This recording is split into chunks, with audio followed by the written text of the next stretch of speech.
I believe in preparation for the Christmas conference for the foundation of the General Anthroposophical Society. The lectures began on November 23rd, 1923 for Lecture 1, and Lecture 14 ended on December 23rd, 1923.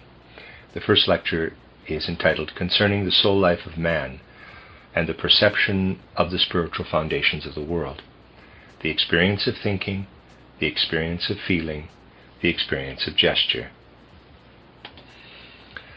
It was given in Dornach on November 23rd, 1923. I will begin today with the soul life of man, and lead on from thence to a penetration into cosmic secrets.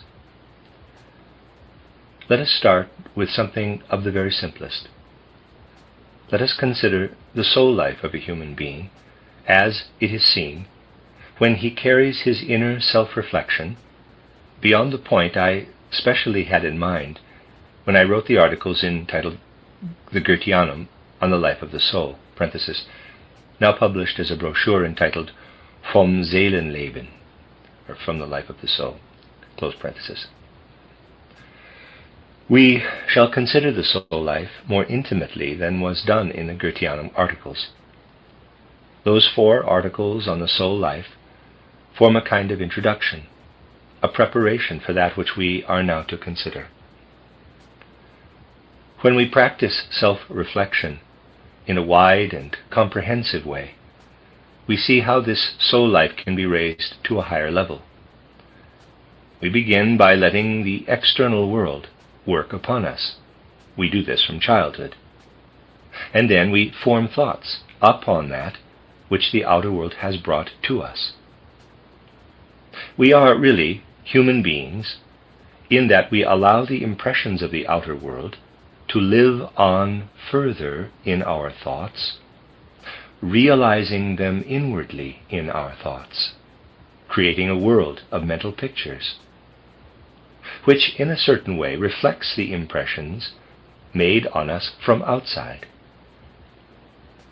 We are not doing anything specially helpful for the soul life if we simply form a number of thoughts as to how the outer world is reflected in our soul, for in so doing we only attain what I might call a shadowy picture of the world of ideas in our inner being. We really practice better self-reflection if we focus our attention rather on the inner energy in the attempt to enter livingly ourselves into the element of thought without looking at the outer world, and follow further in thought what has come to us as impressions of the outer world.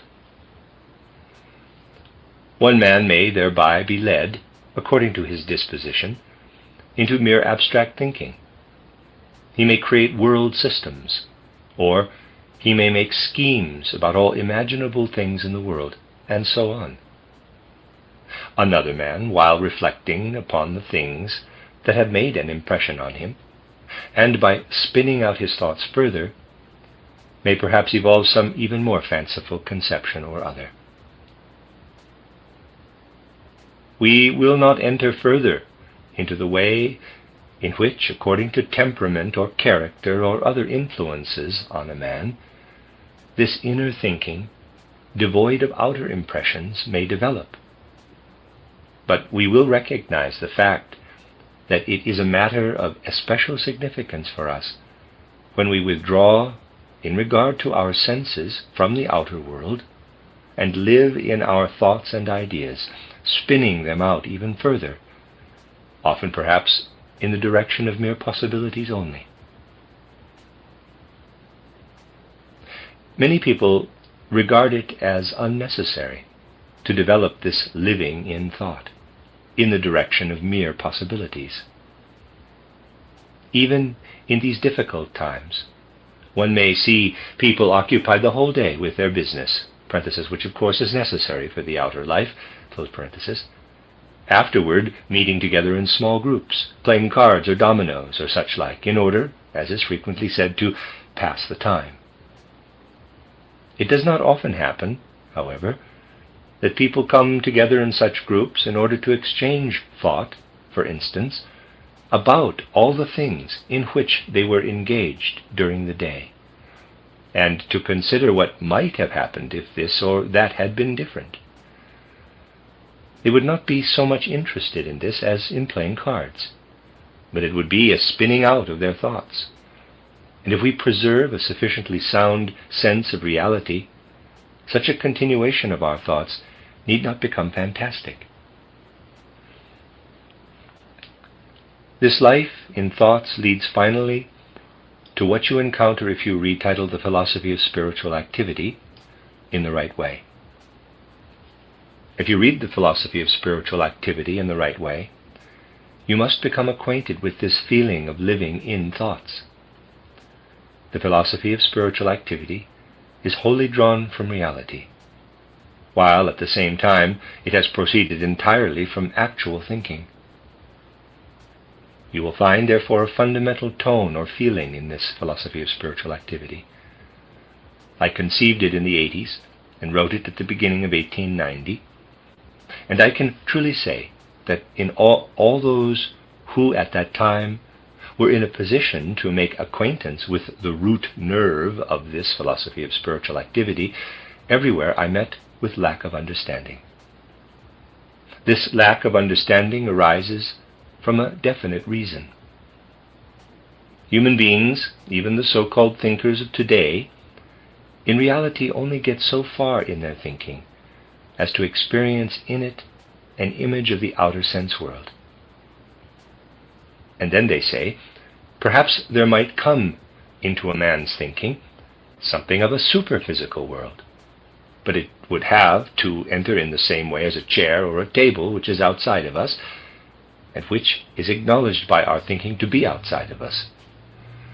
Thus this thinking, which is within us, would have to be able to experience, in some way or other, something supersensible, outside of man in the same way as the table or chair is outside of us and is experienced. In some such way as this, Edward von Hartmann conceived the activity of thinking.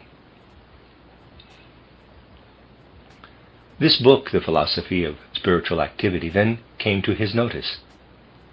In this book, thinking is so experienced that within the experience of thinking, we come to this realization vis-a-vis that if a man really experiences thinking, he is living, even if at first somewhat indefinitely, in the cosmos. This union of man in his innermost thinking experience with the cosmic secrets is the root nerve of the philosophy of spiritual activity. Therefore, in this book, you will find the sentence, quote, "In thinking, man lifts an edge of the veil of the cosmic secret," close quote. This is perhaps simply expressed, but it is meant to imply that when a man really experiences thinking, he no longer feels himself to be outside the cosmic secret, but within it, no longer outside the divine essence, but within it. When a man attains to the reality of thinking within himself, he attains to the divine within himself. It was this fact which could not be understood. For if a man really understands it, if he has really taken the trouble to acquire this experience of thinking, he rests no longer within the world in which he was previously, but he is living in the etheric world. He is living in a world of which he knows it is not conditioned from any part of physical earthly space, but by the whole cosmic sphere. He can no longer doubt the order and reality of the cosmic etheric sphere, if he has grasped thinking as it is portrayed in the philosophy of spiritual activity. Thus he reaches what may be called etheric experience. When a man enters into this experience, he really makes a noteworthy step forward in his whole life. I may characterize this step forward thus. If we think in ordinary consciousness, we think, in this room are tables, chairs, human beings, and so on. We may perhaps think of much more also, but we think of these things outside us. Thus we comprehend these things in our thinking, and there are various things outside, from the central point of our being. Every man is aware of this. He wants to grasp the things of the world with his thinking. If, however, we have acquired the experience of thinking just characterized, it is no longer the world we should grasp. Man is not so riveted, as I might say, in his own ego. Something entirely different happens. He has the feeling, quite a right feeling, that with his thinking, which is not confined to any one place, he can grasp everything inwardly. He feels that he is contracting the inner man. Just as in his ordinary thinking, he extends spiritual feelers outward, as I might say, so with this thinking which experiences itself within him, he extends himself continually into his own being. Man himself becomes the object. This is a very important experience, which a man may have when he realizes, formerly you always comprehend the world. Now that you have this experience in thinking, you must comprehend yourself.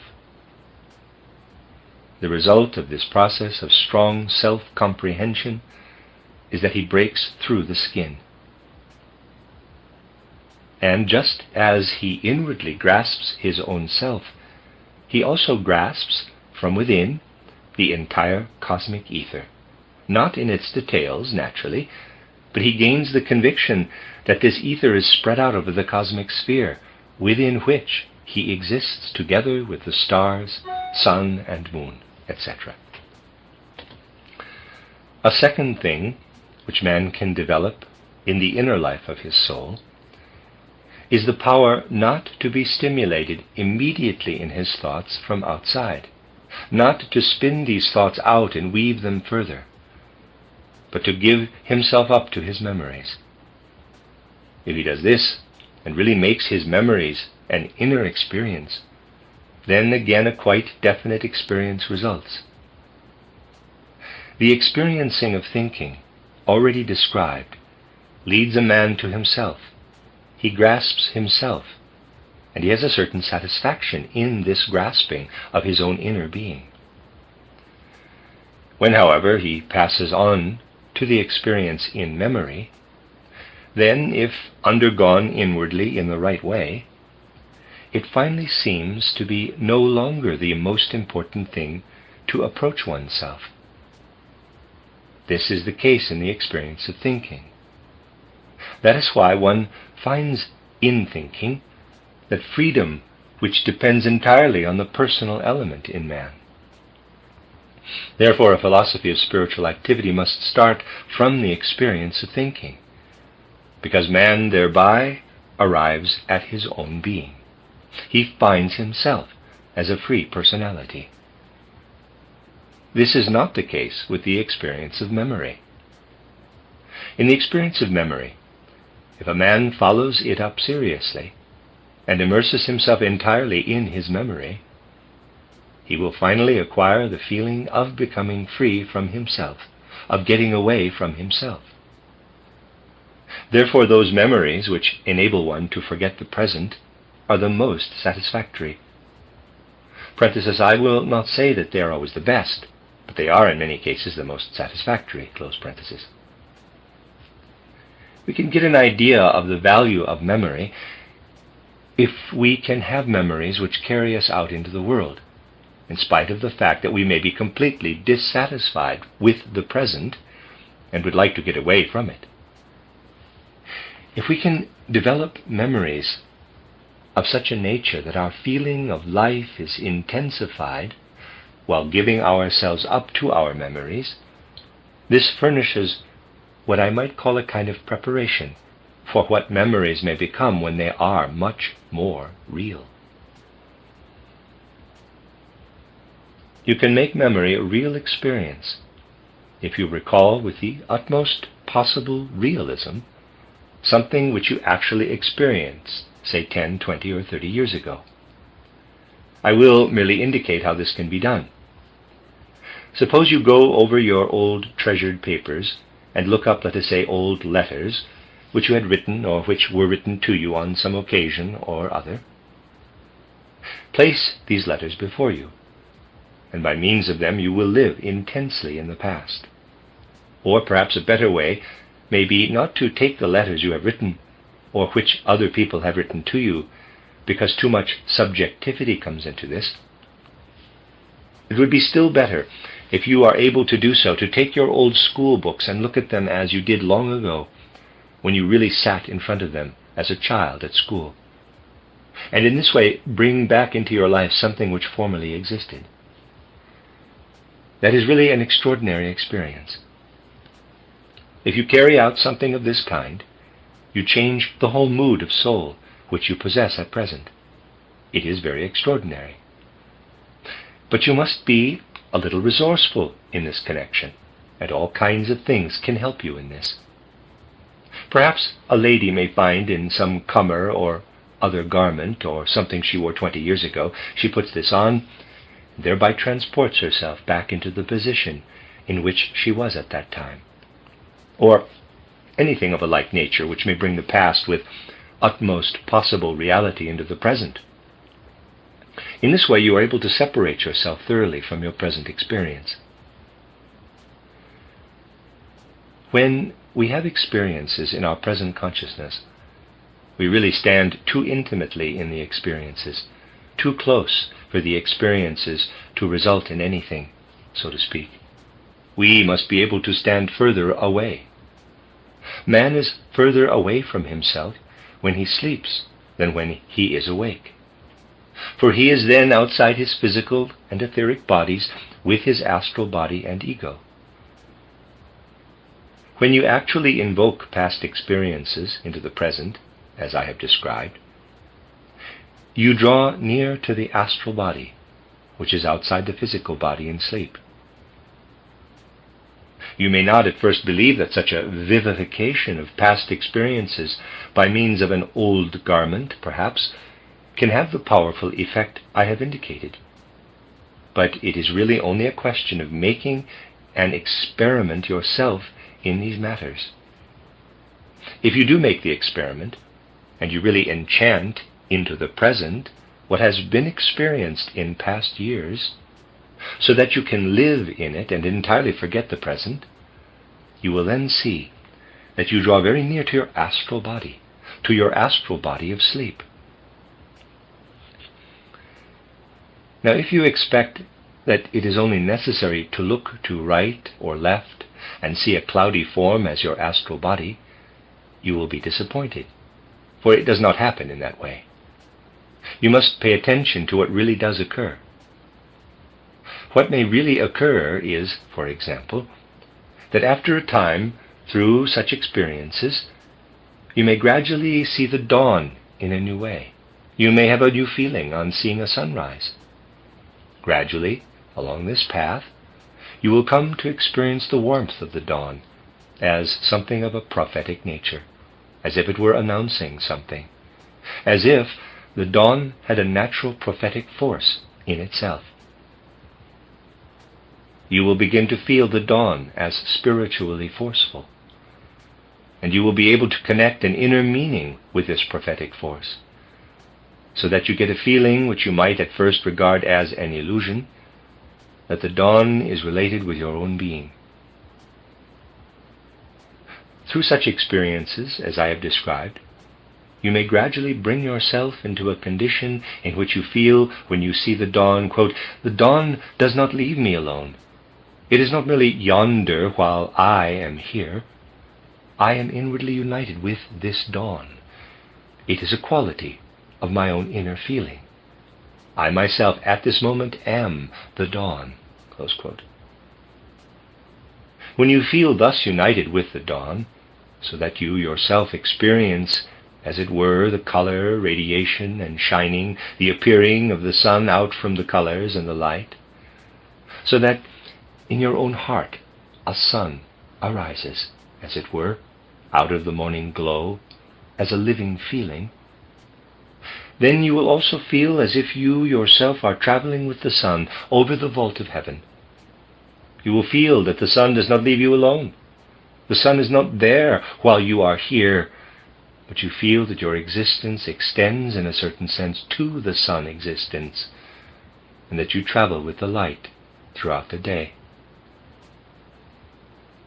If you develop this feeling, which as we have said does not come from thinking, for in that way one can only reach man himself, but which we can develop out of memory in the way indicated.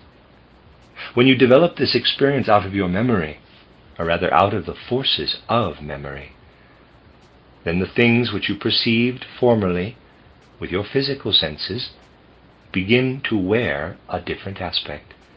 They begin to be spiritually and psychically transparent. When a man has once attained this feeling of traveling with the sun, of gaining strength at dawn to go with the sun, he sees all the flowers of the meadow in a different aspect. The blossoms do not remain passive, showing the yellow or red colors which they have on the surface, but they begin to speak. They speak to our hearts in a spiritual way. The blossoms become transparent. The spiritual part of the plant stirs inwardly, and the blossoming becomes a kind of speaking. In this way, man really unites his soul with the external life of nature, and he thus gains the impression that there is something behind the existence of nature, that the light with which he has united himself is borne by spiritual beings, and in these spiritual beings he gradually comes to recognize the features of that which has been pictured by anthroposophy. Let us now consider the two stages of feeling which I have described. Let us take the first feeling, which can be brought about through thinking as an inner experience. This inner experience of thinking carries him far, and the feeling of being in a confined space entirely ceases. Man's experience widens out. He feels quite distinctly that in his inner being there is a portion which extends right out into the entire cosmos, and which is of the same substance as the cosmos. He feels himself one with the whole world, with the etheric substance of the world. But he feels too that standing on the earth, his feet and legs are drawn down by the gravity of the earth. He feels that he is bound with his entire human nature to this earth. But in the moment man has this thinking experience, he no longer feels bound to the earth, but he feels himself dependent on the wide spaces of the cosmic sphere. Everything comes from the universe, no longer from below, up from the center of the earth, but everything comes in from the expanses of space. One feels that if one is to understand man, this feeling of streaming in from space must be there. This extends even to the understanding of the human form. If I wish to grasp the human form, either in sculpture or in painting, I can really only do so as regards the lower part of the form of thinking of something proceeding out of the inner bodily nature of man. Let me read that sentence again. This extends even to the understanding of the human form.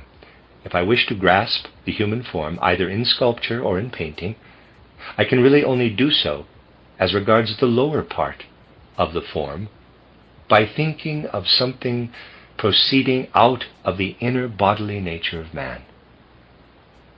I shall not be bringing the right spirit into this unless I can draw the upper part in such a manner that I think of it as born in from outside. Our brow, the upper part of our head, is from without, and is really placed on the rest of the body. He who has looked with artistic understanding at the paintings in the small cupola in the Goetheanum, parenthesis, now destroyed, close parenthesis, will have seen that the lower part of the countenance was always so represented as having grown out from within man, and the upper portion of the head as something given to him from the cosmos.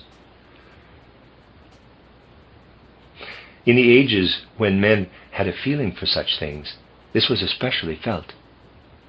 You will never understand the form of a true Grecian sculptured head unless you have this feeling for it, for the Greeks created under the inspiration of such feelings. Thus man feels himself united with the environment in his experience of thinking. Now, one might imagine that this process was simply carried further, and that one would go still further, out when one passes on from the experience of thinking to the experience of memory. But this is not the case. If you really develop this experience of thinking in yourself, you will ultimately gain an impression of the third hierarchy, of the angels, archangels, and the archai.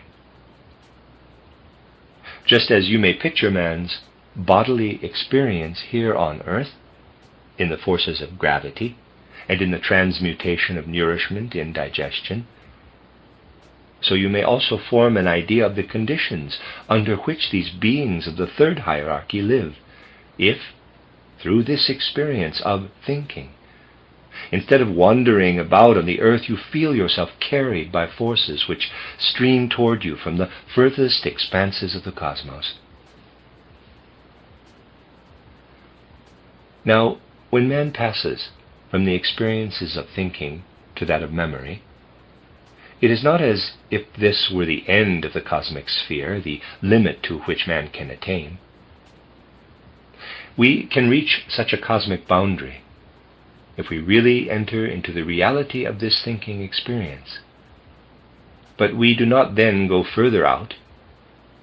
The matter presents itself differently. If, here, for instance, we may have an object of some kind, a crystal, a flower, or an animal.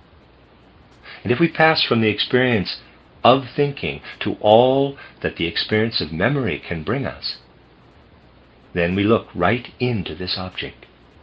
The gaze which has extended to the universe can, if carried further through the memory experience, look into things. It is not that you press forward into indefinite abstract distances. The gaze that is carried further looks into things and sees the spiritual in everything. It sees, for example, in the light, the active spiritual beings of light, and so on. It sees in the darkness the spiritual beings active therein, so that we can say, the experience of memory leads us into the second hierarchy. There still exists something in the human soul life which goes out beyond memory. Let us make clear to ourselves what this is. Memory gives our soul its coloring. We can know quite exactly when we approach a man who judges everything in a disapproving way, one who emanates his sour atmosphere over everything, a man who, if one tells him something beautiful, immediately replies with something unpleasant, and so on. We can know with certainty that all this is connected with his memory. Memory gives the soul its coloring. We may meet a man who always has an ironic twist of the mouth, especially if we say something to him, or he may wrinkle up his brow or pull a tragic face. Another man may look at us in a friendly way, so that we are cheered not only by what he says, but by the way he looks at us. Indeed, it is interesting, at some special statement in a lecture, to glance at the countenances in the audience, to see the expression of the mouth, or to look at the foreheads, or the blank expression on many of the countenances, or the nobility of many others, and so on. In what you see, there is expressed not merely what has remained as memory in the soul, and has given the soul a certain coloring, but something is expressed which has passed over from the memory into the physiognomy, into the gesture, into the whole attitude of a man. If a man has taken nothing in, if he shows by his countenance that he has not learned anything by what he has experienced of sorrow, pain, or joy in his life, that too is characteristic. If his countenance has remained quite smooth, that is as characteristic as if it expresses in deep wrinkles the tragedy or the earnestness of life, or even perhaps its many satisfactions. That which remains in the soul as the result of the power of memory passes over into and molds the physical body. And so markedly does this take place that man later actually has from it outwardly his physiognomy and his gestures, and inwardly his temperament. For we have not always the same temperament in old age as we had in childhood. The temperament in old age is often the result of what we have undergone in life, and which has inwardly become memory in the soul. That which passes inwardly into man in this way can also be carried into reality, though this is more difficult. It is still fairly easy to bring before our soul vision things which we experienced in childhood or many years ago in order to realize memory to a certain extent. But it is more difficult to transpose oneself into the temperament of one's childhood, into one's earlier temperament. But the practice of such an exercise may be of infinite significance for us. And more is really attained when we can do this inwardly in the depths of the soul than if we do something externally. Something is already attained in a man if, say, at the age of 40 or 50 he plays a child's game, or jumps as he did when a child, or if he tries to make a face such as he made when an aunt gave him a bonbon when he was 8 years of age, and things of that kind. To transpose oneself back to the very gesture, to the very attitude, brings something into our life which leads convincingly to the feeling that the outer world is the inner world, and the inner world is the outer world. We then enter with our whole being, for example, into the flower, and we have, in addition to the thought experience and the memory experience, what I may call the experience of gesture, in the truest sense of the words. From this we gain an idea of how the spiritual everywhere works unimpeded in the physical world. You cannot apprehend inwardly with full consciousness your behavior of, say, 20 years ago, as regards your gesture on any occasion, without realizing the union of the spiritual and the physical in all things. That is, if you penetrate into the depths of this matter with all earnestness and energy. Then you have arrived at the experience of the first hierarchy. Thought experience, third hierarchy. Memory experience, second hierarchy. Gesture experience, first hierarchy. The memory experience leads us to identify ourselves with the dawn when we stand face to face with the morning glow. It enables us to feel inwardly, to experience inwardly all the warmth of the dawn. But when we rise to the experience of gesture, then that which approaches us in the dawn unites with everything that can be experienced objectively as color or tone. When we regard the objects around us illuminated by the sun and simply look at them as they appear to us, we see them in the light. But we do not see the dawn in this way, especially when we pass over gradually from the memory experience to the experience of gesture. Then everything which is experienced as color gradually separates itself off from all material existence. The experience of color becomes living. It becomes psychic, spiritual. It forsakes the space in which the external dawn appears to us. The dawn begins then to speak to us of the secret of the connection of the sun with the earth, and we learn how the beings of the first hierarchy work.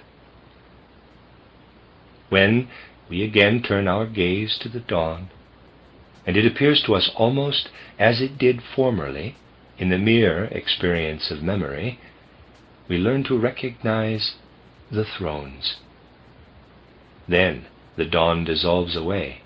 The color becomes living, becomes psychic, becomes spiritual, becomes a being, and speaks to us of the relation of the sun to the earth as it once existed in the old sun period. It speaks to us in such a manner that we learn what the cherubim are. And then, when full of enthusiasm and veneration, we are carried away by this twofold revelation of the dawn, the revelation of the thrones and of the cherubim, and we live on further within the soul, there presses into our own inner being, from out of the living being which the dawn has now become, that which constitutes the nature of the seraphim. Everything which I have described to you today, I have done simply to point out how, from the simple following on in the soul, from thinking to the gesture that is full of thought and permeated by soul, man can acquire for himself a feeling. Parenthesis 4 to begin with, he has only feelings, close parenthesis, about the spiritual foundations of the cosmos, right up to the sphere of the seraphim. I wanted to give you this as a kind of introduction to the studies which are to lead us on from the soul life out into the expanses of the spiritual cosmos. The end of Lecture 1. This is a reading of the lecture cycle, The Mystery Centers by Rudolf Steiner, Lecture 2, given in Dornach on November 24, 1923. If we seek to continue the study of the soul nature to which we devoted our attention in yesterday's lecture, and investigate the activity of the soul nature in physical man, in reference to those things which we also discussed yesterday, we are led in two directions. Memory points the soul back into former experiences. Thinking leads the soul, as I explained yesterday, into etheric existence. That which can lay hold of man, even more strongly than memory, so strongly that the inner impulses pass over into his bodily substance, I called in yesterday's lecture gesture. In observing gesture and its nature, we have advanced to the revelation of the soul and spirit in the physical. The whole entrance of man into physical earthly life is a taking possession of the physical by the soul and spirit. And if, to begin with, we limit our considerations to memory, we find that this consists in what we experienced at an early age being carried over into later years. The question now arises, just as memory points back to things in the past course of earthly life, is there anything in human life that points us still further back? Can we look back to that which lies before the entrance of man into earthly life? Here we come to two things, namely, that which man has undergone spiritually and psychically in pre-earthly existence, parenthesis which we will leave to a later consideration, and something else connected with the physical bodily nature, which man as an individual being brings into it. I mean everything which we are accustomed from our natural scientific ideas to designate as heredity. Man bears within him, right into the tendencies of his own temperament, those impulses, those characteristics which play so great a part in the soul, and which are connected with that which was peculiar to his physical ancestors. Of course, our modern humanity treats such things with superficiality, with foolishness. For instance, this very morning I read a book which deals with a ruler of a well-known royal house, now extinct. This book devotes itself to the question of heredity in this house. Qualities are mentioned which can be traced back in heredity to the 7th century. In this book dealing with heredity, there occurs a peculiar sentence running somewhat as follows, quote, "In this royal house there are members who show clearly that they incline toward extravagance, to absurdities of life, excesses, and so on. Yet there are also members of this house who have none of these tendencies." Close quote. As you see, this is a peculiar kind of thinking, for one might really suppose that a writer who makes a remark of this kind would have to admit that one cannot draw conclusions from such circumstances. But if you go into many of the things which at the present time lead to what are called well-founded views, you will find many things of this kind.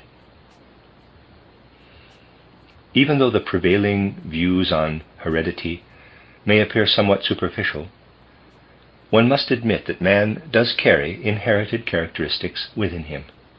That is the one side. Man has often to fight these inherited characteristics. He must, as it were, strip them away in order to attain that for which he was prepared by the life before earthly existence. The other side, to which our attention is drawn, is that which man acquires through education, through intercourse with his fellow man, and also through intercourse with external nature.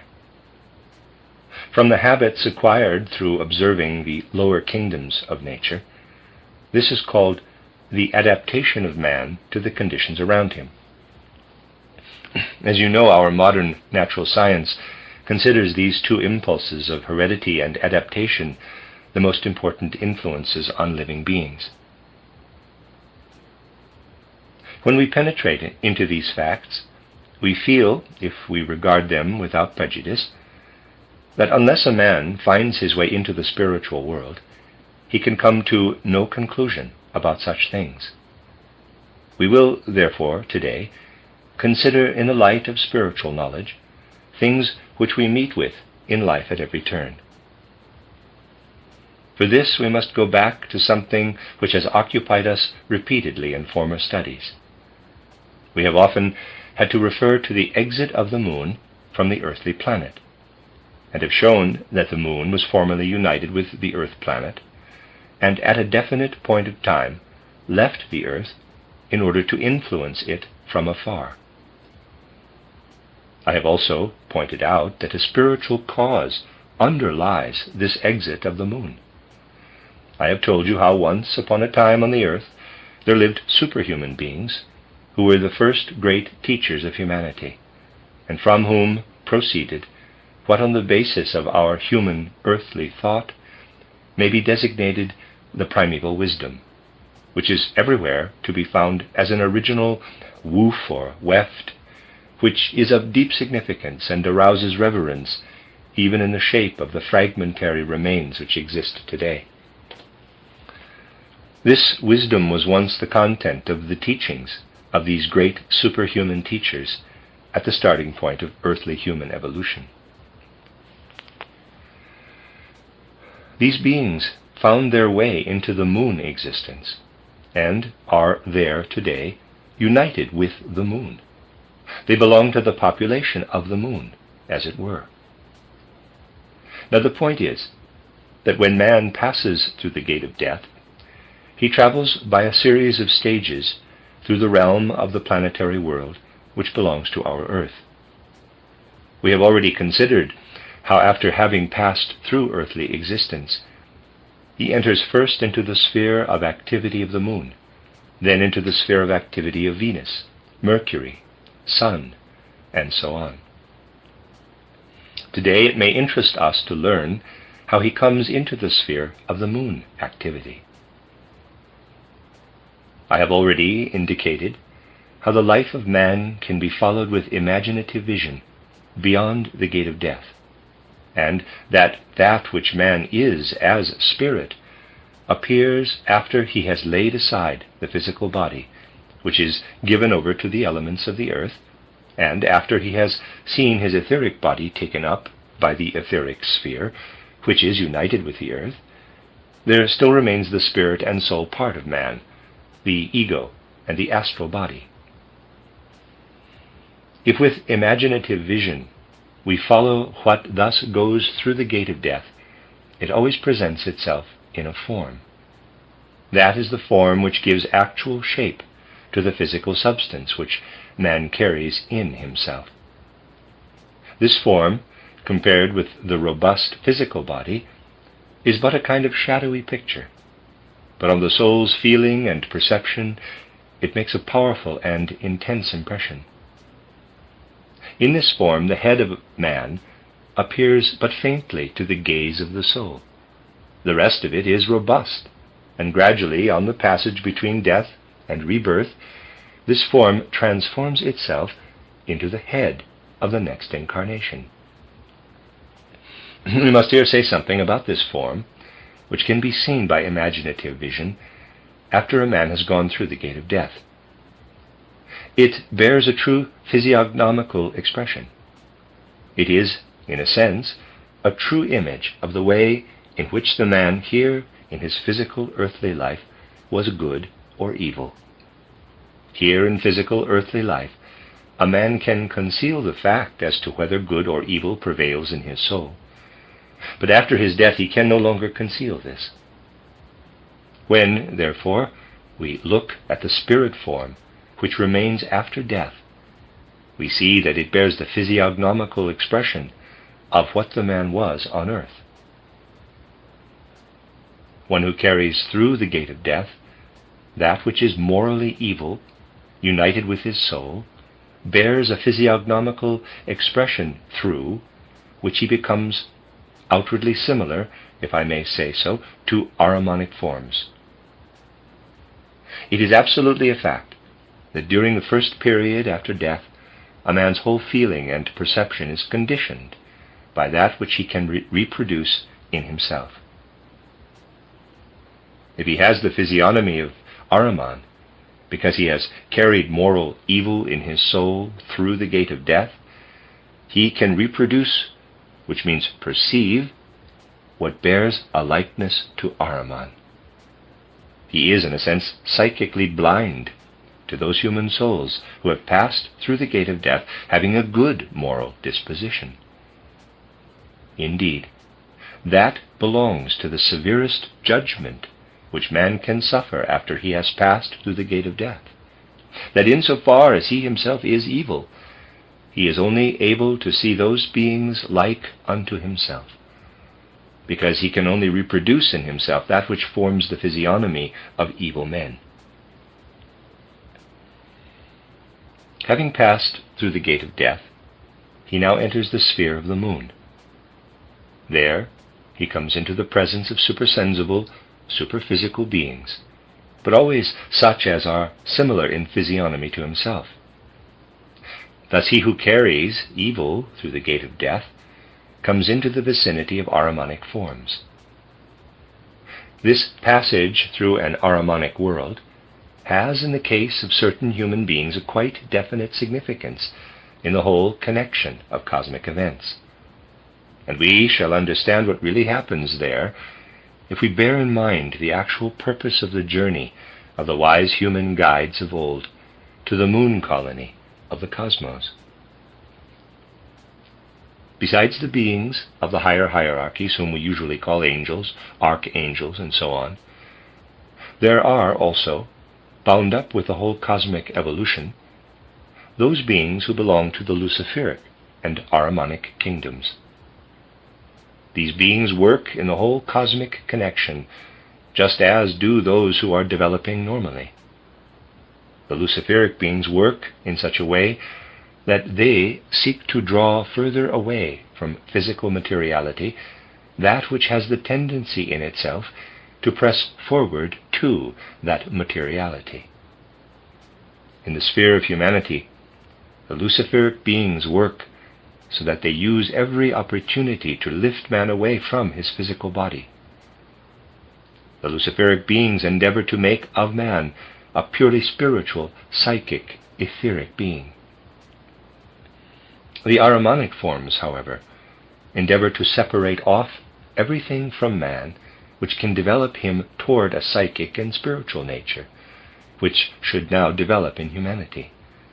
They would like to change what is subhuman, that which lies in the impulses, instincts, and so on, and which expresses itself in the body, and transform it into the spiritual. To transform man into a spiritual being is the tendency both of the Luciferic and the Ahrimanic beings. Lucifer seeks to draw out of man the spirit and soul, so that he should no longer trouble himself about earthly incarnations, but wish to live solely as a being of soul and spirit. The Ahrimanic beings, on the other hand, prefer not to trouble at all about the soul and spirit of man, but that which is given him as a covering, as a garment, as an instrument, namely the physical and etheric bodies. These they seek to separate and to bring into their own world.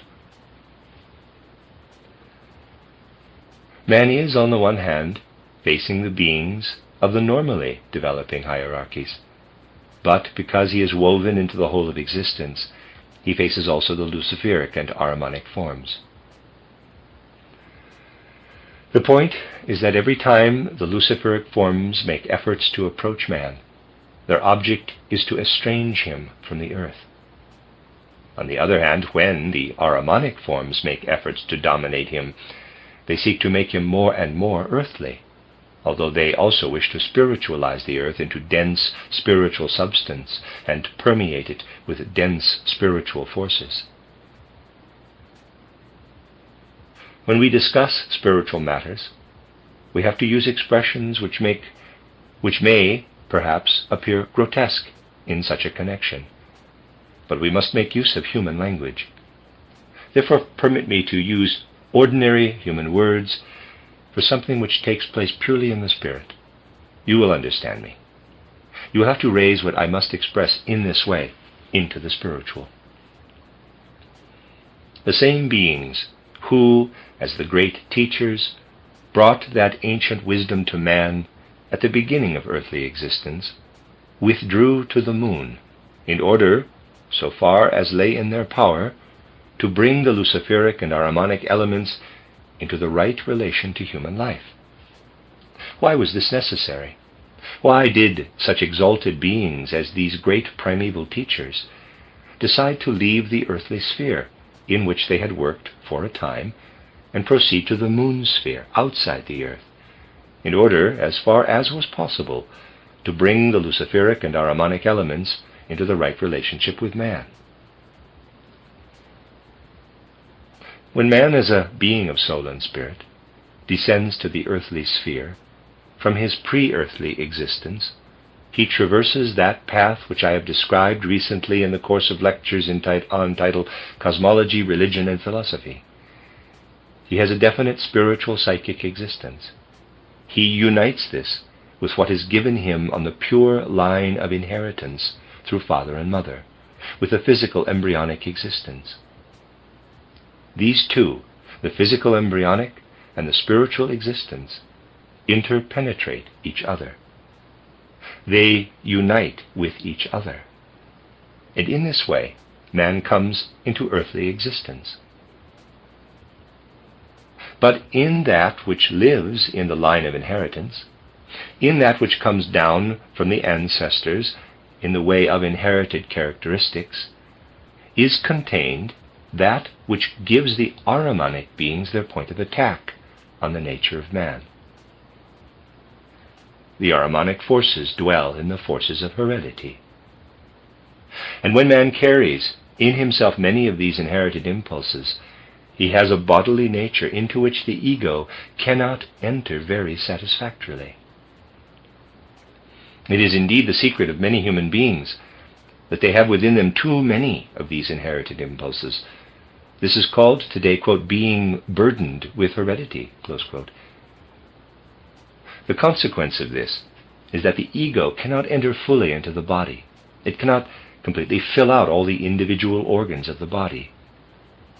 So the body, in a sense, develops an activity of its own, side by side with the impulses of the ego, which actually belongs to this body.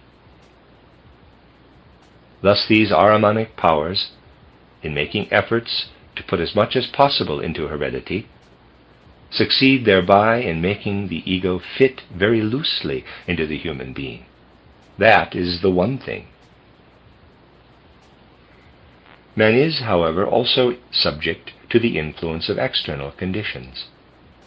You may realize how strongly man is subject to this influence from external conditions if you consider all the influence which climatic or other geographical conditions have on him.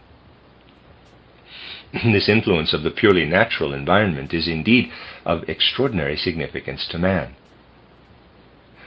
There were even times when this influence of the natural environment was utilized in a special way, in the guidance of the wise leaders of humanity. When, for example, we consider something very remarkable in ancient Greece, the distinction between the Spartans and the Athenians, we must say this difference, which is described in a very superficial way in our ordinary history books, rests on something which goes back to the regulations of the ancient mysteries, which worked so as to bring about different results for the Spartans and the Athenians. In ancient Greece, much attention was paid to gymnastics as the chief factor in the education of the child. For according to the Greek method, by acting on the body in a certain way, they also worked indirectly on the soul and spirit. But this took place in one way by the Spartans and in a different way by the Athenians. By the Spartans, it was, above all, considered necessary to allow the boys to develop in such a way that through their gymnastic exercises they acquired as far as possible that which worked inwardly on the body by means of the body alone. Therefore the Spartan boy was urged to do his gymnastic exercises regardless of the weather. This was different by the Athenians. The Athenians laid great stress on their gymnastic exercises being adapted to the climatic conditions. They were very careful to see that the boy carrying out his gymnastic exercises should be exposed to the sunlight in the right way. To the Spartans it was a matter of indifference whether their exercises were performed in rain or sunshine. But the Athenians demanded that the climatic conditions, especially the sun effects, should act as a stimulus to them. The Spartan boy was so treated that his skin was made impermeable, so that everything which he developed in himself might come from the inner corporality. The skin of the Athenian boy was not massaged with sand and oil, but he was exposed to the action of the sun. That which can come into man from outside, from the effects of the sun, thus passed over into the Athenian boys. The Athenian boy was stimulated to be eloquent, to express himself in beautiful words. The Spartan boy, on the other hand, was shut up in himself, by means of all kinds of massage with oil. Indeed, with massage of the skin with sand and oil, he was trained to develop everything in himself independently of external nature. He was thus made to drive back into his inner nature all the forces which human nature can develop, and not to bring them out. Thus he did not become eloquent like the Athenian boy, but was in this way made to be reticent, to speak very little, to remain quiet. If he said anything, it had to be significant. It had to have content. The Spartan speeches, which were but seldom heard, were noted for the weight of their contents. The Athenian speeches were noted for the beauty of their language. All this was connected with the adaptation of man to his environment by means of a corresponding system of education. You can also see this elsewhere in the relationship brought about between man and his environment. Men from southern regions, on whom the external sun effects work, become rich in gesture. They also become talkative. There develops in them a language which has melody, because in their development of inner warmth, they are connected with the external warmth. Men of northern regions, on the other hand, develop in such a way that they do not become talkative. because they have to retain in themselves their bodily warmth as impulse. Just consider the men of the North. They are known by their silence. They can sit together for whole evenings without feeling impelled to utter many words. One man may ask a question. The other may perhaps answer him with a no or yes, after 2 hours, or perhaps not till the next evening. That is connected with the fact that these men of the North are obliged to have within them a stronger urge toward the creation of inner warmth, because warmth does not penetrate into them from outside. Here we have something which may be called the adaptation of man to external conditions of a natural kind.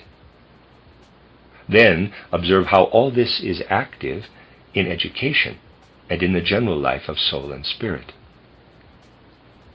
Now, just as the Ahrimanic beings have an essential influence on what lies in heredity, so the Luciferic beings have an essential influence on adaptation. Here they can get at man when he is developing his relationship with the outer world. They entangle the human ego in the outer world, and in so doing they often bring this ego into confusion as regards karma. Thus, whereas the Ahrimanic beings can put man into a state of confusion in reference to his ego as regards his physical impulses, the Luciferic beings put him into confusion as regards his karma. For that which comes from the outer world by no means always lies in karma, but has first to be woven into a man's karma by means of many threads and connections, so that in the future it may lie in his karma. In this way, the Luciferic and the Ahrimanic influences are intimately connected with human life and have to be regulated. They must be regulated in the whole evolution of man. For that reason it became necessary for these primeval teachers of humanity to leave the earth, on which they could not have undertaken this regulation, because it cannot be undertaken during man's earthly life, and man, when outside his earthly life, is not on the earth. Therefore these primeval teachers of humanity had to withdraw from the earth, and they pursued their further existence on the moon. Here I am obliged to clothe in human speech something for which one really requires quite other word pictures. After these primeval teachers of humanity had withdrawn to the moon, they had to seek, during their moon existence, for an arrangement with the Ahrimanic and Luciferic powers. Now, the appearance of the Ahrimanic powers would be especially injurious to man in his existence after death, if, during that existence, they could exercise their influence on him. For if man goes through the gate of death, carrying the after effects of anything evil in his soul, then, as I have already explained to you, he finds himself entirely in an Ahrimanic environment. Indeed, he even has an Ahrimanic appearance. He himself has an Ahrimanic physiognomy, and he only perceives those human beings who also bear an Ahrimanic physiognomy. They must remain a purely psychic experience of man. If Ahriman could now intervene, if he could now influence the astral body, this would become a force which Ahriman would send into man, which would not only balance itself karmically, but which would relate man closely to the earth and bring him into too strong a connection with the earthly. This is what the Ahrimanic powers are striving for. They desire after death, while man in his spirit form still resembles his earthly shape, gradually to insert themselves into those human beings in whom it is possible so to do, because of the evil impulses which they carry through the gate of death. They wish gradually to permeate this spirit form in as many such beings as possible with their own forces, to draw it down to earthly existence, and to establish an Ahrimanic earth humanity. Therefore the primeval wise teachers of humanity, who now inhabit the moon, made a contract with the Ahrimanic powers, which had to be entered into by those powers for reasons which I will later explain, according to which they allow the Ahrimanic powers to exercise influence in the fullest sense of the word on the life of man before he descends into earthly existence. Thus, when man, in his descent into earthly existence, again passes through the moon sphere, then, according to the agreement made between the wise primeval teachers of humanity and the Ahrimanic powers, these powers have a definite influence on him. This influence manifests itself in the fact of heredity. As against this, because through the efforts of the wise primeval teachers of humanity, this sphere of heredity has been allotted to them, the Ahrimanic beings renounce what lives in man's evolution after death. In reverse manner, an arrangement was also concluded with the Luciferic beings, by which these beings were only to have an influence on man after he has gone through the gate of death, and not before he descends to earthly existence. Thereby, through the great wise primeval teachers of humanity, there came about a regulating of the influences of the Ahrimanic and Luciferic beings exercised outside the earth. We have already seen, and only need to ponder the matter, when it at once becomes clear that man is brought under the influence of nature through the Ahrimanic beings being able to work on him. Before his descent to the earth, man is exposed to the influences of the impulses of heredity.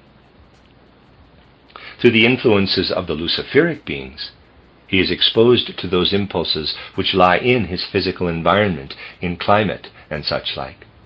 Also, to the impulses which lie in his psychic, spiritual, and social environment through education, and so on. Man thus comes into relationship with his natural environment, and into this environment both the Ahrimanic and the Luciferic influences can work. I should now like to speak from quite another aspect concerning the existence of these Luciferic and Ahrimanic beings in this natural environment. I have already touched on these things in discussing the Michael problem, but now I will try and make it more clear. Picture to yourselves the change which takes place in our natural surroundings in the phenomenon of a rising mist. The watery exhalations of the earth rise. We live within the atmosphere, which is saturated with this rising of the watery vapors of the earth. One who has developed spiritual vision discovers that something may live in this natural phenomenon, which carries the earthly element upward in a centrifugal direction. It is not without reason that men who live in the mists are inclined to become melancholic, for there is something in the experiencing of the fog and mist which weighs down our will. We experience a weighing down of our will in mist. Now, by means of certain exercises, one can so develop his imagination that he can himself weigh down his own will. He can do this by means of exercises, which consist in man's concentrating inwardly on certain organs of the body, and producing a kind of inner feeling of the muscles, parenthesis, when a person walks and feels his muscles, that is different from contracting a muscle through concentration when standing still, close parenthesis. When this exercise is regularly practiced, like the other exercises described entitled The Way of Initiation, he then burdens his will through his own activity. He then begins to see what is present in the rising mist, which can make a person morose and melancholy. He then sees, spiritually and psychically, that in the rising mist there live certain Ahrimanic spirits. He must then say with spiritual cognition, in the rising mist there arise from the earth into cosmic space Ahrimanic spirits, who thus extend their existence beyond the earth. It is again different when, as here in the region of the Goetheanum, where the beautiful neighborhood offers so many opportunities, we turn our gaze evening and morning to the sky and see the clouds upon which rests the sunlight. A few days ago you could see in the late afternoon a kind of red golden sunlight incorporated in the clouds, which produced the most beautiful forms in a quite wonderful way. The evening of that same day, the moon shone with special intensity. But anywhere you may see the clouds with this illumination spread out over them in a wonderful play of color. This can be seen everywhere. I am simply speaking of something which can be especially beautifully observed here. In that radiating light which spreads out in the atmosphere over the clouds, there live the luciferic spirits, just as the Ahrimanic spirits live in the rising mist. In fact, for one who can see things of this kind in the right way, consciously, with imagination, allowing his ordinary thoughts to go forth and accompany the forms and colors of the changing clouds, giving play to his thoughts instead of their having sharp outlines, and who is able to change or transform them when the thoughts themselves expand or contract, as they go out with this cumuli and accompany their form and color, then he really begins to regard the play of color in the clouds, especially in the evening or morning, as a sea of color in which luciferic shapes are moving. And whereas, through the rising mist, melancholy feelings are aroused in man, it is now that his thoughts, and at the same time to a certain extent his feelings, learn to breathe, as it were, in a superhuman freedom, on viewing this luciferic flowing ocean of light. That is a special relationship with his environment which man can cultivate, for he can then really raise himself to the feeling that his thinking is like a breathing in light. Man then feels his thinking. He feels it like a breathing in the light. If you voluntarily undertake these exercises, you will understand better that part of my mystery plays, where I speak of the beings who breathe light. Man may, even now, get a premonition of what such beings as those light-breathing beings are, if he undertakes the exercises I have described. We then discover how the Ahrimanic and luciferic beings are incorporated into the phenomena of external nature. When we study the phenomena of heredity and of adaptation to environment in the human being, we realize that in these, man carries his soul and spirit into nature. If we observe phenomena of nature, such as the rising mist and the clouds bathed in light, we see how the Ahrimanic and luciferic beings unite themselves with nature. But the approach of the human soul and spirit to nature through heredity and adaptation to environment is also, as I have shown today, only an approach to what is luciferic and Ahrimanic. Thus, when we look at man's nature, we find in it the luciferic and the Ahrimanic influences, and in those phenomena of nature which hold within them that with which the physicist does not concern himself, we again find the luciferic and the Ahrimanic elements.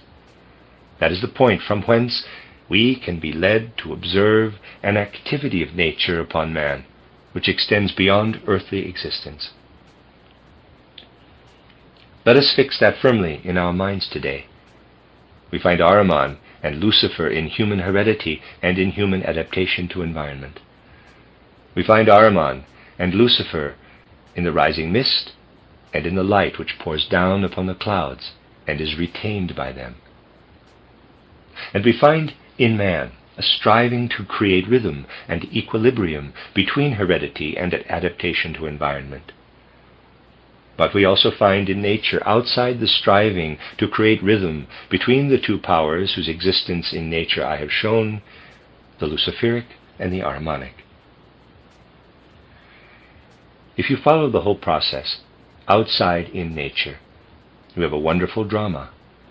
Observe the rising mist, and see how therein the Ahrimanic spirits strive outward into cosmic space. The moment the rising mist forms itself into clouds, these beings have to give up their efforts and return again to the earth. In the clouds, the presumptuous striving of Ahriman finds its limits. In the clouds, the mist ceases, and with it the dwelling place of Ahriman. In the cloud, the possibility begins for the light to rest upon the cloud, Lucifer resting on the clouds. Grasp the full significance of this. Picture the rising mist with yellowish-gray Ahrimanic forms building itself into clouds, while in that which is formed in the flowing light above the clouds, Luciferic forms are striving downward. And you have the picture of the Ahrimanic and Luciferic in nature. You will then understand the times when there was a feeling for what lies on the other side of the threshold, for that which weaves and lives in the bright clouds, for that which weaves and lives in the mist rolling up, so that in those days painters, for instance, were in a quite different position from what they were later. Then color, which to them was of a spiritual essence, took its right place on the canvas. The poet, then conscious that the divine, the spirit spoke in him, could say, quote, "Sing, O Muse, of the wrath of Achilles," close quote, or, quote, "Sing to me, O Muse of the great traveler," close quote. Thus do Homer's poems begin. Klopstock, who lived at a time when the sense for the divine spiritual was no longer alive, put in its place, quote, "Sing, immortal soul, of the redemption of sinful men," close quote. I have often spoken of this. Just as poets in olden times could speak thus, so the old painters, even at the time of Raphael or Leonardo, could say, because they also felt it in their own way, quote, "Paint for me, O Muse, paint for me, O divine power. Direct my hands for me, carry my soul into my hands, so that thou canst guide the brush in my hands," close quote. It is really a question of understanding this union of man with the spiritual in all the situations of life, and most of all in the most important ones. So, let us keep this clear, that on the one side, in heredity and in adaptation to environment, we bring the human being to Lucifer and Ahriman, whereas on the other side, in a true understanding of nature, we bring the Luciferic and Ahrimanic elements into external nature. From this viewpoint, we will continue our observations in our next lecture, the end of Lecture 2. This is Lecture 3 of the collection of lectures entitled Mystery Centers by Rudolf Steiner. This was given in Dornach on November 25th, 1923. In the last lecture, I spoke to you of the way in which man is subject during his life to that which, from the natural scientific point of view, we are accustomed to call heredity. I spoke further of how man is subject to the influences of the outer world, to adaptation, to environment, how everything which is bound up with heredity is connected with the Ahrimanic sphere, while that which in the widest sense is comprised in adaptation to the external world is connected with the Luciferic realm. I told you also how in the cosmos, that is, within the spiritual substance which lies at the foundation of the cosmos, care has been taken that the Luciferic and Ahrimanic influences should play their part in the right way in human life. We shall add certain things today to what has been said, keeping in mind at the same time what was explained in the first of these lectures. We have seen how memory, everything in the nature of memory, fashions man within as regards the soul. In reality, far more than we think, we are fashioned as soul beings by our memories. The way in which our experiences have become memories has really fashioned our souls. We are a result of our memory life more than we think.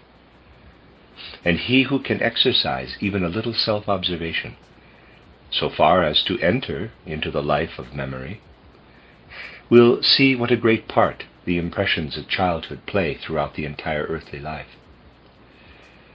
The manner in which our childhood was spent, which indeed plays no great part in conscious life, the time, for instance, during which we learned to speak and walk, during which we received the inherited teeth, the impressions received during all these periods of development, play a great part in the human soul life throughout the entire life on earth. Many things which rise up inwardly as thoughts, which are connected with memories, and everything we grasp in thought that is not caused by external impressions is connected with memories. Everything which arises in this way, making us inwardly joyful or causing us inner pain, parenthesis, these are generally delicate shades of pleasure and pain which accompany our thoughts when they arise freely, close parenthesis. All the life of memory within us is carried out by our astral body when we pass over into the condition of sleep. If now with imaginative vision we can behold man in sleep as a psychic spiritual being, the matter presents itself in the following way. Picture to yourselves during sleep the etheric and physical bodies remaining within the human skin, while the astral body is outside, parenthesis, the ego we will discuss later, close parenthesis. We can then observe the astral body, really consisting in memories. We can also see how these memories, which live in the astral body, outside of man, whirl around in and out of each other. Experiences which lie far asunder in time and in regard to space also are brought together, while some things are left out of certain experiences altogether. In this way, the whole memory life is transformed during sleep. If man dreams, it is just because this transformed life of memory appears before his consciousness. And in the constitution of the dream, he can inwardly perceive that whirling in and out, inwardly perceive that which, observed from outside, can be seen by imaginative clairvoyance. But something else presents itself, that which, from falling asleep until waking up, figures in this way as memories, that which forms the chief content of the human astral soul life, unites during sleep with the forces which lie behind the phenomena of nature. We can therefore say, all that lives as astral body in these memories forms a union with the forces that lie behind the minerals, actually in the inner being of the minerals, in the inner being of the plant forces, and the forces which lie behind the clouds, and so on. To one who can perceive this truth, it is really terrible, I must say, when people say that behind the phenomena of nature there are only material atoms. Not with material atoms do our memories unite during sleep, but with that which really lies behind the phenomena of nature, with the spiritually active forces. It is with these that our memories unite during sleep. Our memories rest in them during sleep. Thus we can really say, during sleep, our soul, with its memories, dives down into the inner being of nature. And you are saying nothing untrue, nothing unreal, if you utter the following, quote, "When I fall asleep, I consign my memories to the powers which rule spiritually in the crystal, in plants, in all the phenomena of nature," close quote. You may go for a walk and see by the wayside yellow flowers, blue flowers, green grass, and shining, promising ears of corn, and you can say, quote, "When I pass you by in the daytime, I see you from outside. But when I sleep, I sink my memories into your spiritual being. You take up what I have transformed during life from experiences into memories. You take up these memories of mine when I go to sleep, close quote. It is perhaps the most beautiful of all feeling for nature, to have with the rose bush not only an external relationship, but to be able also to say, quote, I love the rose bush, especially because the rose bush has this peculiarity. Parenthesis, bear in mind that space plays no part in these things. No matter how far the rose may be removed from us in space, we find our way to it in sleep, close parenthesis. The rose bush has this peculiarity, that it receives the earliest memories of our childhood, close quote. That is the reason why people love roses so much, only they are not aware of it. But they love roses because they are the recipients of the very first memories of childhood. When we were children, other people loved us and often made us smile. We have forgotten it, but it forms part of our life of feeling, and the rosebush absorbs into its own being, while we are asleep at night, the memories which we have ourselves forgotten.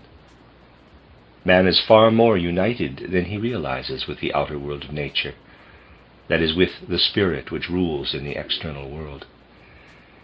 These memories of the first years of childhood are especially remarkable with reference to human sleep, because in reality during those years and during the years extending to the change of teeth, that means to about the 7th year of life, the soul element alone is taken up during sleep. As regards human beings, it is the case that the spiritual inner part of nature takes into itself of our childhood only the soul part. Other things also, of course, hold good. The soul element which we develop during our early childhood, parenthesis, for instance, if we were childishly cruel, close parenthesis, remains also in us, but this is taken up by the thistle. This is said by way of comparison, but nevertheless it actually points to a significant reality. That which is not taken up from the child into the inner part of nature will be immediately evident from what follows. In the first 7 years of life, everything has been inherited, that is, of a bodily nature. The first teeth are entirely inherited. Everything of a material nature which we have within us in the first 7 years of life is essentially inherited. But after about 7 years, all the material substance is thrown off. It falls away and is formed anew. Man remains as a form, as a spiritual form. His material part he gradually throws off. After 7 or 8 years, everything that was in his body 7 or 8 years before has gone.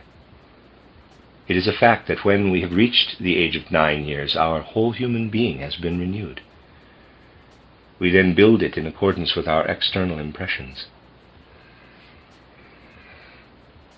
As a matter of fact, it is extremely important, especially for the child in the first periods of life, that it should be in a position to build its new body, now no longer the inherited body, but a body developed out of its inner being, according to good impressions from its environment, and in a healthy adaptation to its environment.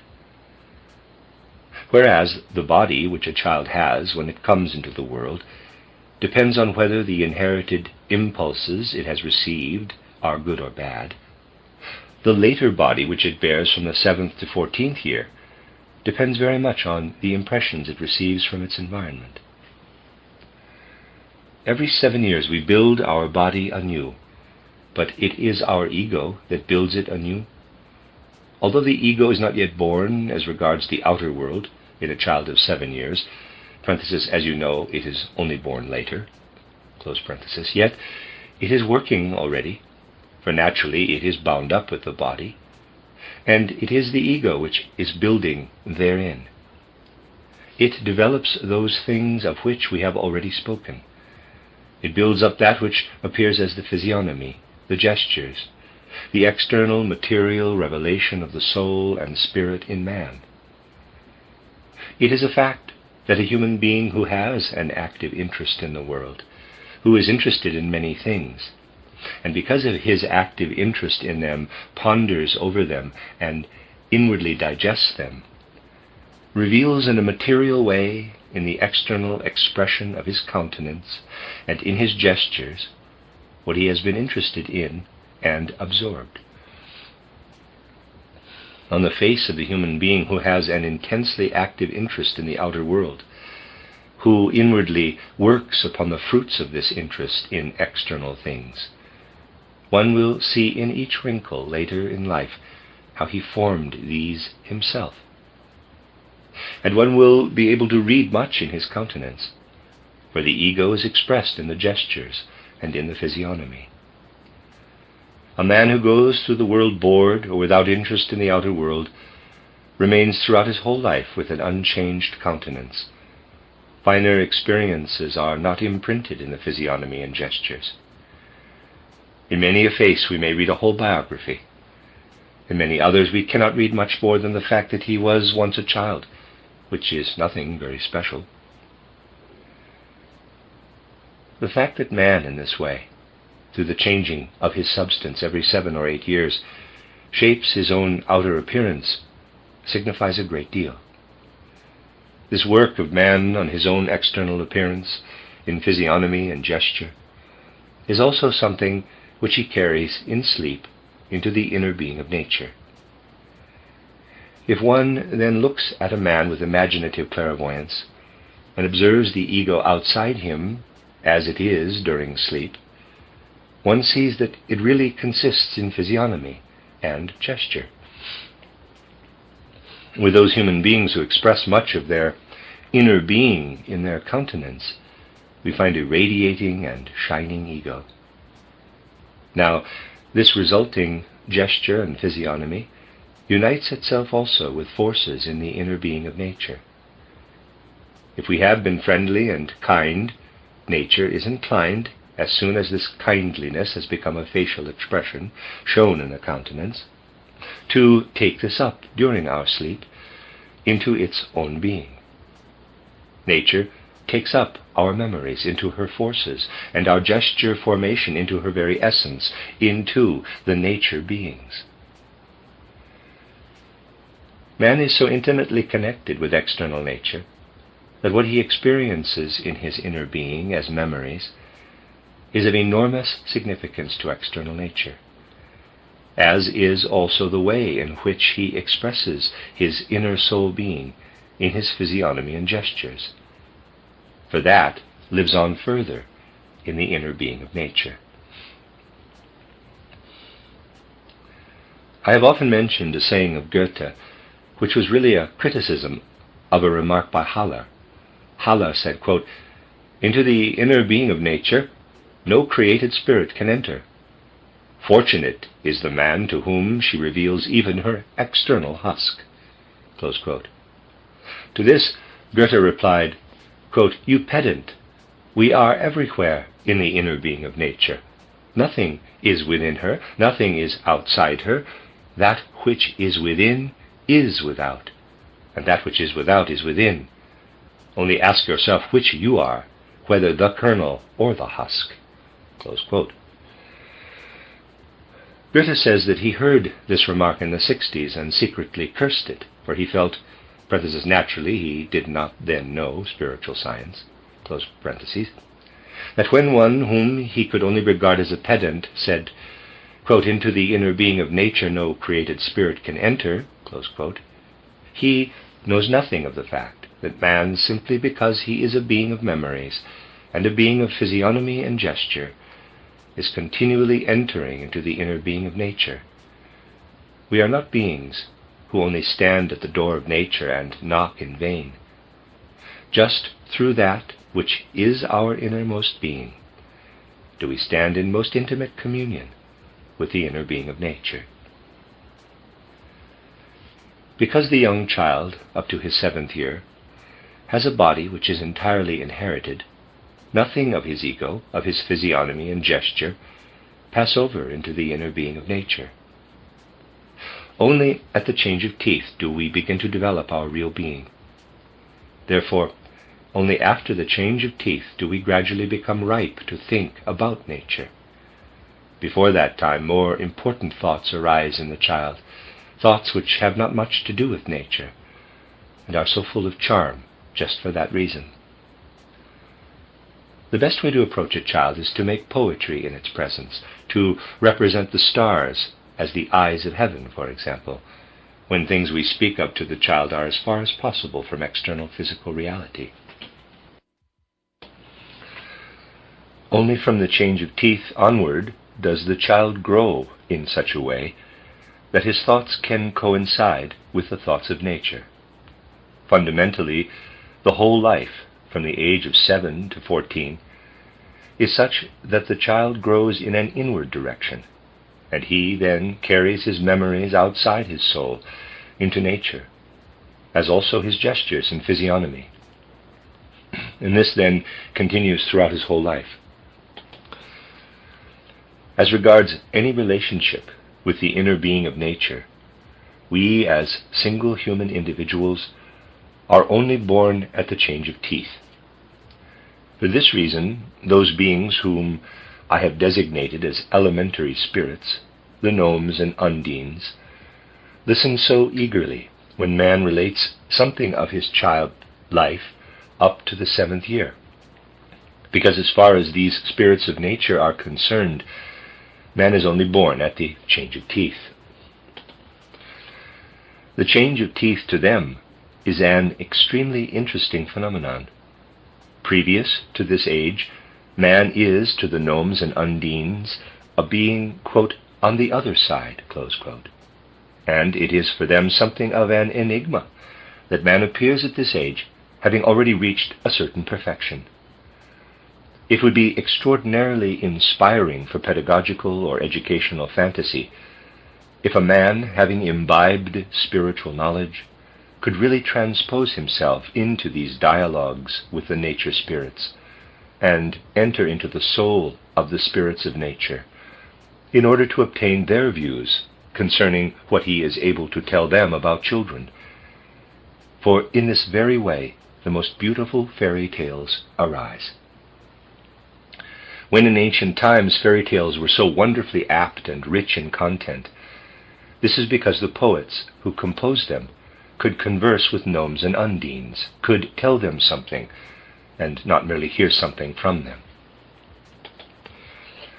These nature spirits are often very egoistic. They become silent also if one does not tell them something of that concerning which they are curious. Their favorite stories are about the deeds of babies. In return, one may hear many things from them, which can then be woven into the form of fairy tales. Thus, for the practical spiritual life, that which today appears highly fantastic to us may become extremely important. It is the case that these dialogues with the spirits of nature, on account of the conditions I have mentioned, may be extremely instructive to both sides. On the other hand, what I have said may, in a sense, naturally cause anxiety, because while he is asleep, man continually creates pictures of his innermost being. Behind the phenomena of nature, behind the flowers of the field, and extending right up into the etheric world, there exist reproductions of our memories, both good and useless memories, for the earth is simply teeming with what lives in human souls. And in reality, human life is very intimately connected with such things. We find, therefore, first of all, the spirits of nature, those beings into whom we penetrate with our world of gesture. But we also find the world of the angels, archangels, and archai, and grow also into these beings. We enter into them. We plunge into the deeds of the angels through our memories. We enter into the living beings of the angelic world through what we have imprinted in ourselves as physiognomy and gesture. This penetration, which takes place in sleep, is such that we can say, when we pass over livingly into nature, the process is that the further we go out in a direct line, the more do we come into the regions of the angels and archangels and the archai. We come into the sphere of the third hierarchy. And when in sleep we dive down with our memories and our gestures, as into a flowing sea of weaving beings of angels, archangels, and archai, then from one side there comes another stream of spiritual beings, the second hierarchy, exousiae, Kyriatetes, dynamis.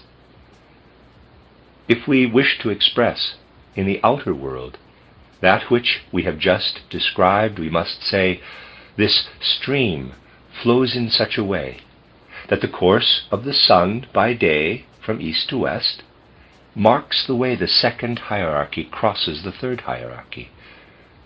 The third hierarchy, the angels, archangels, and archai, are as if floating up and down, quote, offering one another the golden buckets, close quote. In this presentation, we have the second hierarchy going with the sun, as it were, from east to west. This is not apparent, because here the Copernican world conception does not hold good, but this stream actually goes from east to west, following the course of the sun during the day. Thus we see, that is, if we have the ability to see, how man during sleep grows into the third hierarchy. But this third hierarchy is continually being graciously permeated from one side by the second hierarchy. Thus, this second hierarchy also makes itself felt in the life of our soul. I pointed out in the last lecture but one the significance of transposing oneself vividly again into the experiences of one's youth. In this connection, you can get a very impressive feeling if you take up the mystery plays, and there read, perhaps now with greater understanding than was formerly the case, what is represented there in regard to the appearance of the youth of Johannes. It is indeed the case that man can vivify his own inner nature and make it intensely perceptible to himself if he goes back actively over his youth. I told you how he might take up old school books from which he might perhaps have learned something, or perhaps not. He immerses himself in what he learned or did not learn. It makes no difference whether one learned anything or not. The point is that one should immerse oneself intensely in what one formerly went through with it, for in this way one may have personal experiences. For instance, it was of immense significance to me personally, a few years ago, to transpose myself into such a situation belonging to my own youth. I then needed to intensify the forces of spiritual understanding. The following events occurred to me quite accidentally when I was just 11 years of age. I was given a school book. The first thing that happened to it was that I carelessly upset the ink pot on it and thereby damaged 2 pages, so that I could no longer read them. That was an event many years ago. But I have often lived through this event again, this school book with the damaged pages, with all that I experienced thereby. For this book had to be replaced by a poor family. It was something dreadful, all that one could experience through this school book with its gigantic ink smudges. As I said, it is not a question of having behaved well in connection with the circumstance which one recalls. It is rather a question of having experienced them with intensity. If you attempt this with all inner intensity, you will also experience something else. You will experience in a true vision a scene which you have inwardly lived through and evoked in the soul. When night has come and everything is dark around you, and you are by yourself, you will experience the situation as if spread out in space, which you had previously experienced in time. Suppose, for instance, that you evoke before your soul a scene which you once experienced, let us say, at 11 o'clock. Afterward, you went to a place where you sat with and amongst other human beings. You sat down, and other people sat around you. Here you have recalled something which you experienced inwardly. What was then around you externally now meets you entirely as a spatial vision. One only needs to look for such connections, and then quite important discoveries can be made. Let us say, for instance, that when you are 17 years of age, you had your midday meal in a pension where the guests were continually changing. Call up inwardly in your soul one such scene which you experienced. Recall it vividly. Then in the night, you find yourself sitting down at the table. Around you people are sitting, people whom you did not often see, because in this pension they continually came and went. In one face, you recognize, quote, "That is something I experienced at that time," close quote. External space is added to the soul experience when you make your memories active in this way. This means, in reality, that you are living with this stream which flows from east to west, because gradually you feel more and more strongly there in the spiritual world where you enter in sleep, which you enter in sleep. Your life does not merely consist of being merged with the spiritual, but in this spiritual there transpires something which was reflected externally at the time you sat around the pension table with these human beings. You have forgotten it long ago, but it is still there. You behold it as you can behold those things which can often be seen inscribed in the Akashic record. The moment you have this before you, you have identified yourself with this stream flowing from east to west, the stream of the second hierarchy. In this stream of the second hierarchy, something lives which is outwardly reflected by day. Now, days vary in the course of the whole year. In spring, a day is longer. In autumn, shorter. In summer, it is longest. In winter, shortest. The day is subject to change throughout the year. That is caused by a stream which flows from west to east, counter to the stream from east to west, and that is the stream of the first hierarchy, of the seraphim, the cherubim, and the thrones. Observe, therefore, how the day changes in the course of the year. If you pass on from the day to the year, then you come in contact with what meets you during sleep as the opposite stream. As a matter of fact, it is the case that we go forth in sleep into the spiritual world in a direct line, not in the direction which goes from west to east, nor in the direction which goes from east to west.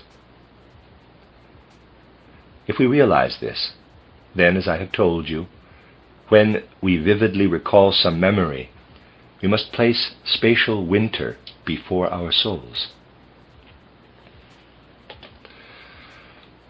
This is also the case when we become conscious of our will.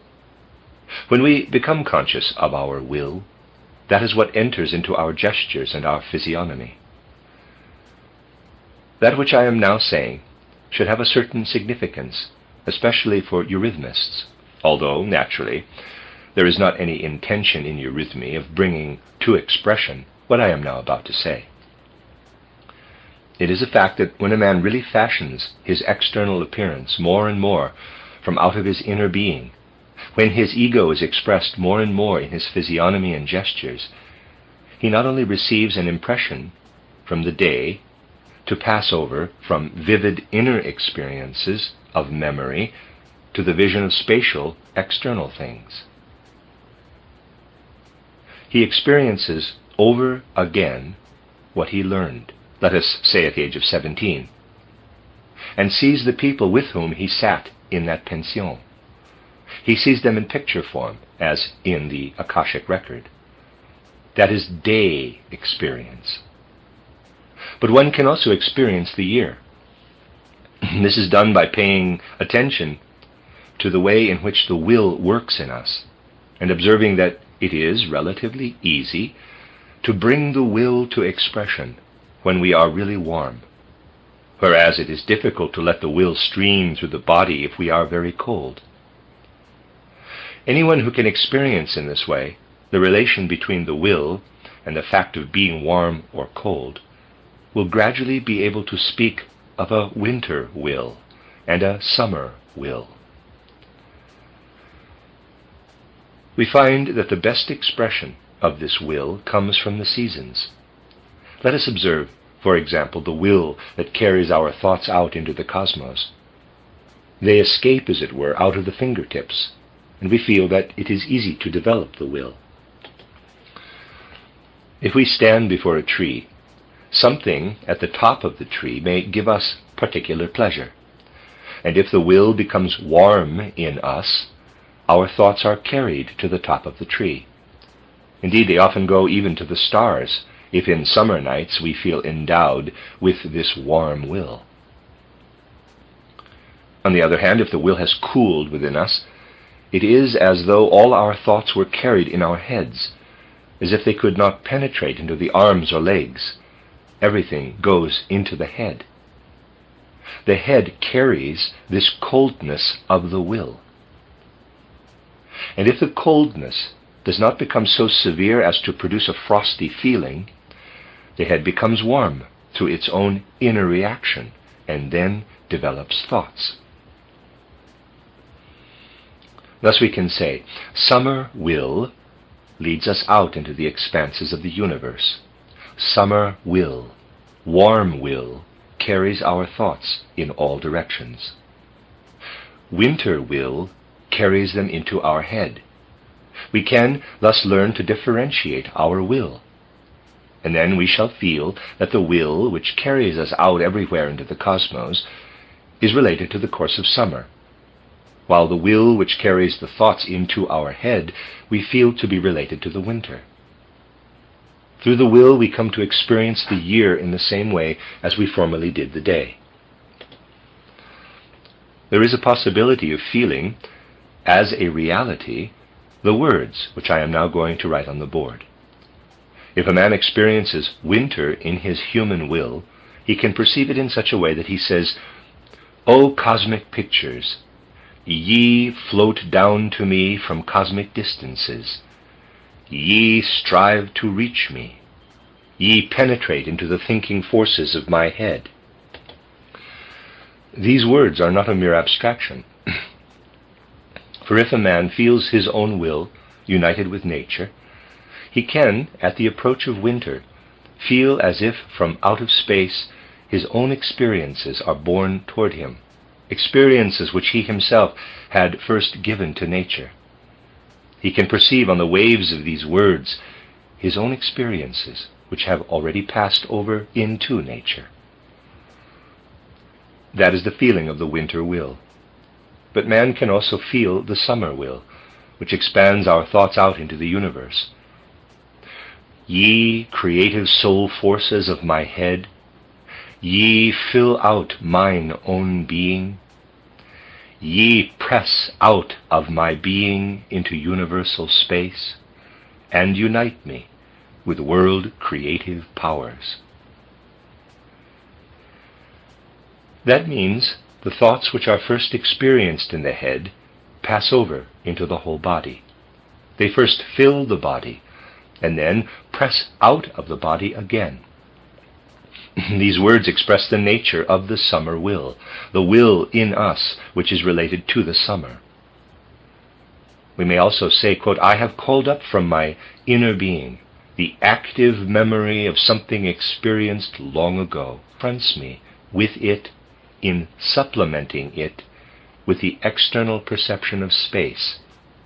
And that corresponds to the stream from east to west, close quote. I'm going to reread that quote again. Quote, we may also say, quote, "I have called up from my inner being the active memory of something experienced long ago, semicolon. The day with its night confronts me with it in supplementing it with the external perception of space, semicolon. And that corresponds to the stream from east to west, close quote. We may also say, quote, in us winter will changes into summer will, and summer will into winter will, close quote. We are no longer related to the day with its interchange of light and darkness. We are related to the year through our will, and thereby are identified with the stream flowing from west to east, the stream of the first hierarchy, the seraphim, cherubim, and the thrones. As we go on, we shall see how man is hindered or helped through heredity or external adaptation to environment, with reference to this relationship with the inner being of nature. For what I have explained to you today relates to the way in which man, if he is hindered as little as possible by the Luciferic and Ahrimanic forces, can grow in this way with his thought and will into the inner being of nature, and is received by the time forces, the day forces, and the year forces, the third hierarchy, the second hierarchy, and the first hierarchy. But the Ahrimanic forces, as they appear in heredity, and the Luciferic forces, as they appear in adaptation to environment, have an essential influence on all this. This great question shall occupy us in the next lecture, and this is the end of Lecture 3.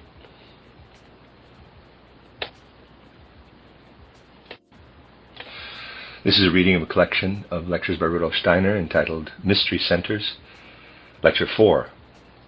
And this has a title. It's called The Ephesian Mysteries of Artemis, given in Dornach on the 30th of November, 1923. The continuation of the studies we made here on the last occasion leads us today, first of all, to something which will furnish a preparation for the next 2 lectures. It leads us to glance at the connection of man, and indeed of the whole man, with our earth. I have often said in various connections that man is subject to a kind of deception as he ascribes to himself a totally separate existence, if he ascribes to himself, as a physical human being, an independent, separate existence. He is indeed independent and individual as a psychic and spiritual being, but as physical earth man, he belongs to the earth in its organic entirety, and this applies in a certain sense to his etheric body also. I will describe to you today how this connection of man with earthly existence can appear to supersensible vision, and I will do so in a more narrative form by way of preparation for the next 2 lectures. Let us suppose that someone possessing imaginative consciousness, which I have often described, takes a journey through the primeval Alps, among those rocks and stones which consist chiefly in quartz, that is, in rocks containing silicates and other similar minerals. When we come into this primeval mountainous region, we walk upon the hardest rocks on earth, which, when they appear in their own characteristic form, have something virgin in them, one might say, something which is untouched by the ordinary everyday life of earth. We can indeed understand Goethe quite well when, in one of the beautiful utterances we have often quoted here, he speaks of his experience among these primeval mountains. He speaks of the solitude he felt when sitting among these granite mountains, receiving impressions from those hard and stern rocks towering up from the earth. Goethe addresses the granite as, quote, the everlasting son of the earth, S-O-N, close quote. The granite which consists in quartz, that is, in silicates, in mica, and in feldspar. Now, when a man approaches these primeval rocks with his ordinary consciousness, he may, of course, admire them from outside. He is struck by their forms, by the perfectly wonderful, primitive plastic art, which is, however, extraordinarily eloquent. When, however, with imaginative consciousness, he approaches these rocks, the hardest on the earth, he penetrates by their means directly into the depths of the mineral kingdom. he is then able to grow together, as it were, in thought, with the rock. One might say that his soul being extends everywhere down to the depths of the rock, and he actually enters in spirit as into a holy palace of the gods.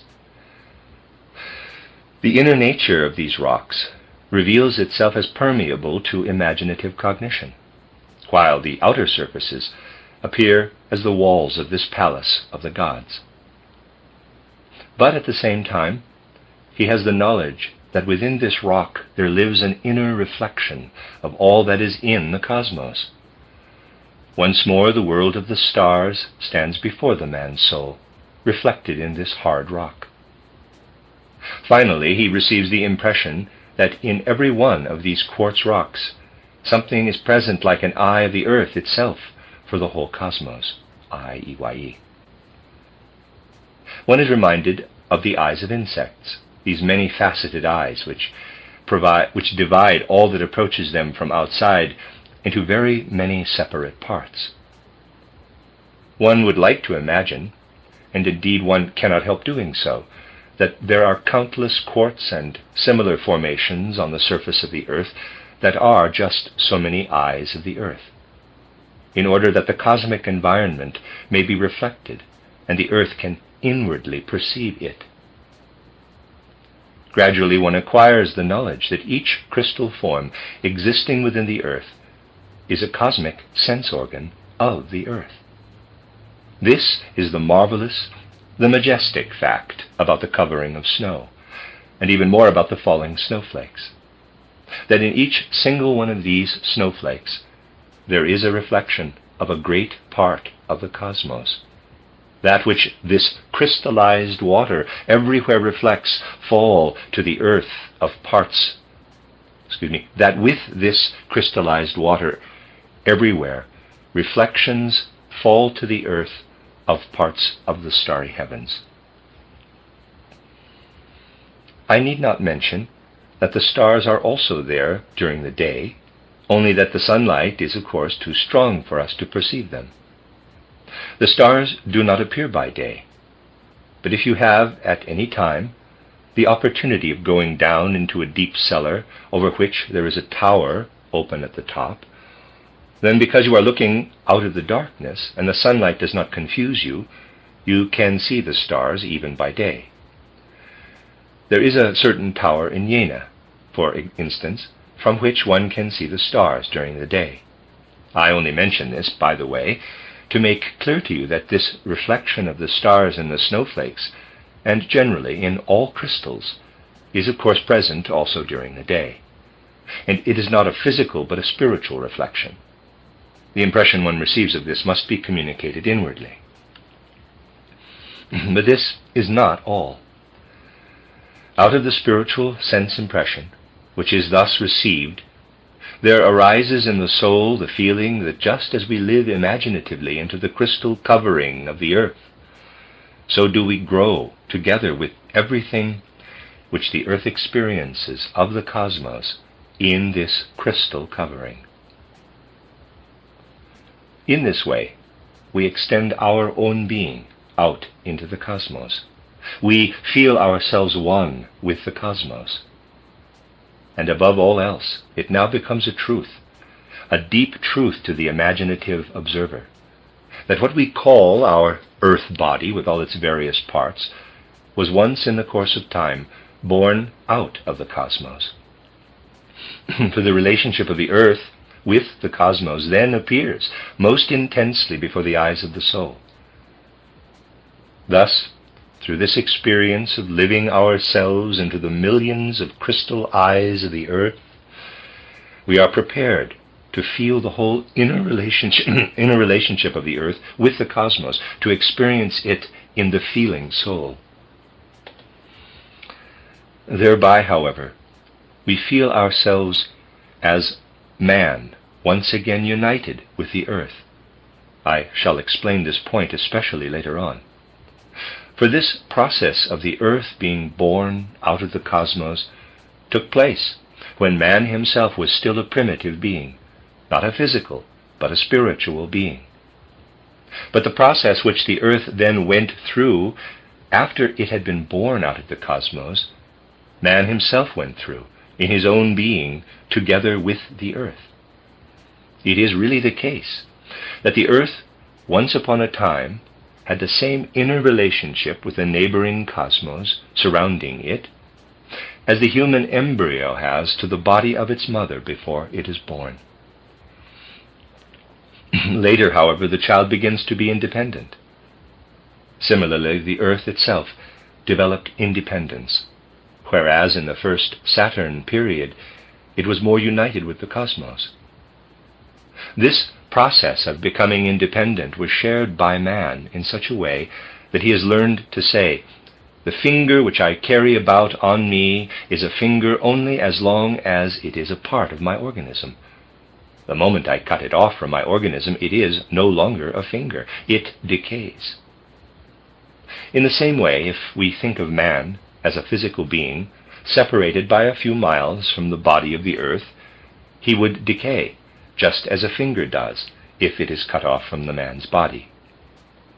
The delusion of man that as a physical being he is independent of the earth arises only from the fact that he can move about freely on the surface of the earth, whereas the finger cannot move about on the rest of his organism.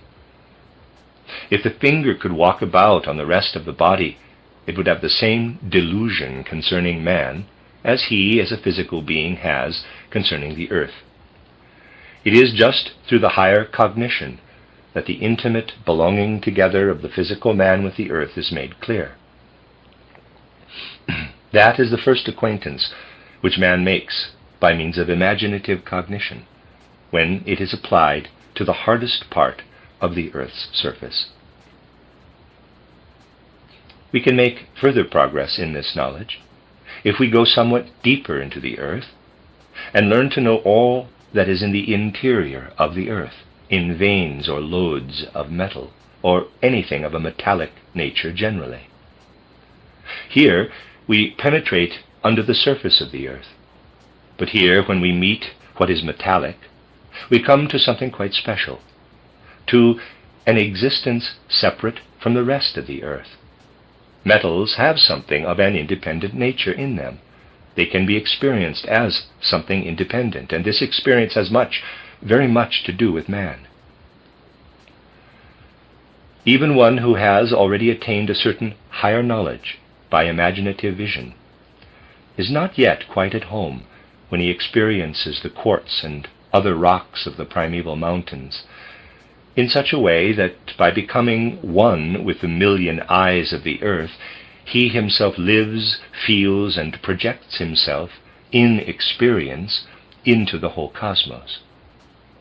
When, however, such a man approaches the interior of the earth, there come to him the first impulses which accompany such a wonderful and deep experience as he may have in the stimulus to be had in a mine. Once, however, these impulses have come to him, he only requires spiritual vision to be able everywhere to enter into relationship with that which is metallic, even if he does not go down into the borings of the mine.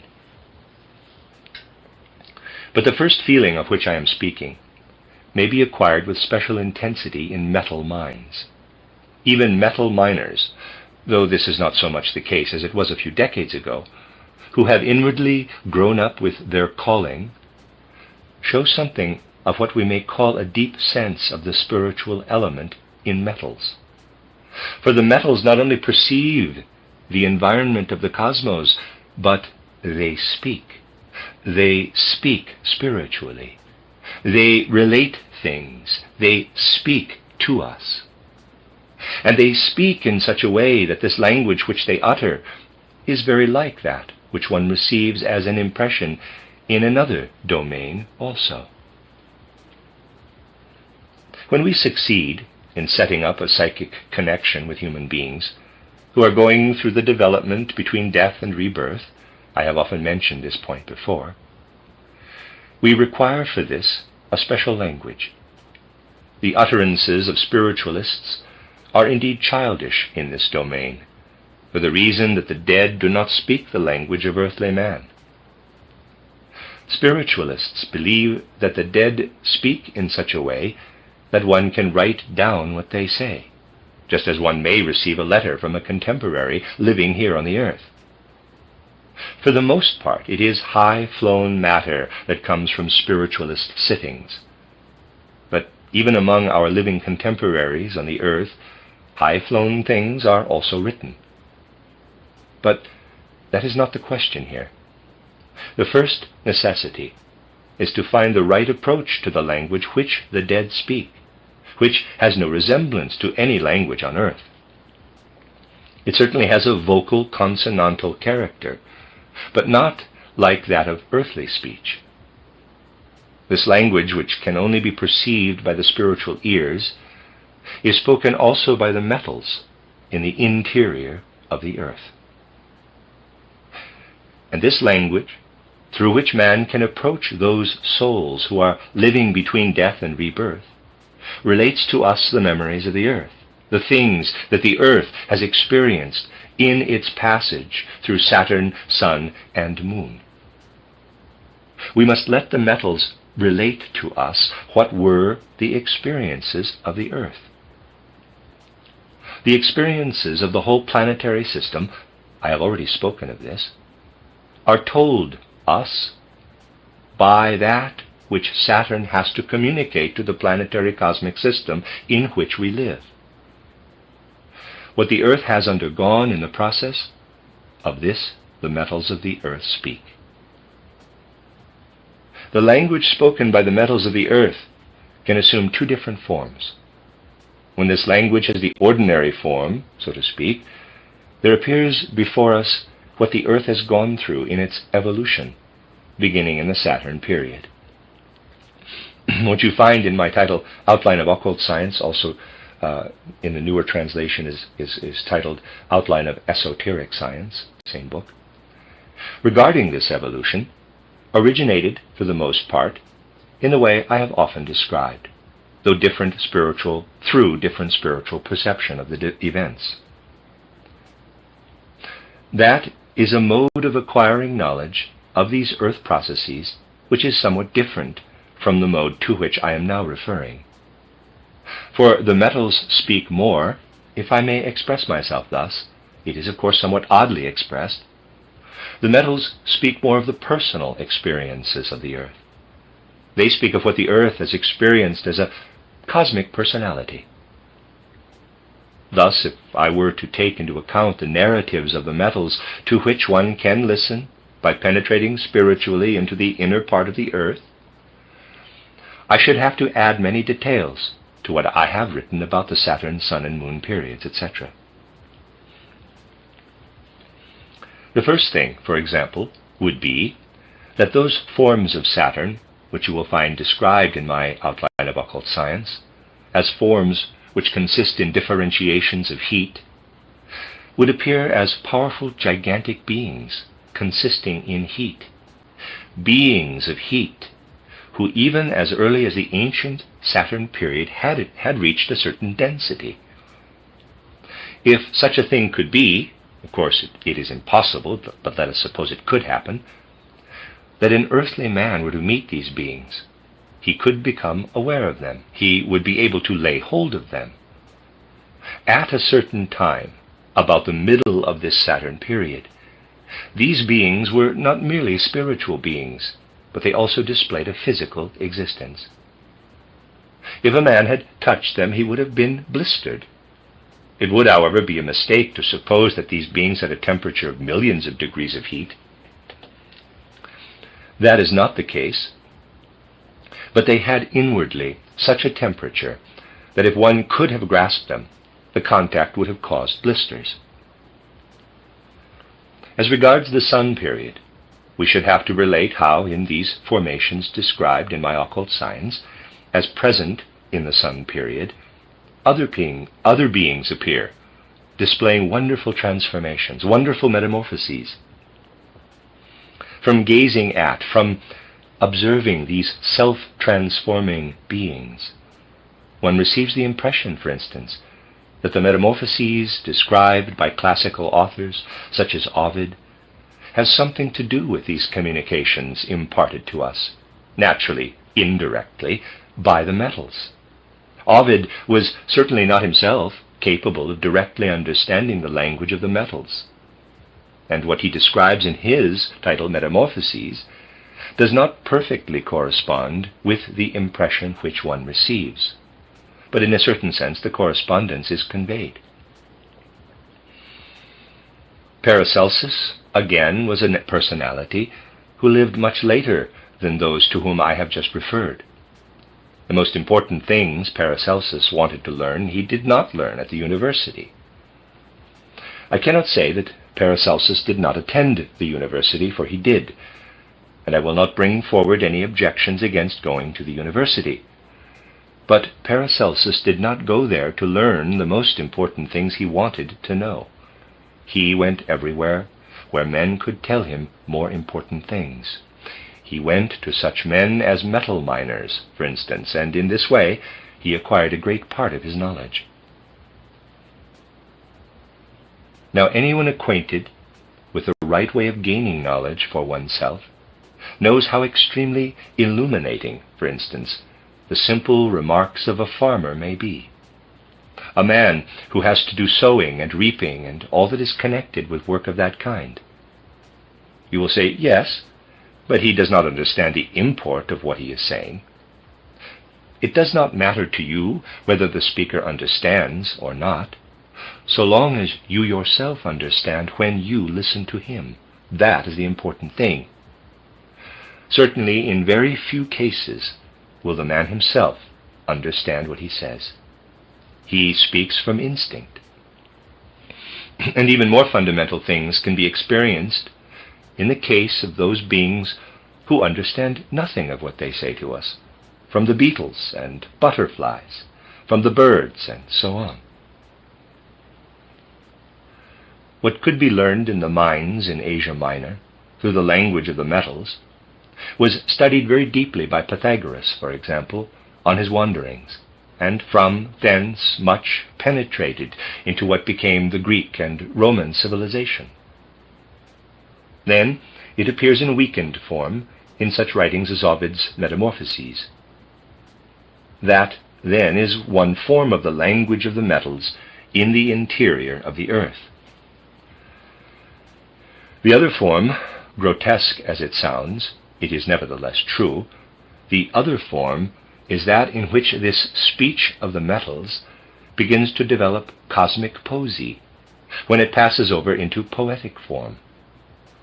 There actually appears in the language of the metals cosmic fantasy.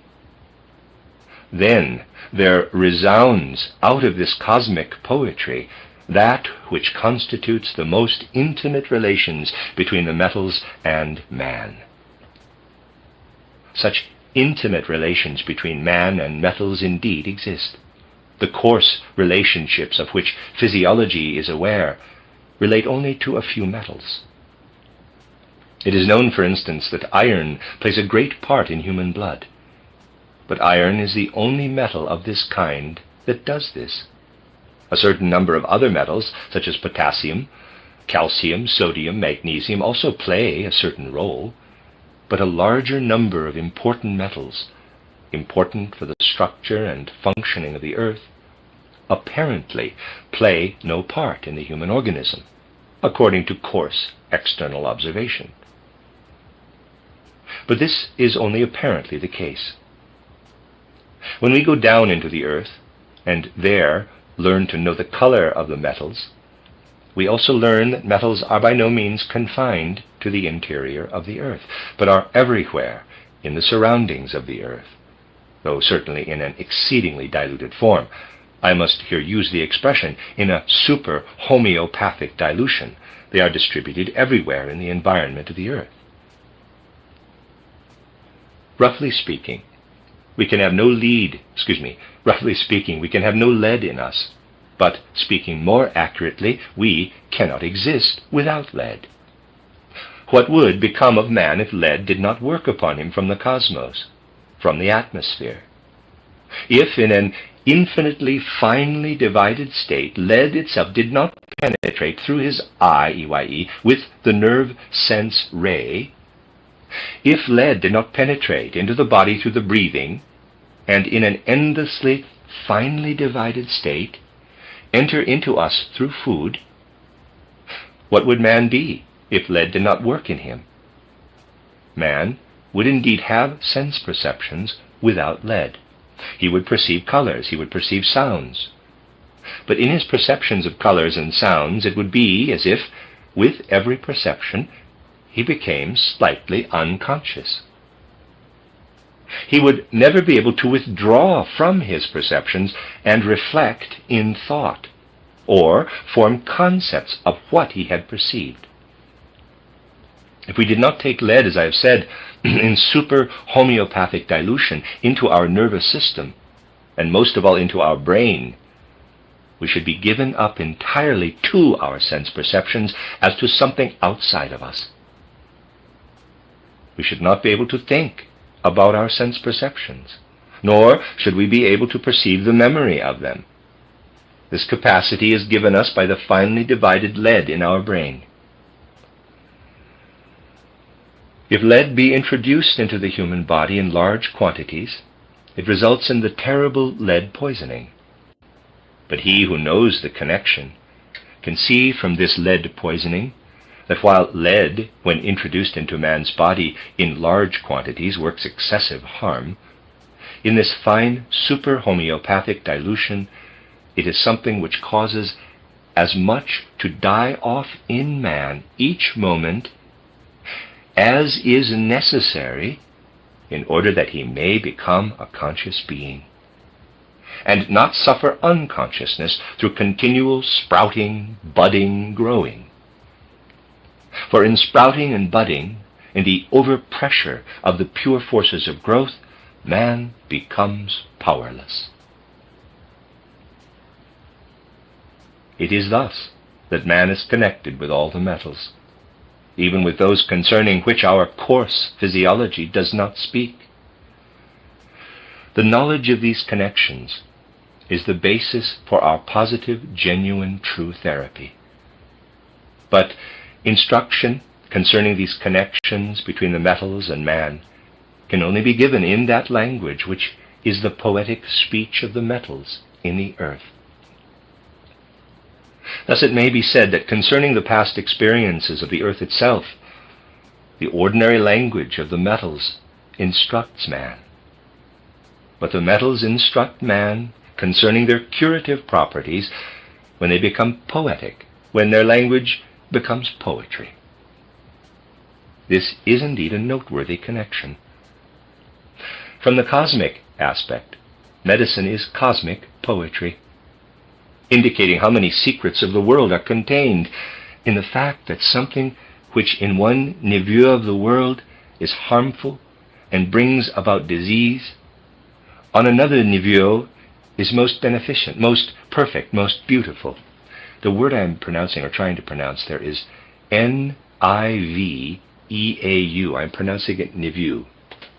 Concerning the word niveau, it means a level, a plateau or level that one has progressed to, especially in a religious connotation. Let me read that sentence again. From the cosmic aspect, medicine is cosmic poetry, indicating how many secrets of the world are contained in the fact that something which on one niveau of the world is harmful and brings about disease, on another niveau is most beneficent, most perfect, most beautiful. This is shown us when inspired cognition penetrates to the veins of metal in the earth and to all that is metallic in the earth.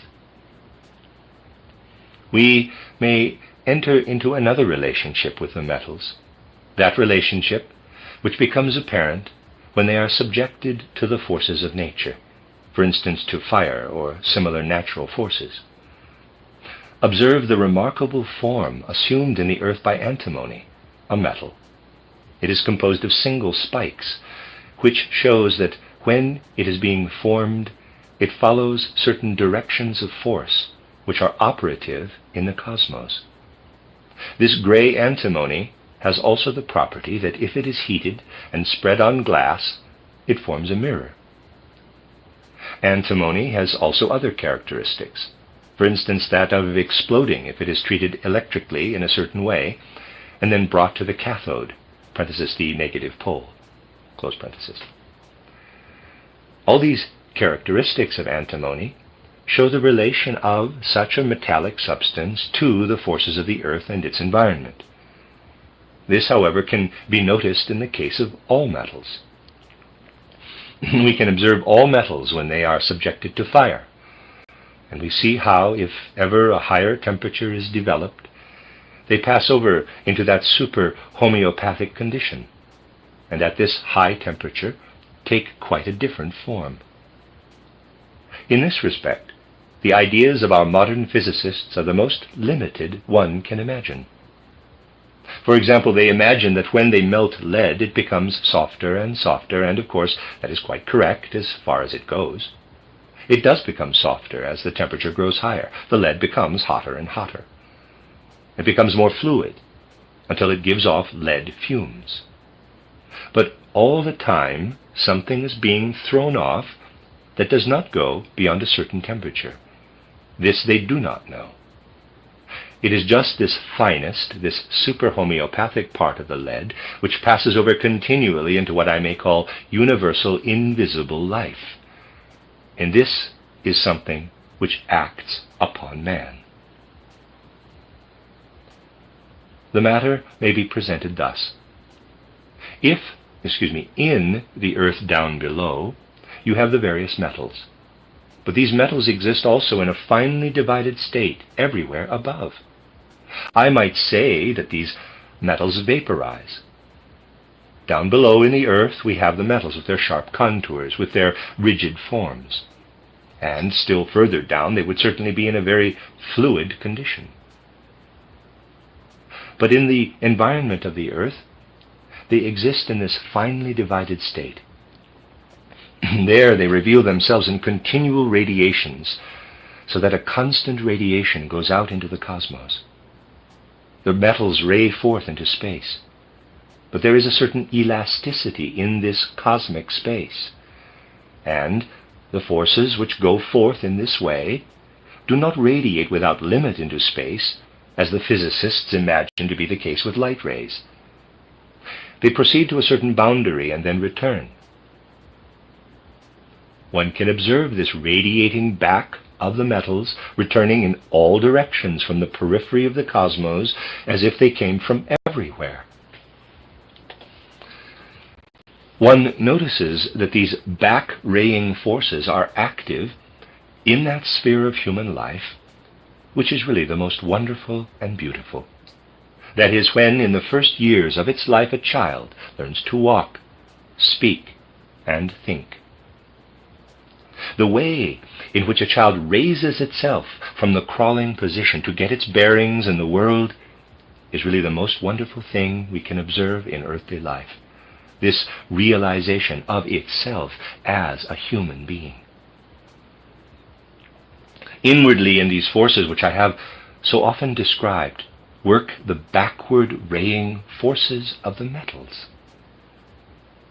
While the child learns to raise itself upright from its horizontal crawling position, it is permeated by these metallic forces which are being reflected back. It is these forces which really raise the child up.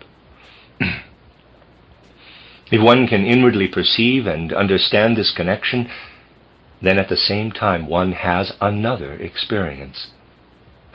One learns in his actions and in his being the connection of man as he lives here on the earth with his former earth lives. It requires the same capacity to perceive the workings of metals in the cosmos as it does to perceive the karmic connection of successive earth lives. These capacities are the same. The one arises with the other, and the one does not exist without the other. For this reason I said in a different connection that in the power of orientation in the raising itself of the child from crawling to standing upright and walking, in learning to speak, and in learning to think, lies that which comes over from former earthly lives. Anyone who has a feeling for these things can see in the way a child makes its first steps, in the way it walks, whether it has the inclination to press more on the toes or the heel, whether it bends the knees more or less strongly. In all this, anyone who has an eye for these things can see a karmic tendency from a former earth life. This reveals itself primarily in the gait, and it can now be perceived because the capacity to see the backward raying forces of the metals and the power to observe the connection of man with his former earth lives belong together. When people say anthroposophy cannot be proved, that assertion is really without foundation. People are accustomed to prove things in such a way that sense perception is always brought forward as proof. That is just as if someone were to say, if you tell me that the earth moves in cosmic space without support, that is impossible. The earth must have something to rest on, otherwise it would fall. Now, cosmic bodies do mutually support one another, and only with regard to things of the earth can one say that everything must have something to rest on. For the truths which concern everyday consciousness, we demand proofs. The truths which relate to the spirit mutually support one another. But one must be able to trace this mutual support.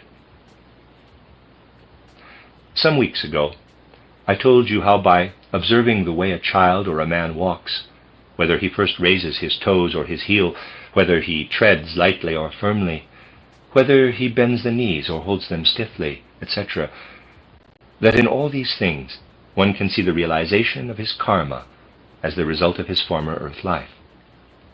Today I have shown you how the reflected forces of the metals enable one to recognize how the several lives on earth are connected together. Here we perceive two truths that mutually support each other. It is always the case. We must first hear a truth, then other things intervene, and then we hear the same truth again from a different point of view, then perhaps a third time. Thus do the truths of anthroposophy support one another, as the heavenly bodies in the cosmos uphold and support each other.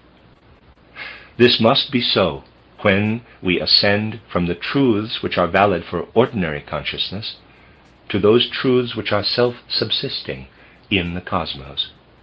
And self-subsisting in the cosmos is that which is to be grasped through the knowledge given by anthroposophy.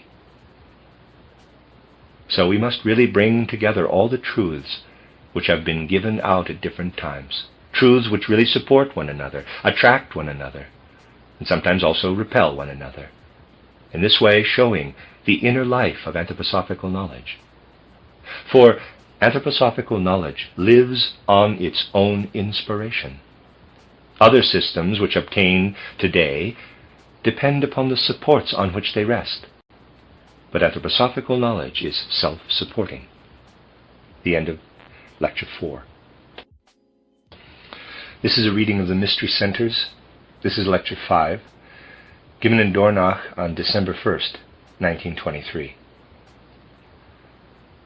Through that which I gave you in my last lecture, it is now possible to speak more exactly of many of those events which occurred in the course of the evolution of the earth, and which have brought about its present form. You will remember I said that one who has attained to knowledge through inner vision comes into a certain relationship with the metals of the earth, with all that has its being in the earth, through the fact that the earth is permeated with veins of metal, that the earth in general carries within itself various kinds of metals. This relationship into which man can enter with the metals enables him to look back on that which has happened to the earth. It is particularly interesting to look back to what happened on the earth in the times preceding the Atlantean evolution, that period which I have described in a somewhat external way as the Lemurian epoch. To look back also to the period of time which immediately preceded this, when the Earth went through the Sun stage. During the Lemurian epoch, the Earth went through the Moon stage. It is interesting to look back on all these events, for we thereby receive an impression of how wonderful is everything in the sphere of earthly existence. Nowadays we are accustomed to regard the Earth as complete in the form which it presents to us today. We live on the continents as human beings, and are surrounded by what the Earth bears upon it in the way of plants, animals, birds of the air, and so on. We know that we ourselves live, in a certain sense, in a sort of air ocean, the atmosphere which surrounds the Earth. That out of this atmosphere we take oxygen into ourselves, that our relation to the nitrogen also plays a certain pail. Perhaps that word P-A-I-L is meant to be also plays a certain part. We picture to ourselves in general that this atmosphere, consisting in oxygen and nitrogen, surrounds us. Then we look upon the oceans, the seas. I need not go into every detail. And we form a picture of the planet which we inhabit in the universe. The Earth was not always as it is today. It has undergone tremendous changes. If we go back to the times I have just indicated, to the Lemurian age, and a little further back, we find quite a different condition of the Earth from what we have today. Let us begin with the atmosphere in which we now live, and which we regard as non-living, lifeless. Even this atmosphere shows itself in those early ages as something quite different. If we go still further back, we have to observe something else. Today, we have this firm, solid Earth kernel, and around it, the atmosphere. A similar mental picture might also be made even for those very ancient times. But there could be no question of there being round the Earth anything like the air we now breathe. In the air we breathe today, oxygen and nitrogen play the chief part. Carbon and hydrogen play a less important part, and sulfur and phosphorus a still less significant one. As regards those very ancient times, it is really not possible to speak of oxygen, nitrogen, carbon, sulfur, and so on, simply because what the chemist calls by these names today did not exist in this ancient period. If a chemist of today were to meet a spiritual being of that time and speak of carbon, oxygen, nitrogen, etc., that being would reply, quote, "Such things do not exist," close quote. It is possible to speak today of oxygen, nitrogen, carbon, etc., but in those ancient times there was absolutely no possibility of speaking of these things, for they could only be present as such after the Earth had reached a certain density and had acquired forces such as it has within it today. Oxygen, nitrogen, potassium, sodium, and so on, all the lighter so-called metals, simply did not exist in that ancient epoch. On the other hand, there was at that time around the Earth, in the place where today we have the atmosphere, something that was of an exceedingly fine fluid nature, of a consistency halfway between our present air and water. It was of a fluid nature, but in its fluidity it was similar to albumin, so that in reality the Earth at that time was entirely surrounded by an albuminous atmosphere. The albumin in eggs today is very much denser, but it may be compared with that of which we are now speaking. From this environment of the Earth, when later the Earth became denser, what we now call carbon, hydrogen, oxygen, nitrogen, and so on, were gradually differentiated. They were not there in such a way that we can say this ancient albuminous atmosphere was composed of these elements. for it did not have these several elements as ingredients. Today we generally think of things as being formed by combination, but that is nonsense. What we know as certain higher substances are not always composed of what appears when they are analyzed. For these things cease to be present in the higher substance. Carbon is not present there as carbon, nor oxygen as oxygen, but there is a substance of a higher nature. As I have said, this substance, according to its qualities, may really be described as albumin in an excessively fluid condition. The whole of this substance surrounding the earth at that time was permeated from the universe with cosmic ether, which gave it life. So that we have to represent to ourselves the cosmic ether as projecting into this substance and giving it life. This substance lived because the cosmic ether projected itself into it. Not only was it alive, it was also differentiated in a remarkable manner. For example, in one part there appears a large structure in which man would be suffocated. In another part, another large structure appears in which man could specially have regained new life and activity if he could have been there at that time as a human being, and so forth. Formations arose, producing effects which remind one of the chemical elements of today. But chemical elements in our modern sense did not exist. Then the whole was pervaded by reflections of light, gleams of light, rays of light, sparkles of light. And finally the whole was warmed through by the cosmic ether. Such were the characteristics of that early period of the Earth's atmosphere. The first thing to be fashioned from out of the cosmos is what I described in the last lecture as the very first primeval mountains. These were fashioned from out of the cosmos. Thus the quartz that is found out there in the primeval mountains, in its beautiful form, in its relative transparency, was formed in the earth to a certain extent from out of the universe.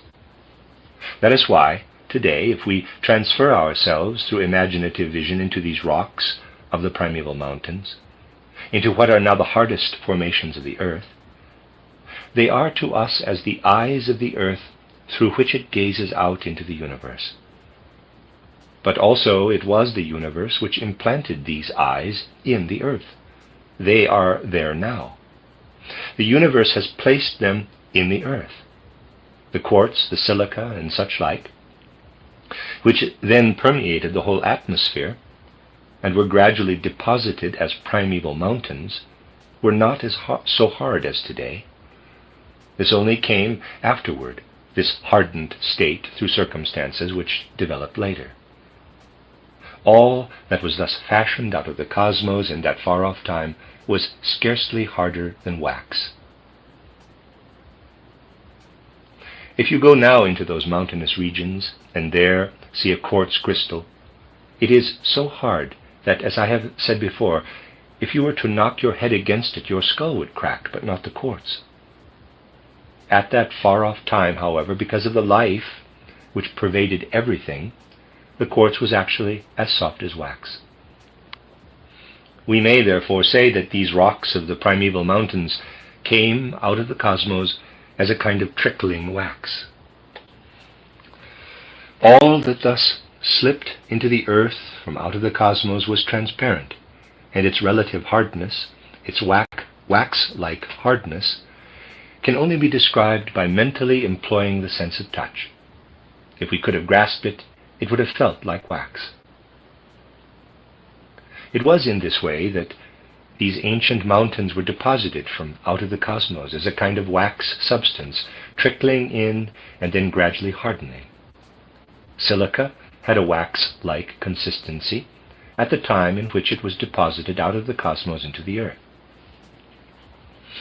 That which today is present more spiritually, and which I described in the last lecture vis-à-vis that by transposing oneself into this hard rock, one has pictures of the cosmos, this phenomenon was at that time quite perceptible spiritually, and in such a way that when such silicates, in the wax-like condition, began to condense, one could distinguish in them something like a kind of plant form. Anyone who has looked round a little on nature knows quite well that something like distinctive marks of an ancient time are to be found in the mineral world today. We find stones, we take them in our hands, we look attentively at them, and we find they have within them something like the outline of a plant form.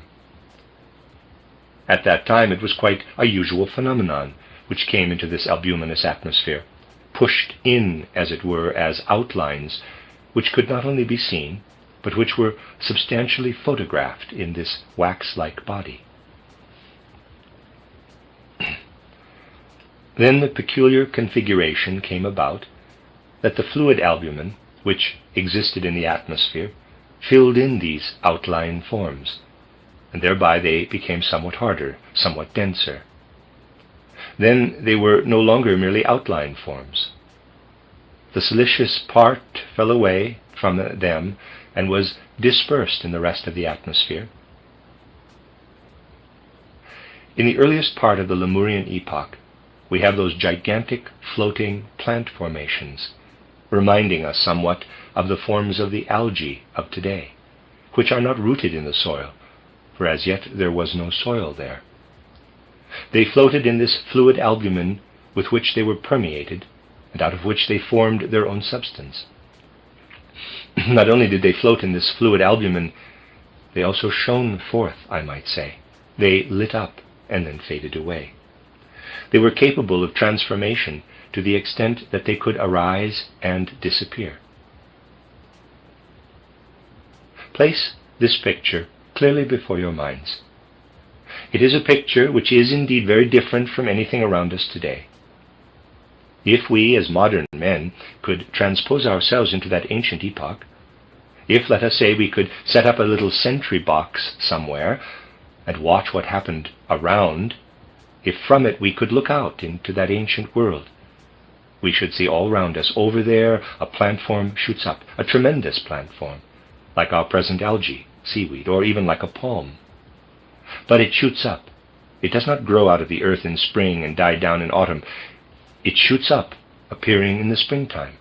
The springtime was much shorter then, and reaches a tremendous size. Then it disappears again into the fluid albumin-like element. Such an observer would see green ever appearing and then fading away. He would not speak of plants covering the earth, but of plants which, like air clouds, appear from out of the cosmos, become dense, and then dissolve away, something which grows green in this element of albumin. Then, in the time which would somewhat correspond to our summertime today, he would say, "This is the time when the environment of our earth grows green," but he would have to look up to the green rather than look down on it. In this way, the idea comes to us how the flinty part of the earth atmosphere draws down into the earth, and how the plant force, which is really out there in the cosmos, attracts it up to itself. How the plant world comes down to the earth from out of the cosmos. In the period of which I am now speaking, we have to say, this plant world is something which arises and passes away in the atmosphere. Something else must also be said. If today, as human beings, we transfer ourselves through this relationship with the metallic elements of the earth back into those ancient times, we feel as if all this belonged to ourselves, as if we had something to do with that which at that time, within the atmosphere, grew green and then faded away.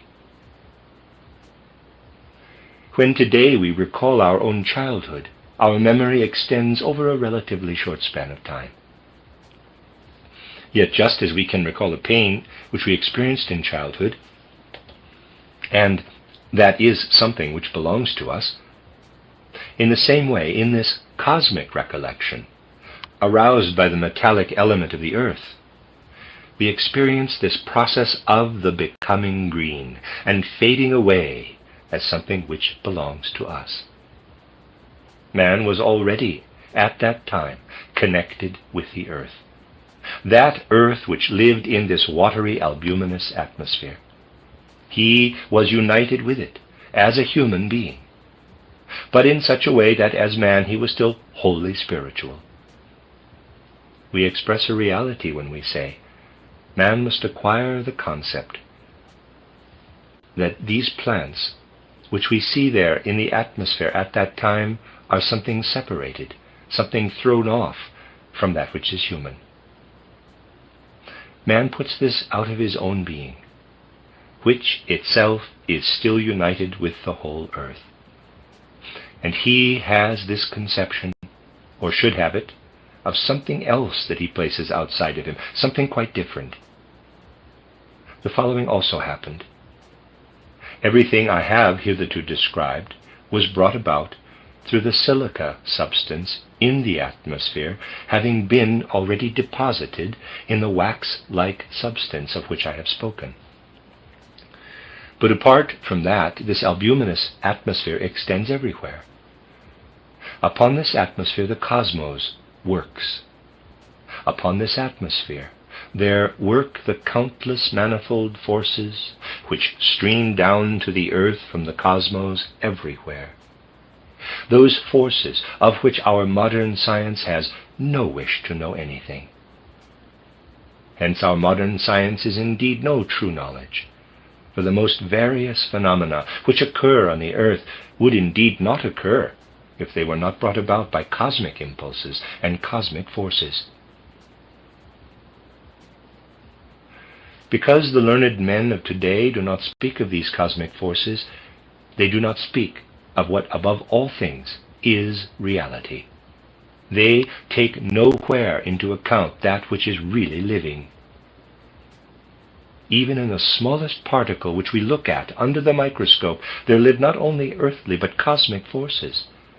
And if this is not taken into account, there is no reality. Thus were the cosmic forces active at that time upon this fluid albumin in the environment of the earth. These cosmic forces worked on many parts of this albumin in such a way that they congealed, so that one could see everywhere albumin congealed by the forces of the cosmos.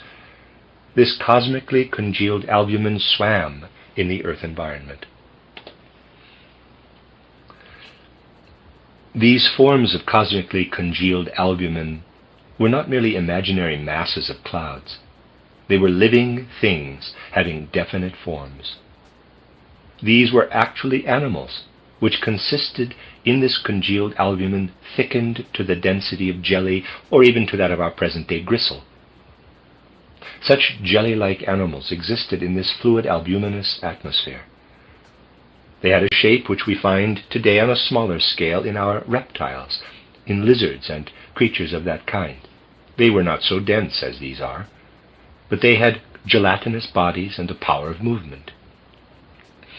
At one moment they had long limbs, at another these limbs were drawn back into the body. In short, everything about these limbs is like a snail which can extend and withdraw its feelers.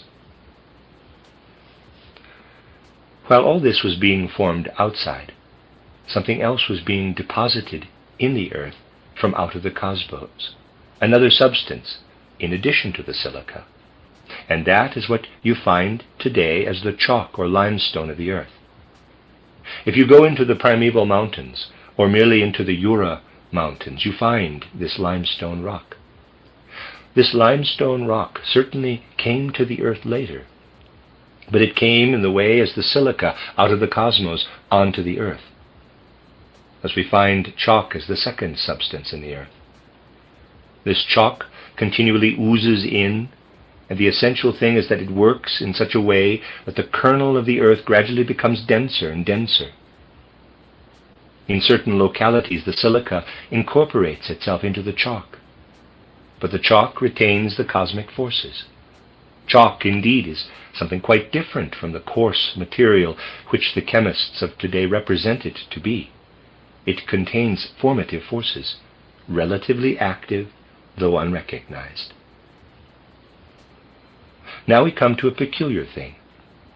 If we consider a somewhat later time than that which I have described, in connection with the phenomenon of the arising and passing away of the green, we find that in this albuminous atmosphere there is a continual rising and falling of chalky substance.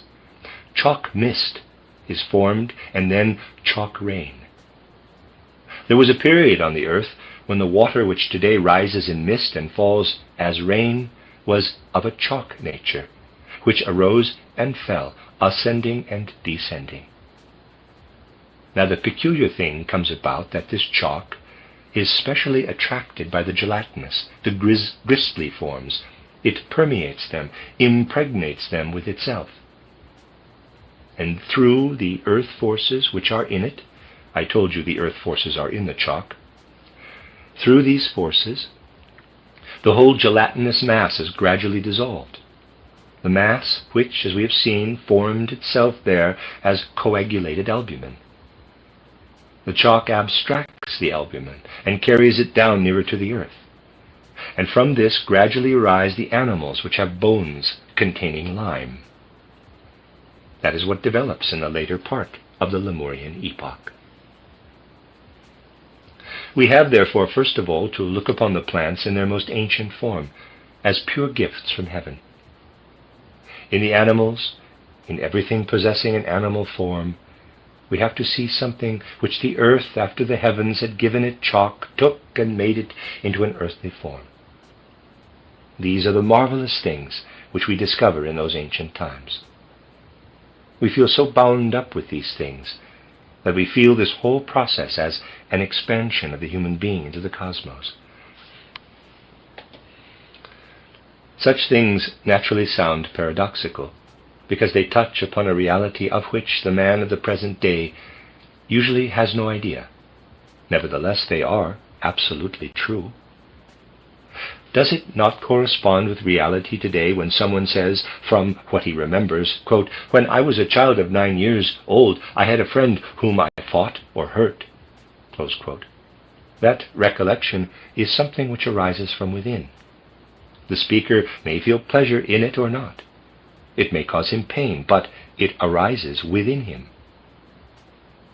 Similarly, there arises in man, through the relationship with the metals, an enhanced human consciousness, which becomes an earth consciousness. Whilst thou hast formed on the earth thy whole being from out of the heavens, by the descent thou hast separated the plants from thee, they are cast off from thee. Thou hast also cast off the animal nature. In the form of coagulated jelly or gristle thou didst will first of all that the animal nature should become a separate product from thyself. But in this case thou hast had to see how earlier earth forces have taken this work from thee and have fashioned the animal forms into another shape, which is a result of earth creation. In this way, in a cosmic memory, one can see this as one's own experience, just as one can see the case I have just given you as an experience of a short earthly life. One feels oneself, as has been said, united as a human being with all these things. But all this is indeed connected with many other processes. I can only sketch for you the chief events. Many other things happened. For example, while all that I have described was taking place, the whole atmosphere was filled with sulfur in a finely divided state. This finely divided sulfur united itself with other substances, and from the union there arose what I may call the parents of everything which is found today in the ores as pyrite, galena, native sulfide of zinc, etc. In this way, all these substances developed in an older form, soft, thick, and wax-like. The body of the earth was permeated with these things. When these ores, these metallic substances developed out of the general albuminous substance and formed the solid crust of the earth, the metals had really not much else to do, unless man made some use of them, than to ponder over what had happened in the past. We find them still doing this, bringing graphically to the mind of one who has inner vision all that has happened to the earth. Now, because he has as his own this cosmic, or at least Tellurian, experience, he says, through having cast off from thyself all this, through having cast off the primeval plant form, a form which has since developed into the later plant forms, through having cast off that which still exists in a more complicated way as the animal creation, as I have described it, thou hast separated from thyself that which formerly hindered thee from having as man a will of thine own. All that I have described to you is necessary. Man had to cast off these things from himself, just as today he has to get rid of perspiration and other matter. Man had to cast off these things, so that he might no longer be a being in whom merely the gods willed, but so that he could be a being with a will of his own, certainly not yet a free will, but his own. All this was necessary as preparation for the earthly nature of man. Through much else that happened, everything gradually became transformed. As the metals were now within the earth, the whole atmosphere changed also. It became a different atmosphere, much less sulphurous. Oxygen gradually gained the upper hand over the sulfur, whereas in the ancient times sulfur was of very great significance for the atmosphere of the earth. The whole atmosphere of the earth became transformed. In this transformed atmosphere, man could again cast off from himself something else. What man now separated off appeared as the successors of the earlier plants and earlier animals. Gradually, the later plant forms developed. These had a kind of root by which they held on to a still extremely soft, earthy substance. And there arose reptiles, lizard-like animals, more complicated creatures, impressions of which present-day geology can still discover. Of the most ancient creatures of which I have spoken, nothing can be found. Only in that later period, when man for the second time separated off from himself more complicated forms, only then were there such creatures as I have been describing to you. First of all, cloud-like structures, continually arising and disappearing, growing green and then fading away. Soft animal-like forms, which were really animals, forms which gradually consolidated themselves, had a life of their own, and then disappeared into the common earth life. This was the case with all these beings. And out of all this arose something which condensed more into itself. Among these animals was one which may be described as follows. It had a very large eye-like organ surrounded by a sort of aura. Near it was a kind of snout, which besides was elongated forward, then something like a lizard's body, but with powerful fins. Such a form as this arose, which now developed more firmness within itself. Animals arose possessed of what I may just as well call wings as fins, because these animals were not marine creatures, for there was no sea as yet. There was a soft, earthy mass, and the still soft element of the surroundings from which only the sulfur had been partly removed. In these surroundings, such an animal flew or swam. It was an activity between flying and swimming. Besides these, there were other animals which did not have this kind of limb. They had limbs which already were formed more out of the forces of the earth itself, and which remind us too of the limbs of the lower mammals of today. Thus, if starting from today, we could wander back through time, rather than through space, into that period which unites the Lemurian epoch with that of Atlantis, a peculiar prospect would face us. we should see these gigantic flying lizards, with a sort of lantern on their heads, which shines and also gives warmth.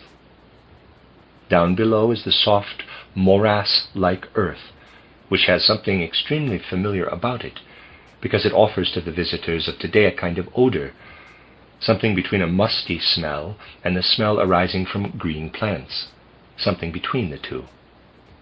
Something seductive on the one hand and extremely sympathetic on the other would be offered by the mud of the soft earth. In this morass, too, we find moving about as swamp animals, creatures which already have limbs more like those of our present lower animals, but spread out below them, something like the webbed feet of a duck, but of course very much bigger. With these shovels they propel themselves in the swamp, and also rock about from side to side. Man had to go through all this casting off process, so that he might be prepared for independent feeling during his earth existence. Thus we have, first, a vegetable-animal creation, consisting in products separated off from man, which prepares the possibility for the earthly human being to become a willing being. If all this had remained in man, it would have taken possession of his will. His will would then have become entirely a physical function. Through having separated these things from himself, the physical is put outside of him, and the will assumes a psychic character. In like manner, through this second creation, feeling assumes a psychic character. Not until the middle of the Atlantean epoch do there develop out of these animals and plants the animals and plants that are similar to ours of today. The earth at that time had reached a stage similar in appearance to what it is now. The same chemical substances as are recognized by the chemists of today were also in existence. Gradually there developed what we know as carbon, oxygen, the alkaline heavy metals, and the like. These things were developed by that time. Thereby man was able to make the third separation from himself, vis-a-vis that which he today forms in his surroundings as the plant-animal world. And inasmuch as he separated this off from himself, and inasmuch as there arose around him the present-day creation, he has become prepared for his life on earth as a thinking being. Thus we must say that humanity was not then divided as it is today into single individuals. There was one common humanity, still of a psychic and spiritual nature, sinking itself in the ether. For this common humanity came down from the cosmos with the ether, which streamed down to the earth from the cosmos. Humanity then went through those events which you find described in my title, Outline of Occult Science. It came to the earth, went away to the other planets, and came back again in the Atlantean epoch. This went on continually alongside the other happenings, for whenever something was separated off, humanity could not remain on the earth. It had to go away in order to strengthen the inner forces, which were now of a much finer, more psychic nature. Then humanity came down again. You may read about these events in more detail in my Outline of Occult Science. They are as follows. Humanity really belonged to the cosmos, and prepared for himself his own earthly environment by sending into the domain of the earth those things which he separated from him, and which then became the other kingdoms of nature. They are now in the domain of the earth, where man is surrounded by them. And now we can say, by sending these cast-off products into the domain of the earth, man gradually developed within him that which furnished him as an earthly human being with willing, feeling, and thinking. For that which man is today as a thinking, feeling, and willing being, which, during the period between birth and death, rests upon a physical, organic foundation, has only gradually developed. And it is connected with those beings who, for the sake of human evolution, have separated in the course of time from the human kingdom. Owing to this separation, they have metamorphosed themselves to their present forms. You see from what has now been said that we do not speak merely in a general, abstract way about this relationship with that which is of a metallic nature of the earth. For when one is united with these metals, which conceal within them the memory of earthly events, one can then really speak of what one remembers. One really finds what I have related today. When we travel back into those earlier times, we find everything more fleeting, more quickly vanishing. Just contemplate the grandiose, the majestic outlook which I have described to you. Those wax-like mobile silicate forms in which the outlined forms of the plant world arise, which suck themselves full of the soft albuminous substance, and thereby present in the earthly environment to which we look up, something which grows green and fades away again. Let me read that sentence again.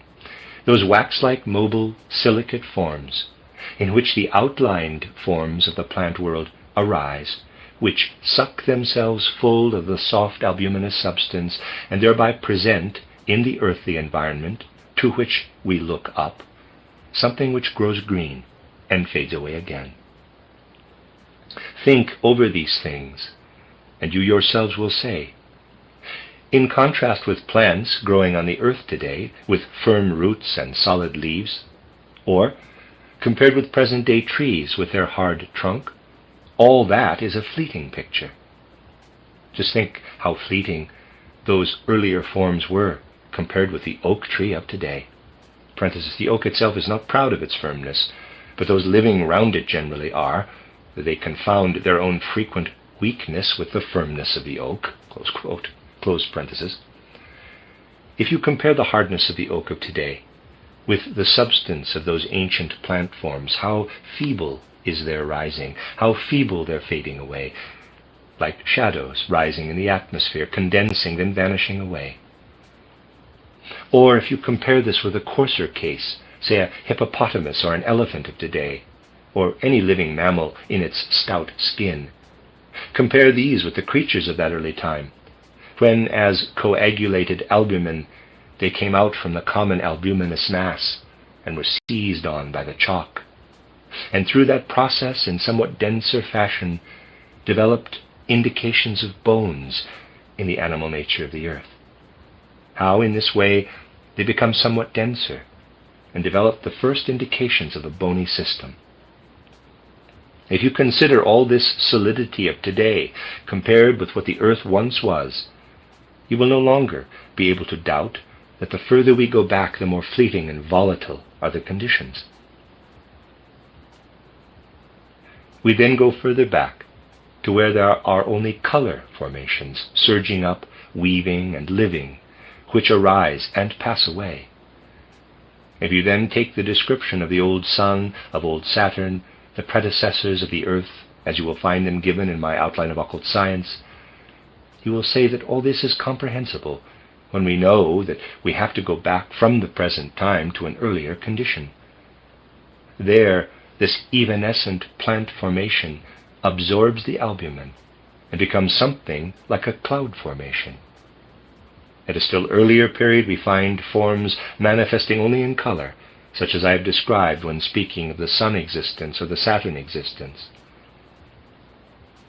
Thus, gradually, if we follow what is physical backward through time, we get away from the gross and the elephantine, through the finer physical to the spiritual.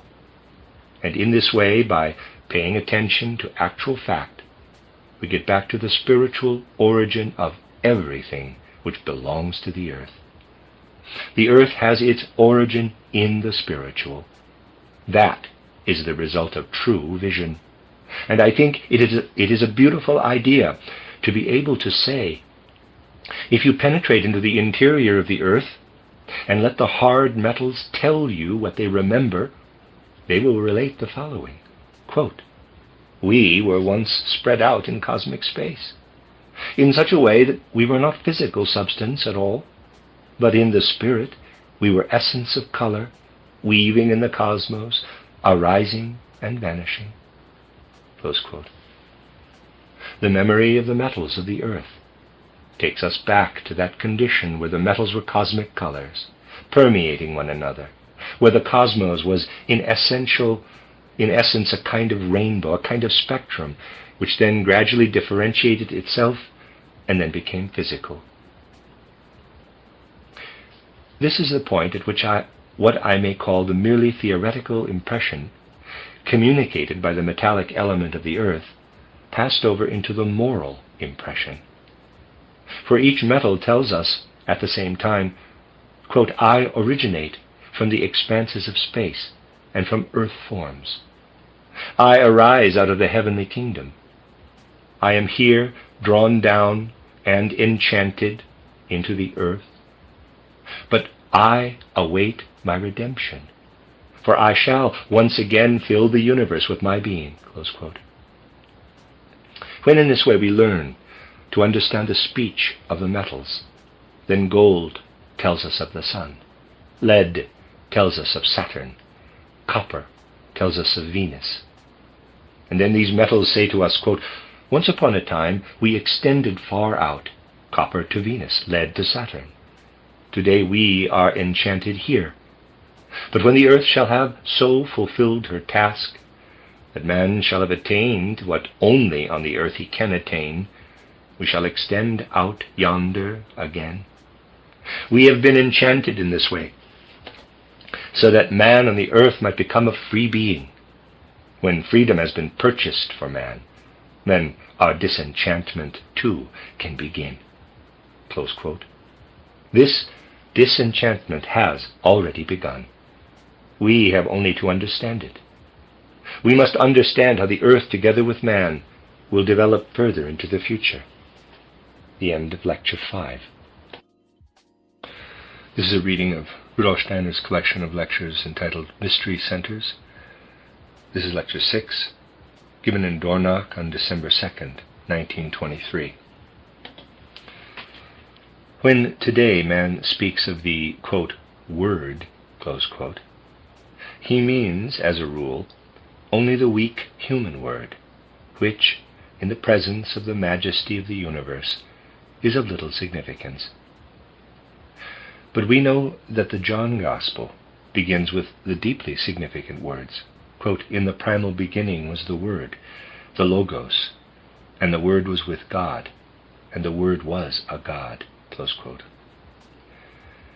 Anyone who meditates on this significant commencement of the John Gospel must ask himself, what is really indicated when the Word is placed at the very beginning of all things? What is really meant by this Logos, this Word? And how is this meaning connected with our puny human word, so insignificant in the presence of the majesty of the universe? The name of John is connected with the city of Ephesus, and he who, equipped with imaginative insight into world history, confronts these significant words, quote, "In the primal beginning was the Logos, and the Logos was with God, and the Logos was a God," close quote, is continually referred back along an inner path to the ancient temple of Diana of Ephesus. To him who is initiated to a certain degree in the cosmic mysteries, that which sounds forth as a riddle in the first verses of the John Gospel points to the mysteries of the temple of Artemis or Diana at Ephesus, so that it must seem to him, through inquiry of the mysteries of Ephesus, something could be obtained which would lead to the understanding of the beginning of the John Gospel. Let us therefore today, equipped with what has been brought before our souls in the last 2 lectures, look for a while into the mysteries of the temple of Diana at Ephesus. Let us look back into a time 6 or 7 centuries, or even earlier, before the Christian era, in order to see what was done in this sanctuary so sacred to the ancients. We find that the instruction given in the mysteries at Ephesus centered in the first place in that which sounds forth in human speech. We learn what took place in those Ephesian mysteries, not from any historical presentation, parenthesis, for human barbarism has taken sufficient care for the destruction of historical records, close parenthesis, but we learn it from the Akashic record, that chronicle of etheric thought accessible to spiritual cognition, in which the events of the world's history are inscribed. In this record, there comes again and again to our perception the way in which the pupil was directed by the teacher to concentrate on human speech. Again and again the pupil was urged as follows, quote, "Learn to feel in your own instrument of speech what really takes place in it when you speak." Close quote. The processes which take place when a man speaks cannot be apprehended by coarse perceptions, for they are delicate and intimate. Let us consider, first of all, the external side of speech. For it was with this external side of speech that the instruction given in the Ephesian mysteries began. The attention of the pupil was first directed to the way in which the word sounds forth from the mouth. He was told over and over again, quote, "Notice what you feel when the word sounds forth from the mouth." Close quote. The pupil had first to notice how, to a certain extent, something from the word ascends in order to take up into itself the thought of the head, and then how something from the same word descends into man, so that he might experience inwardly the content of feeling. Again and again the pupil was directed to drive the greatest possible range of speaking through his throat, and at the same time to observe the surging up and sinking down, which is to be perceived in the word which presses forth from the throat. He had to make a positive and a negative assertion, quote, I am not, close quote. This he had to force through his throat in the most articulate way possible, and then observe how in the words, quote, I am, close quote, the feeling of that which rises is predominant, while in the words, quote, I am not, close quote, the feeling of that which descends prevails. The pupil's attention was then directed even more closely to the intimate inner feeling and personal experiences of the word. He had to experience the following. From the word there mounts up toward the head something like heat, and this heat, this fire, catches hold of the thought. Downward there flows something like a watery element. This pours downward as a glandular secretion pours forth within man.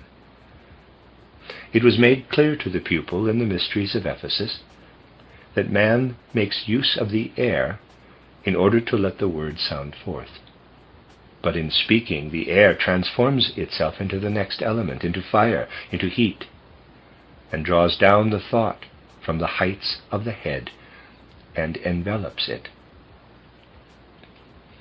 Again, because an alternating condition arises, this sending up of fire and the sending down of that which is embodied in the word, the air, like a glandular secretion, trickles downward as water, as a fluid element.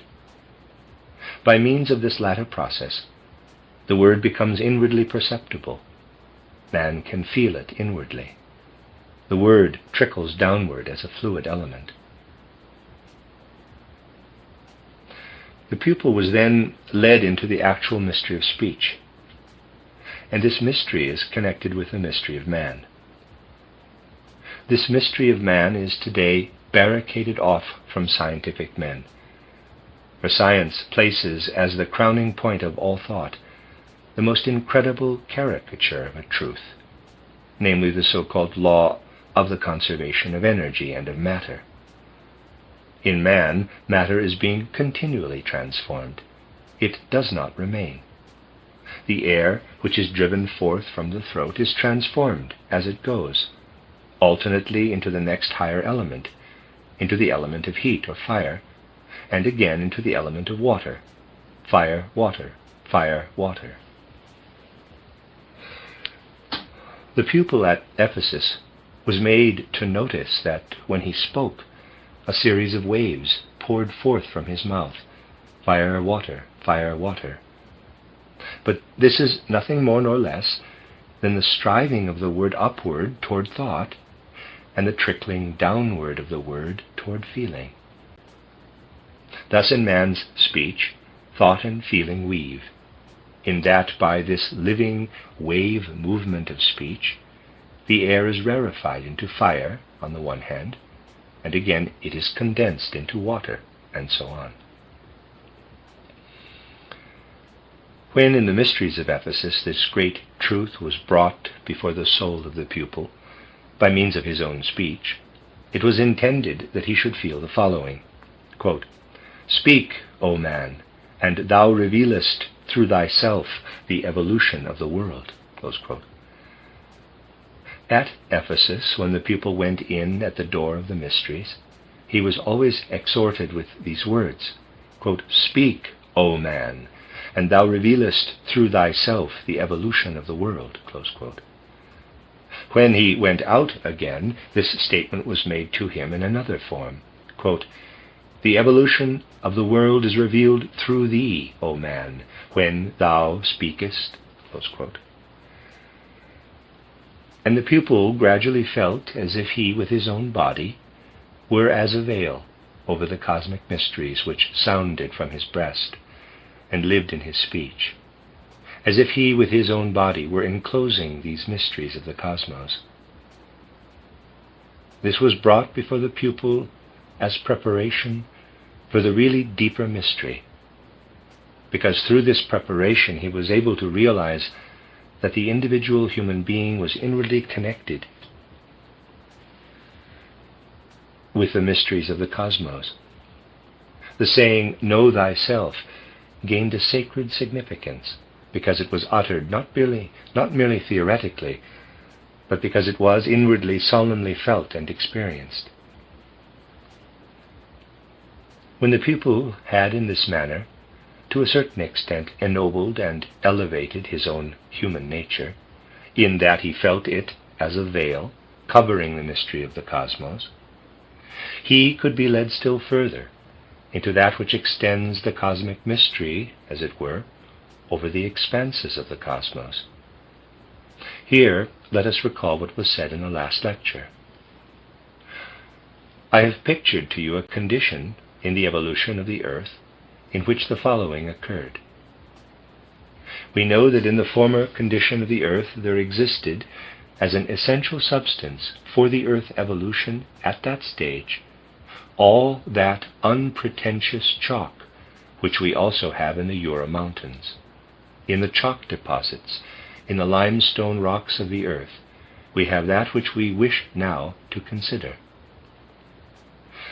We must think of the earth surrounded by that which in the last lecture I called fluid albumen. We know that the cosmic forces worked into this fluid albumen in such a way that it coagulated into definite forms. And you have heard that while this condition of the earth existed, there took place in a denser substance to an enhanced degree, what we today have in the rising of the mist and the falling of the rain. The chalky element rises upward, permeates that which had condensed in the fluid albumen, filling it with chalk, so that it took on bony formations. And in this way the animals developed in the course of evolution on the earth. The animals were drawn down from the still albuminous atmosphere by that which lives spiritually in the element of chalk. I also said that when man unites himself with the metals of the earth, then he feels everything which then happened as part of his own being. It is like a memory which rises within him. As regards this stage of evolution, he does not feel himself as a tiny man enclosed in a skin. He feels himself as embracing the whole earth planet. To express this in a somewhat grotesque way, I should say, man feels essentially his head as encompassing the whole earth planet. The processes which I pictured in the last lecture, man feels as taking place within himself. But how does he feel this within him? All that I have pictured to you is the rising of the chalk, the union of this chalk with the coagulated albumin, again its descent and the drawing down with it the animals to the earth, is so experienced by man that he hears it. He experiences it inwardly. Only you must conceive of it as inner experience. He hears it.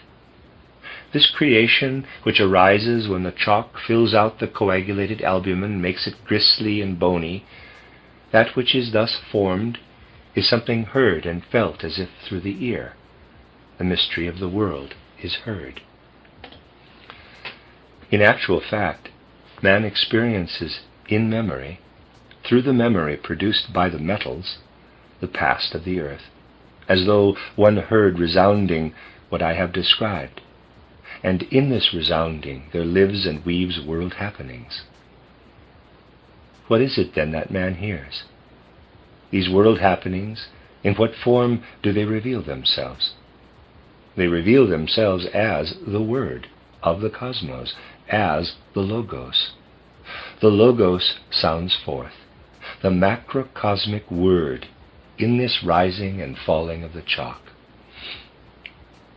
And when man is able to hear this speech within him, he perceives something else besides. The following becomes actually possible. We stand before a human or an animal skeleton. That which the science of anatomy has to say about these forms is very superficial. It is really disgracefully superficial. What can we say when, with inner connection with its natural and spiritual being, we look at a skeleton? We say, do not merely look at it. It is shocking merely to look at the forms, the spinal column with its wonderfully molded vertebra piled one upon another, with the ribs proceeding from it which bend and curve in front and are so wonderfully articulated together, the way in which the vertebrae are changed into the bones of the skull, the articulation of which is still more difficult to perceive, how the bow-shaped ribs enclose the cavity of the chest, how ball-shaped joints are formed for the bones of the arm and the bones of the leg. Confronted with this mystery of the skeleton, we cannot do otherwise than say something quite clearly defined. We must say to ourselves, do not merely look at all this, but listen to it. Listen how one bone changes into another. An actual speech is here. If at this point I may make a personal observation, it is this. Something very wonderful comes before us. If, with a feeling for these things, we enter a natural history museum, for there we have a wonderful collection of musical instruments forming a mighty orchestra, which resounds in a most wonderful symphony. I experienced this very strongly when I visited the museum at Trieste. There, owing to a quite special arrangement of the animal skeletons, which was done instinctively, the effect was that from one end of the animal the mysteries of the moon resounded, and from the other the mysteries of the sun. The whole was as though permeated by resounding suns and planets. There one could feel the connection between this bony system of chalk composition, the skeleton, and that which once rang forth to man out of the weaving universe, when he himself was still one with this universe, when it rang forth as the mystery of the world, rang forth to man at the same time as his own mystery. The creatures which then arose, first of all the animal creatures, thereby revealed their essential being. For the being of the animal kingdom lived in the Logos, in the resounding cosmic mystery. It was not two separate things which one perceived. One did not perceive the animals and then in some other way the being of the animals. That which spoke was the arising and development of the animals themselves in their own being. The pupil of the Ephesian mysteries could take into his heart and soul in the right way for that age what could then be made clear to him concerning the primal beginning, when the Word, the Logos, was active as the very essence and being of all things. The pupil was able to receive this mystery because he had prepared for it by ennobling and elevating his human nature, in that he had been able to feel himself as a covering or veil of the tiny reflection of this cosmic mystery, which lay in the sounding forth of his own speech. Let us now endeavor to feel how this development of the earth passed over from one level, as it were, to another. Let us consider this. In the element of chalk, we have something which at that time was still fluid. The chalk ascended as vapor and fell in drops again as rain. The chalk was of a fluid nature. As it ascended, it transformed itself into air. When it descended, it changed into solid substance. It is one stage lower than in the human picture, where we have air transforming to heat and water. In that primeval condition, the element of water was active, that is, the chalk, still fluid, was rarefied to air and condensed to solid substance. As in our throats today, the air rarefies to heat and condenses to water. That which lived in the world rose from water to air. In primeval times it lived in water, rarefied itself to air, and condensed to solid substance. Thereby it is possible for us human beings to comprehend this mystery of the world in miniature. When this mystery was the great and mighty Maya of the world, it was one stage lower. The earth condensed everything. The chalk became denser, etc. We human beings could not have admitted this densifying tendency into our own inner being, even if it had come to us in miniature. We could only admit it when it had risen a stage higher, from water to air, and therewith, in its surging upward into the element of heat or downward into water, which is now the denser element. Thus the great world, the macrocosmic mystery, became the microcosmic mystery of human speech. And it is to this cosmic mystery, the translation into Maya, into the great world, that the beginning of the John Gospel points. Quote, "In the primal beginning was the Logos, and the Logos was with God, and the Logos was a God." Close quote. For this it was that still lived and was active in the tradition of Ephesus. Also when the evangelist, the writer of the John Gospel, could read in the Akashic record about Ephesus that for which his heart thirsted, the right form in which to clothe what he wanted to say to humanity concerning the mystery of the beginning of the world. We can now go a step further. We may recall what was said last time, that preceding the chalk there was the silica, which now appears in quartz. In this silica the plant forms appeared, those cloud-like formations becoming green and fading away. And if, as I said, a man at that time could have looked out into the expanses of the cosmos, he would have seen the arising of the animal creation and those primeval plants which became green and then passed away. All this was perceived by man as an inner experience. He perceived it as part of his own being. In addition to hearing that which sounded forth in the animal creation as something living within himself, man could, in a certain sense, inwardly accompany what he heard sounding forth, just as in his own head, in the human breast and head, he could ascend with words through the heat in order to grasp thought. He could thus accompany that which he heard resounding in the creation of the animals after what he had experienced in the arising of the plants. This was the remarkable thing. Man experienced the process of the development of the animals in the vaporizing and descending chalk. And when he traced further that which was in the silica, as the plant beings becoming green and fading away, the cosmic word became the cosmic thought, and the plants living in the siliceous element added the thought to the resounding word. One took, as it were, a step upward, and to the resounding logos the cosmic thought was added. Just as today in the sounding word in speech, in the waves of speech, fire, water, thought is grasped in the fire. If you were to study certain diseased conditions of the sense organs of the head, or of the sense organs in general, you would be able to observe the curative effects of silicic acid.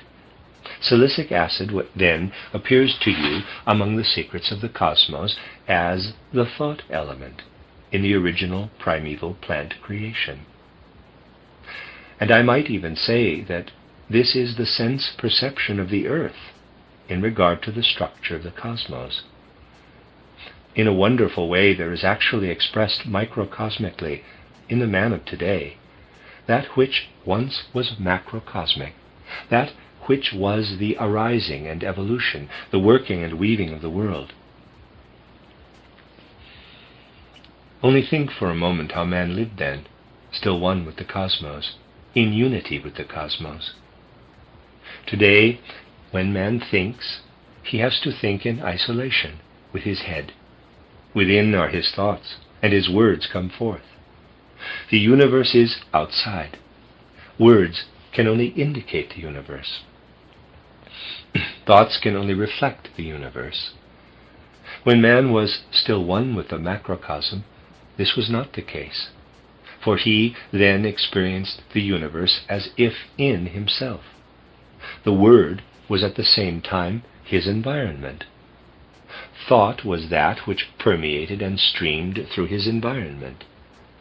Man heard, and the thing heard was world. Man looked up from what he heard, but he looked up from within himself. The Word was first of all sound. The Word was something which struggled, as it were, to be solved like a riddle.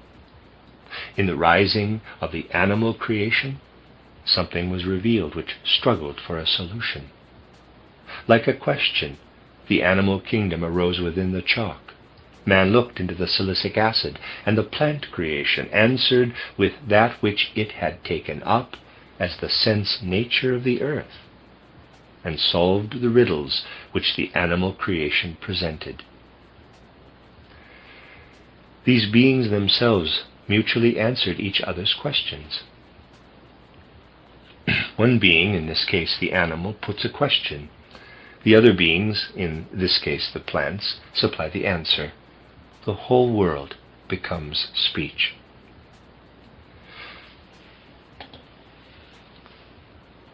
And we may now say, this is the reality at the beginning of the John Gospel.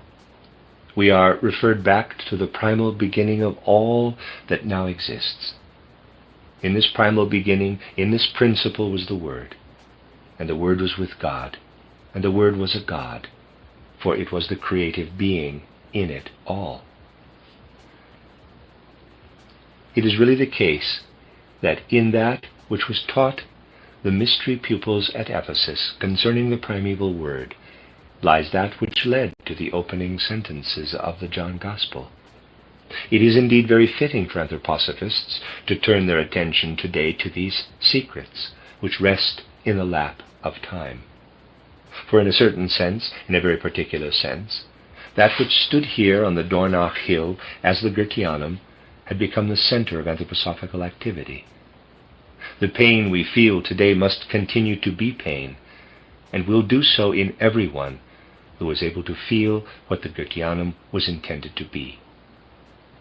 But to one who is striving upward in his knowledge toward the spiritual, all that takes place in the physical world must at the same time be for him an external manifestation, a picture of the spiritual which lies behind it.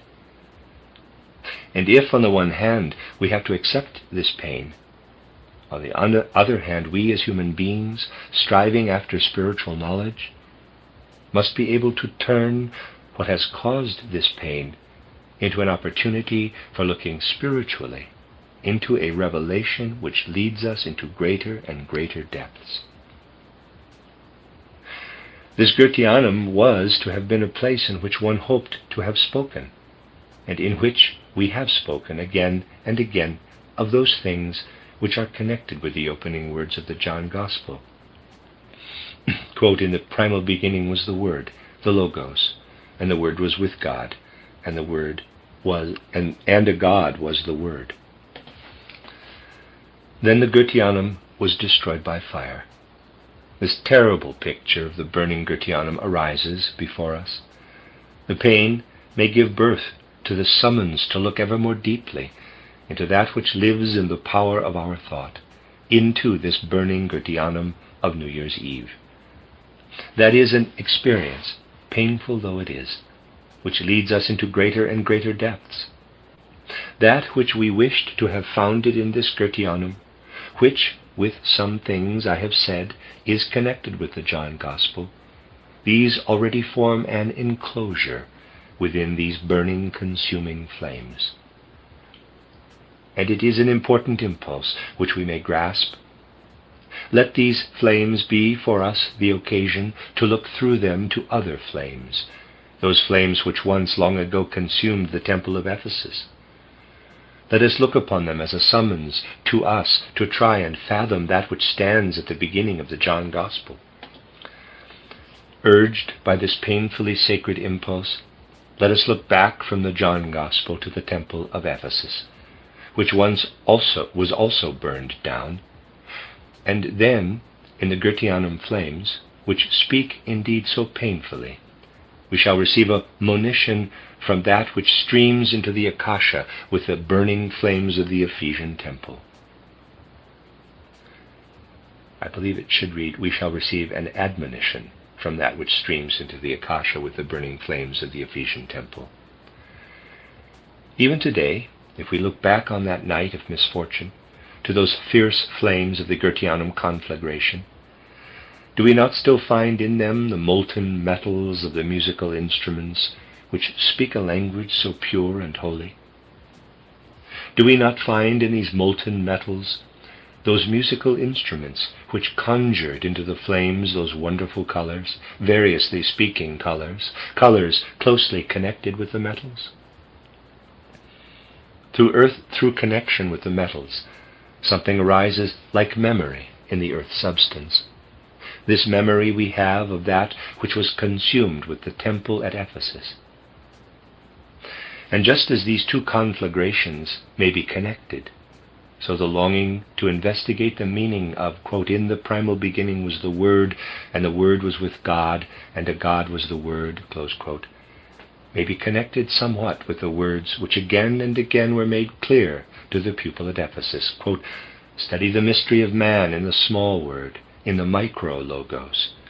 Thereby thou shalt make thyself ripe to experience in thyself the mystery of the macro-logos," close quote. The man is the microcosm, as contrasted with the world, which is the macrocosm. But he also bears within him the mysteries of the cosmos, and we can decipher the cosmic mystery contained in the first 3 verses of the John Gospel if we bear in mind, in the right sense, that into which, as into many other things also, the flames of the Goetheanum condensed, as if in written characters, quote, "Behold the Logos, in the burning fire. Seek the solution. in the house of Diana, close quote. The Akashic record of the fire of last New Year's Eve speaks these words very clearly, together with many others, and they make on us the demand to establish in the microcosm the micro-logos, so that man may gain the understanding of that out of which his whole being has been formed, the macrocosm, through the macro-logos. The end of Lecture 6. This is a reading of Rudolf Steiner's collection of lectures entitled The Mystery Centers, or Mystery Centers. This is Lecture 7, entitled The Mysteries of Hibernia, given in Dornach on December 7th, 1923. I had to speak to you last time of the Ephesian mysteries of Artemis, in order to draw your attention to certain connections between that which, in the course of human evolution, has become known, and that which today can be rediscovered through insight into the spiritual world. In order to amplify the theme already treated, I should like to speak today of another mystery center, which also stands in a certain sense at the starting point of modern spiritual life, in that it has given impulses to this modern spiritual movement, and yet has taken over much from the older spiritual movements in which the primeval wisdom of man was enshrined. I wish to speak of those mystery centers and their keynote-giving impulses, once to be found on the island of Ireland, the mysteries of Hibernia, concerning which indications are given in my mystery plays. It is relatively much harder to approach in the Akashic record, parenthesis, to which I have often referred in my writings, parenthesis.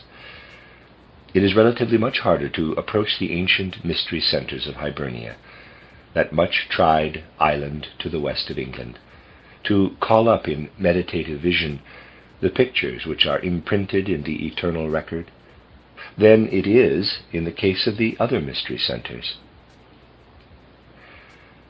For when these mystery centers of Hibernia are approached with inner vision, one receives the impression that the pictures of these centers possess extraordinarily repelling forces, forces which push one back. Yet if one goes forward with some degree of courage in such matters, these compelling forces are Let me read that again. Yet if one goes forward with some degree of courage in such matters, these repelling forces are, through such courage, not so hard to overcome as in other similar cases.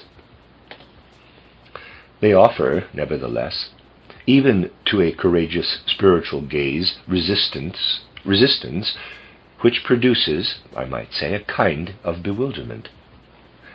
So that it is only against obstruction that one can arrive at that which I shall now describe. You will see during the next 2 days why there had to be such obstruction to knowledge. In these mystery centers there were, of course, initiates, who had received the old primeval wisdom of humanity, and who, moved and inspired up to a certain stage by this primeval wisdom, could attain to a kind of insight of their own. And there were pupils, candidates for initiation, in the particular way in which instruction was given in that place, who were led on to the cosmic word. Now, if we look into the preparation which, first of all, the candidates received in Hibernia, we find that this preparation consisted in 2 things. The first was that those who were to be prepared were led to face in their souls all the difficulties of knowledge, all that which, I may say, may be the torture of the path of knowledge. Not that path of knowledge which leads into the depths of existence, but that path which simply requires that we shall intensify our everyday consciousness as strongly as is possible to each one of us. All the difficulties which offer themselves to the ordinary consciousness on this path of knowledge were brought before the souls of the pupils. All the doubts, all the troubles, all the inner striving, and the frequent catastrophes of this inner striving, the becoming disillusioned through logic and dialectic, be these ever so good, all this had to be gone through. The pupils had to go through all that we experience as difficulties if we have really gained knowledge and then wish to put it into words. You can realize that it is one thing to have attained a truth, and quite another thing to be able to express it, to formulate it. Treading earnestly the path of knowledge, we always have the feeling, treading earnestly the path of knowledge, we always have the feeling that that which we can clamp into words is something no longer strictly true. It is truth wedged between all kinds of cliffs and pitfalls. All that can be thus experienced, which he only knows who has really trodden the path of striving after knowledge, all this was to be experienced by the pupils. The second thing that they had to experience in their souls was how little of that which, by the usual way of consciousness, can become knowledge, contributes to human happiness, how little logic, dialectic, rhetoric can contribute to human happiness. On the other hand, it was shown to these pupils that man, if he would keep his balance in life, must take part in that which to a certain extent will bring him joy and happiness. Thus the pupils were driven on the one side near to one abyss, and on the other side near to another abyss, and always forced as if to doubt and to wait till a bridge had been built for them over each abyss. And they were so deeply initiated into the doubts and difficulties of knowledge that by the time they were led from this preparation actually to enter the cosmic mysteries, they had come to the conclusion, if it must be so, then we will renounce all knowledge. We will renounce all that cannot bring happiness to man. In all cases in the ancient mysteries, men were subjected to stern tests and were actually brought to the point where, in the most natural and simple way, they developed feelings which ordinary commonplace reasoning considers as without foundation. It is easy to say, no one wishes to renounce knowledge. It stands to reason that man desires to get knowledge, even if it presents great difficulties. This is what people quite naturally say who do not know the difficulties, and who are not led systematically into these difficulties, as were the pupils of the mysteries in Hibernia. It is also easy to say, man is willing to renounce inner happiness as well as outer happiness, and wishes only to pursue the path of knowledge. But to him who understands these things as they are, both these dicta, so often heard, are altogether beside the mark. When the pupils had been prepared up to the grade required, they were led before two colossal statues, before two great, mighty, majestic statues. The one was more majestic on account of its huge dimensions. The other was equally large, but it was in addition impressive through its peculiar aspect. One statue was a male form, the other female. Through these statues the pupils experienced the approach of the cosmic word. These statues were to them, as it were, the external letters, by means of which they must begin to decipher the cosmic secret placed before men. One of the statues, the male statue, was of wholly elastic material, compressible in every part. The pupils were made to press the statue in every part. Through this action, it revealed itself to them as hollow. It was, in fact, only the skin of a statue made of elastic material, so that after being pressed it regained the same shape. Over this statue, over the head of this statue, which was peculiarly characteristic, over the head there was something which represented the sun. The whole head was such that one saw it must really be as a soul eye, EYE. The head as soul eye represented microcosmically the content of the whole macrocosm. This manifestation of the whole macrocosm came to expression through the sun in this colossal head. One of the statues then made the impression directly upon the pupil. Here the macrocosm works through the sun and forms the human head, which knows what are the impulses of the macrocosm and forms itself inwardly and outwardly according to these impulses of the macrocosm. The other statue was such that first of all the eyes of the pupil fell on something like bodies of light, raying inward with light.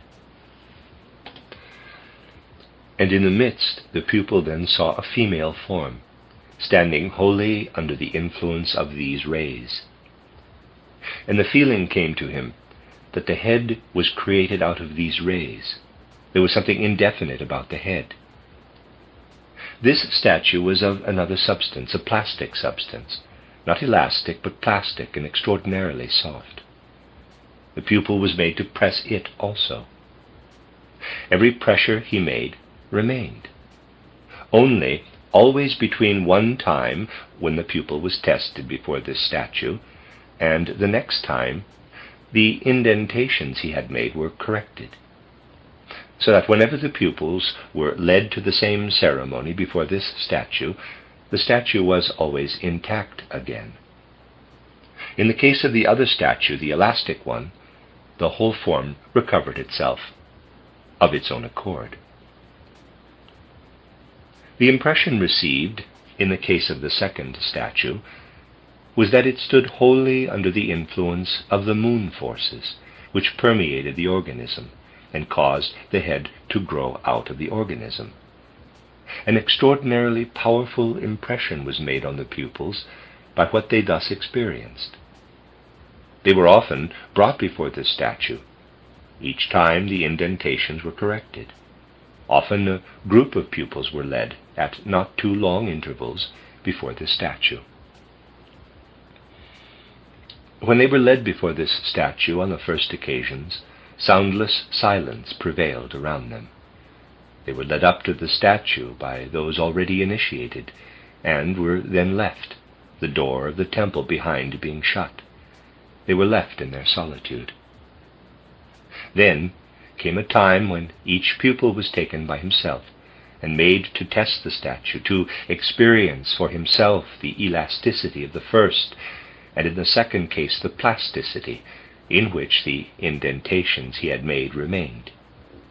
Then he was left alone by himself with the impression, which, as I have already indicated, was working powerfully, most powerfully upon him.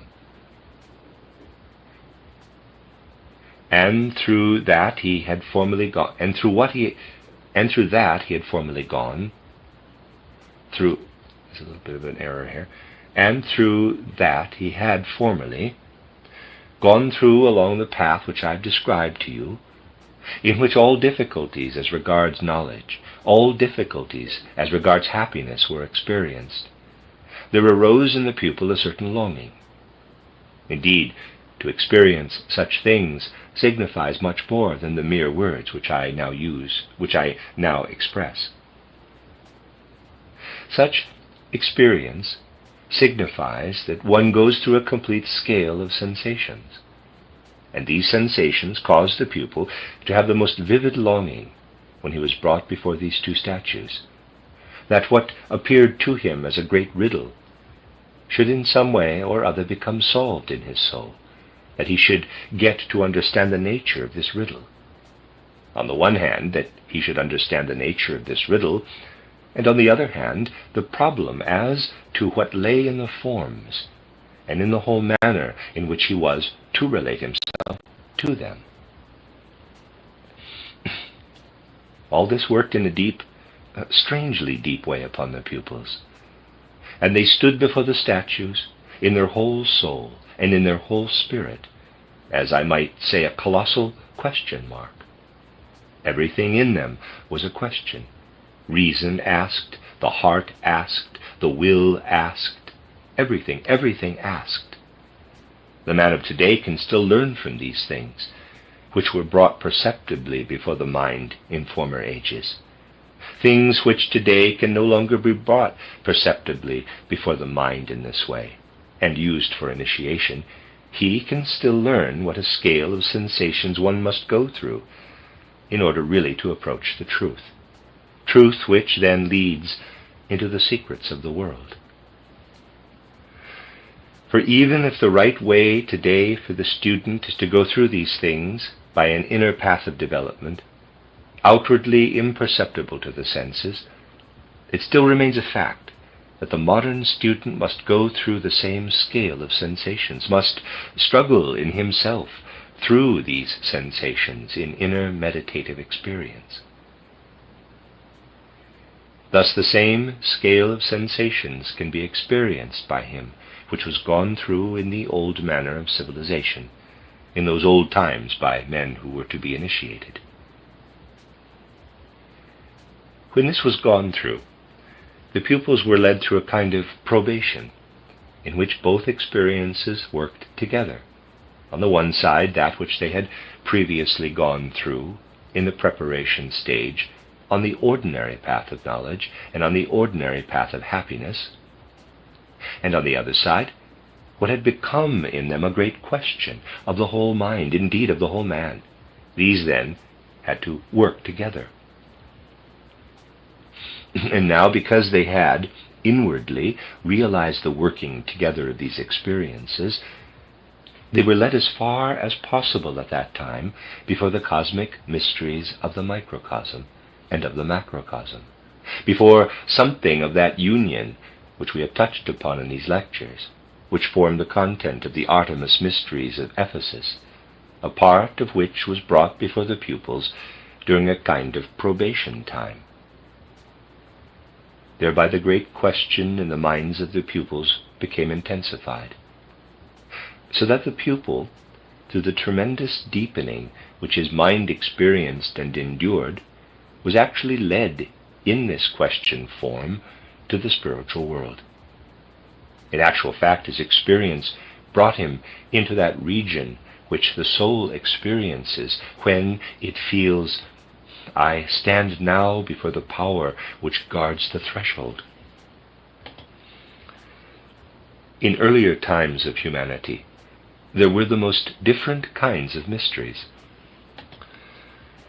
and men were led in the most different ways to that which we must feel in the words, now I am standing on the threshold of the spiritual world. I know why this spiritual world is guarded from ordinary consciousness, and I know wherein lies the being of the protecting power, the guardian of the threshold. After the pupils had gone through this time of probation, they were led again before the statue. They then received a quite remarkable impression, an impression which in actual fact shook their whole inner being. I can only represent the impression to you by rendering what was practiced in that ancient language into modern speech. When the pupils had advanced as far as I have described, each one was again taken singly before the statue. But now the initiating priest, the initiator, remained with the pupil in the temple. And now the pupil saw, after he once again in soundless silence had listened to that which his own soul could say to him, after all his preparation and testing, after a still longer time had elapsed, he saw his initiating priest as if rising above the head of the first statue. And it then appeared as if the sun were further back, and in the space between the statue and the sun the priest appeared as if covering the sun. The statues were very large, so that the priest, relatively small in size, only appeared here above the head of the statue. The rest of him was below, to a certain extent covering the sun. Then came forth, as if out of a musical harmonic, parenthesis, the ceremony began with a musical harmonic, close parenthesis, the speech of the initiator. And when the pupil was at this stage, it seemed to him as if the words which sounded from the lips of the initiator were pronounced by the statue. And the words sounded to him as follows: Ich bin das Bild der Welt, sieh, wie das Sein mir fehlt. Ich lebe in deiner Erkenntnis, ich werde in dir nun Bekenntnis.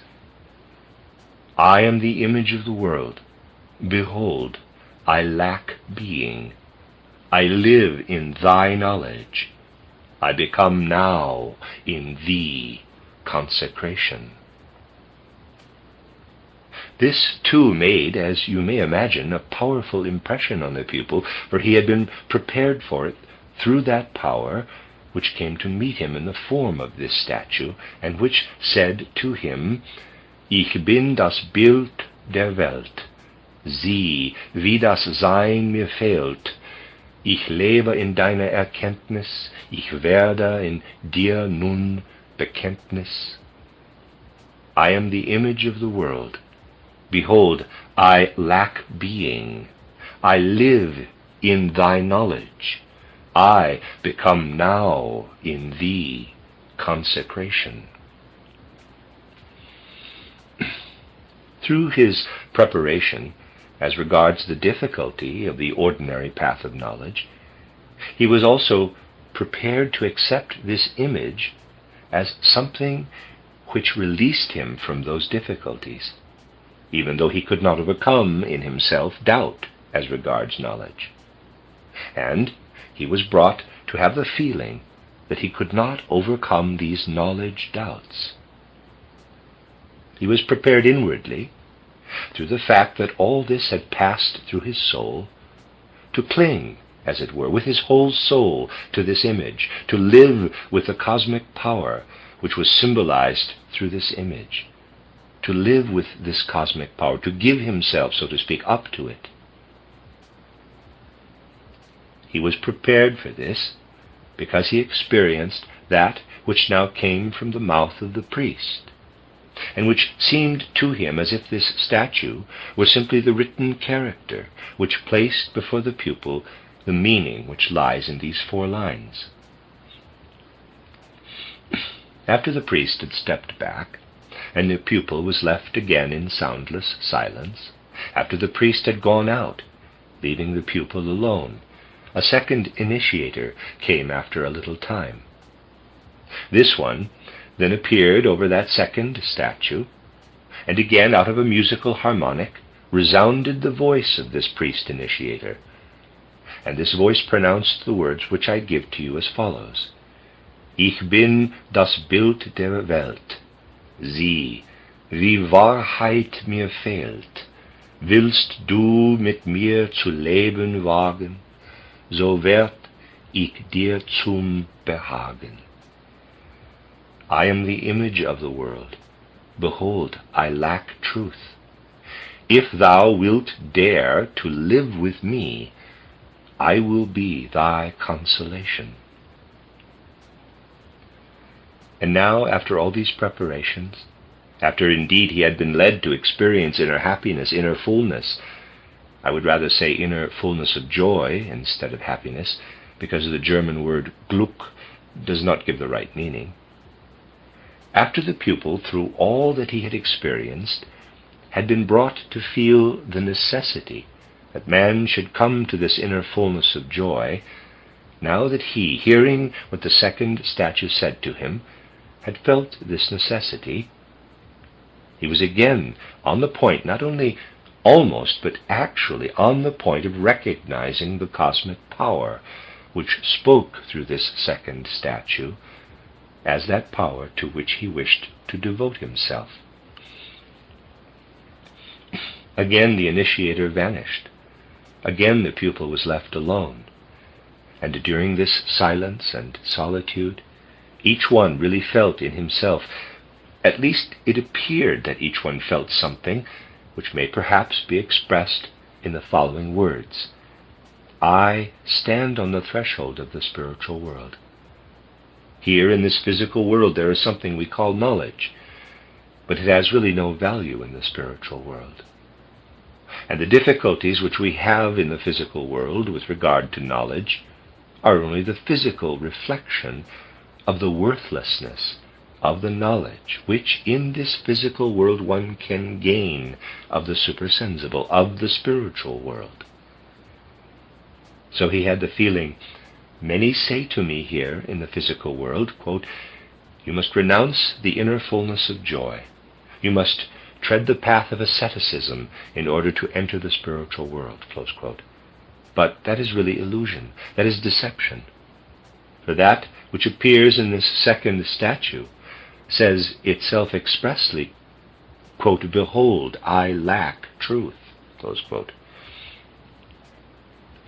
Thus the pupil, on the threshold of knowledge, came near to the feeling.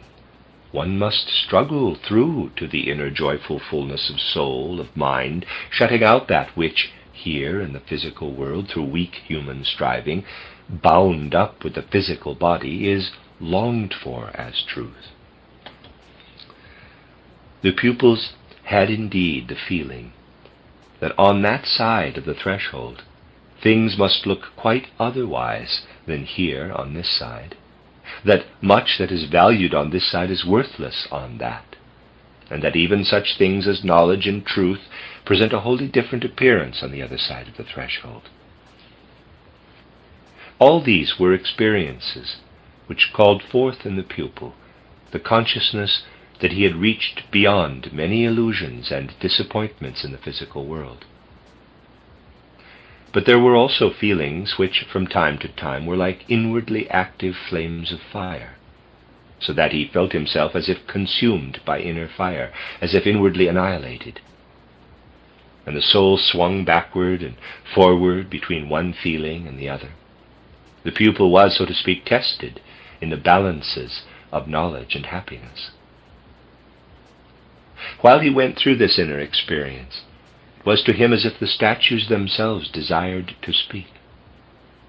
He had now attained something like the inner word.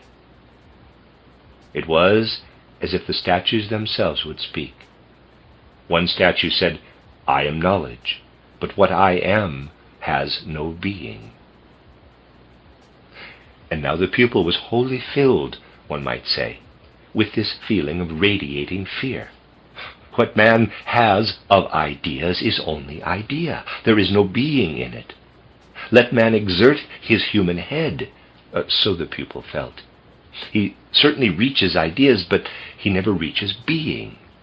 Ideas are illusion, not being.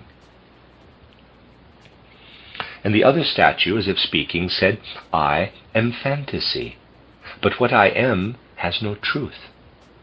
Thus the two statues confronted the pupil. The one statue represented that ideas have no being, and the other that the images of fantasy have no truth. I beg you to understand here that nothing dogmatic is being presented to you. No phrases are being coined to express any truths or knowledge. The point is to give the experiences of the pupil in the sanctuaries of Hibernia. The content of that which stands in these sentences is not to be announced as a truth, but that which, in the moment of initiation, the pupil experienced in the Hibernian mysteries must now be written down. All this the individual pupil experienced in absolute loneliness. His inner experience was so powerful that his outer senses functioned no longer. They functioned no longer. After a time he no longer saw the statue, but he read as in letters of flame on the place upon which he was gazing, something indeed which was not outwardly physical, but which he saw with terrific clearness. He read there where he had seen before the head of the knowledge statue, he read the word, quote, science, close quote. And there, where he had seen the head of the other statue, he read the word, quote, art, close quote. After he had experienced this, he was led back through the temple door. The two initiators again stood by the temple. One of them directed the head of the pupil toward that which the other initiator pointed out, the form of Christ. And at the same time there fell words of warning. The priest who had directed him to the Christ picture said to him, quote, "Receive the word and the power of this being into thy heart." Close quote. And the other priest said, quote, "And receive from him what the two images wished to give thee, science and art." Close quote. These were, so to speak, the first two acts of the Hibernian initiation, the peculiar way in which in Hibernia the pupils were led to the actual experience of the innermost being of Christianity. And this stamped itself quite deeply into the souls and minds of the pupils. And now, after they had imprinted this into themselves, they could proceed further on their path of knowledge. What has to be said, and can be said of this, we shall study in the next few days in connection with other matters. The end of Lecture 7. This is a reading of the collection of lectures by Rudolf Steiner entitled Mystery Centers. This is Lecture 8, given in Dornach on December 8th, 1923. You have seen that the initiation of the Hibernian mysteries, described yesterday, had for its object a real insight into the secrets of the world and man. For the inner soul experiences of which I had to speak were of a deeply impressive kind for the human mind and soul life.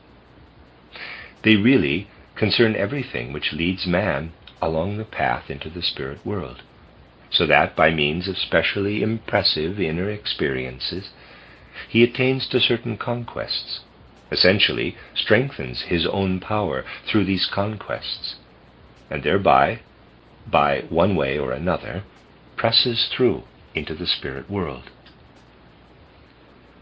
We saw then how in initiation in Hibernia the candidate was placed before two symbolic statues. We must not misunderstand the word symbolic.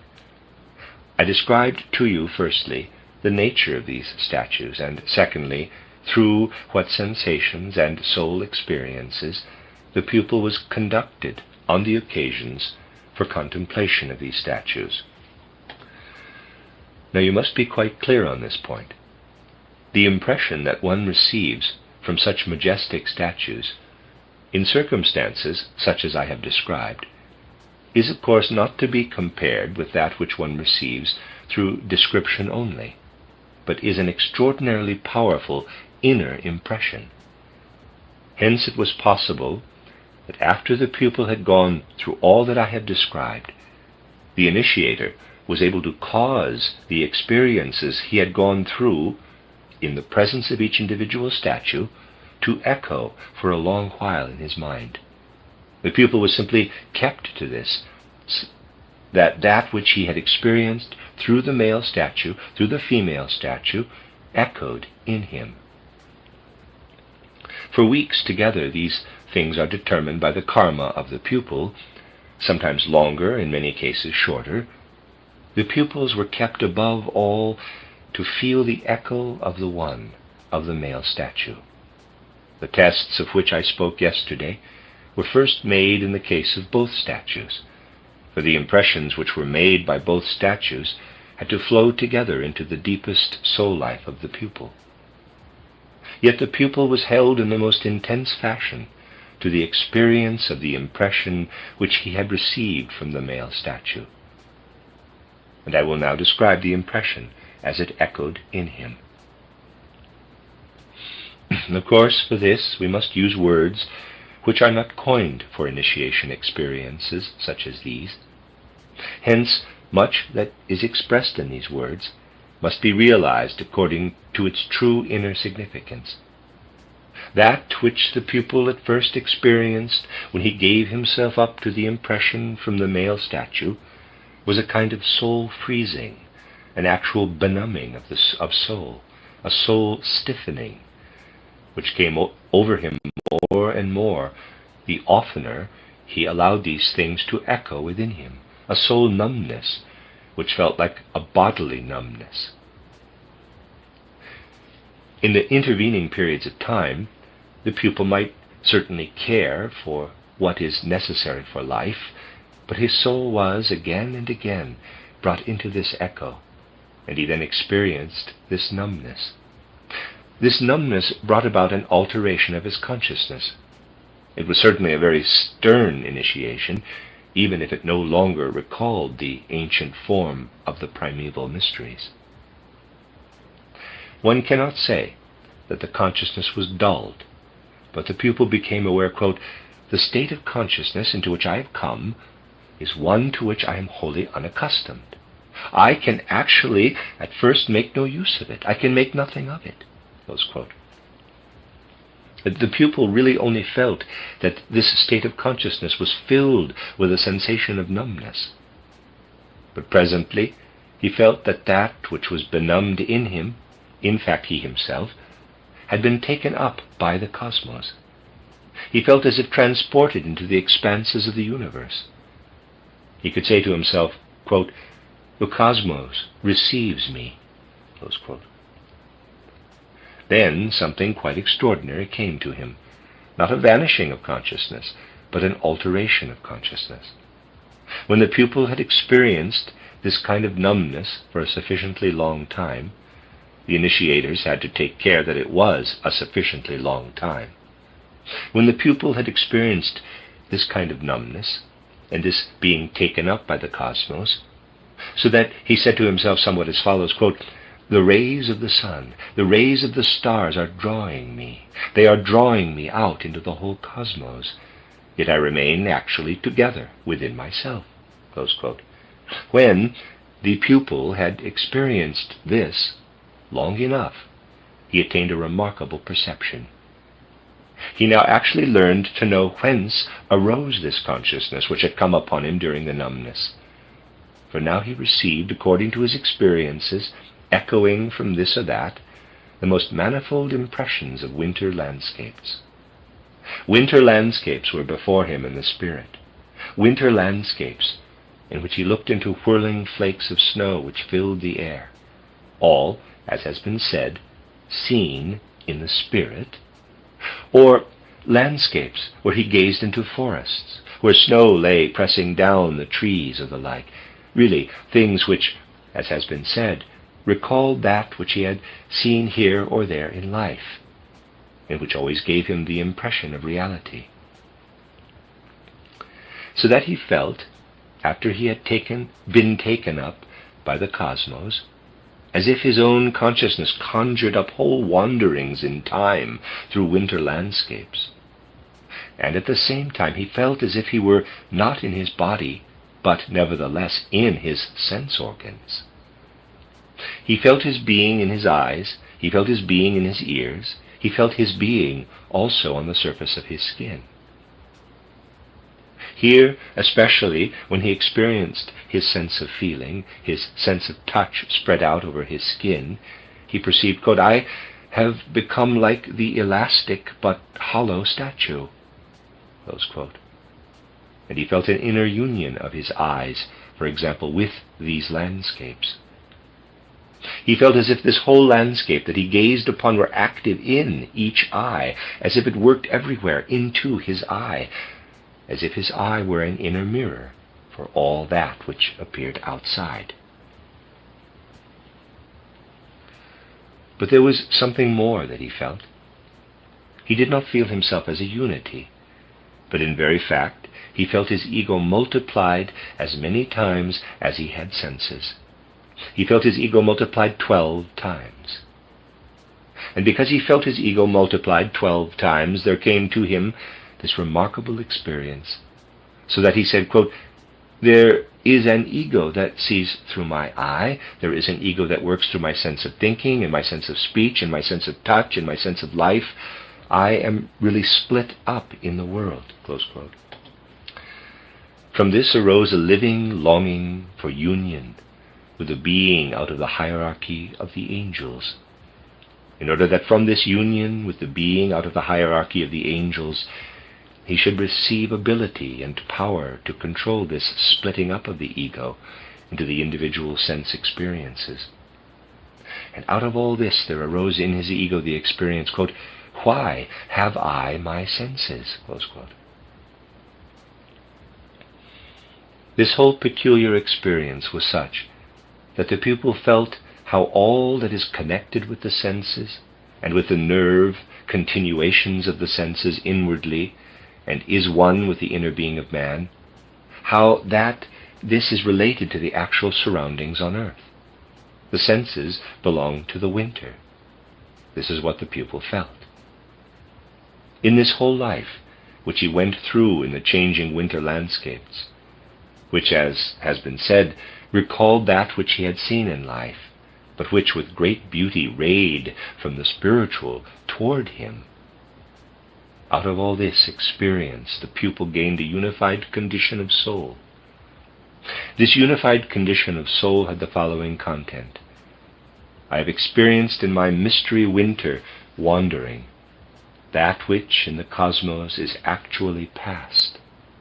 The snow and ice masses of my magic winter have shown me what destructive forces work in the cosmos. I have learned to know the impulses of destruction in the cosmos, and my numbness on the way to my mystery winter wandering was indeed the announcement that I should see into that which was present in the cosmos as forces which come over out of the past into the present, but arrive in the present as dead cosmic forces. This was first of all communicated to the pupil through the echo of his experiences before the male statue.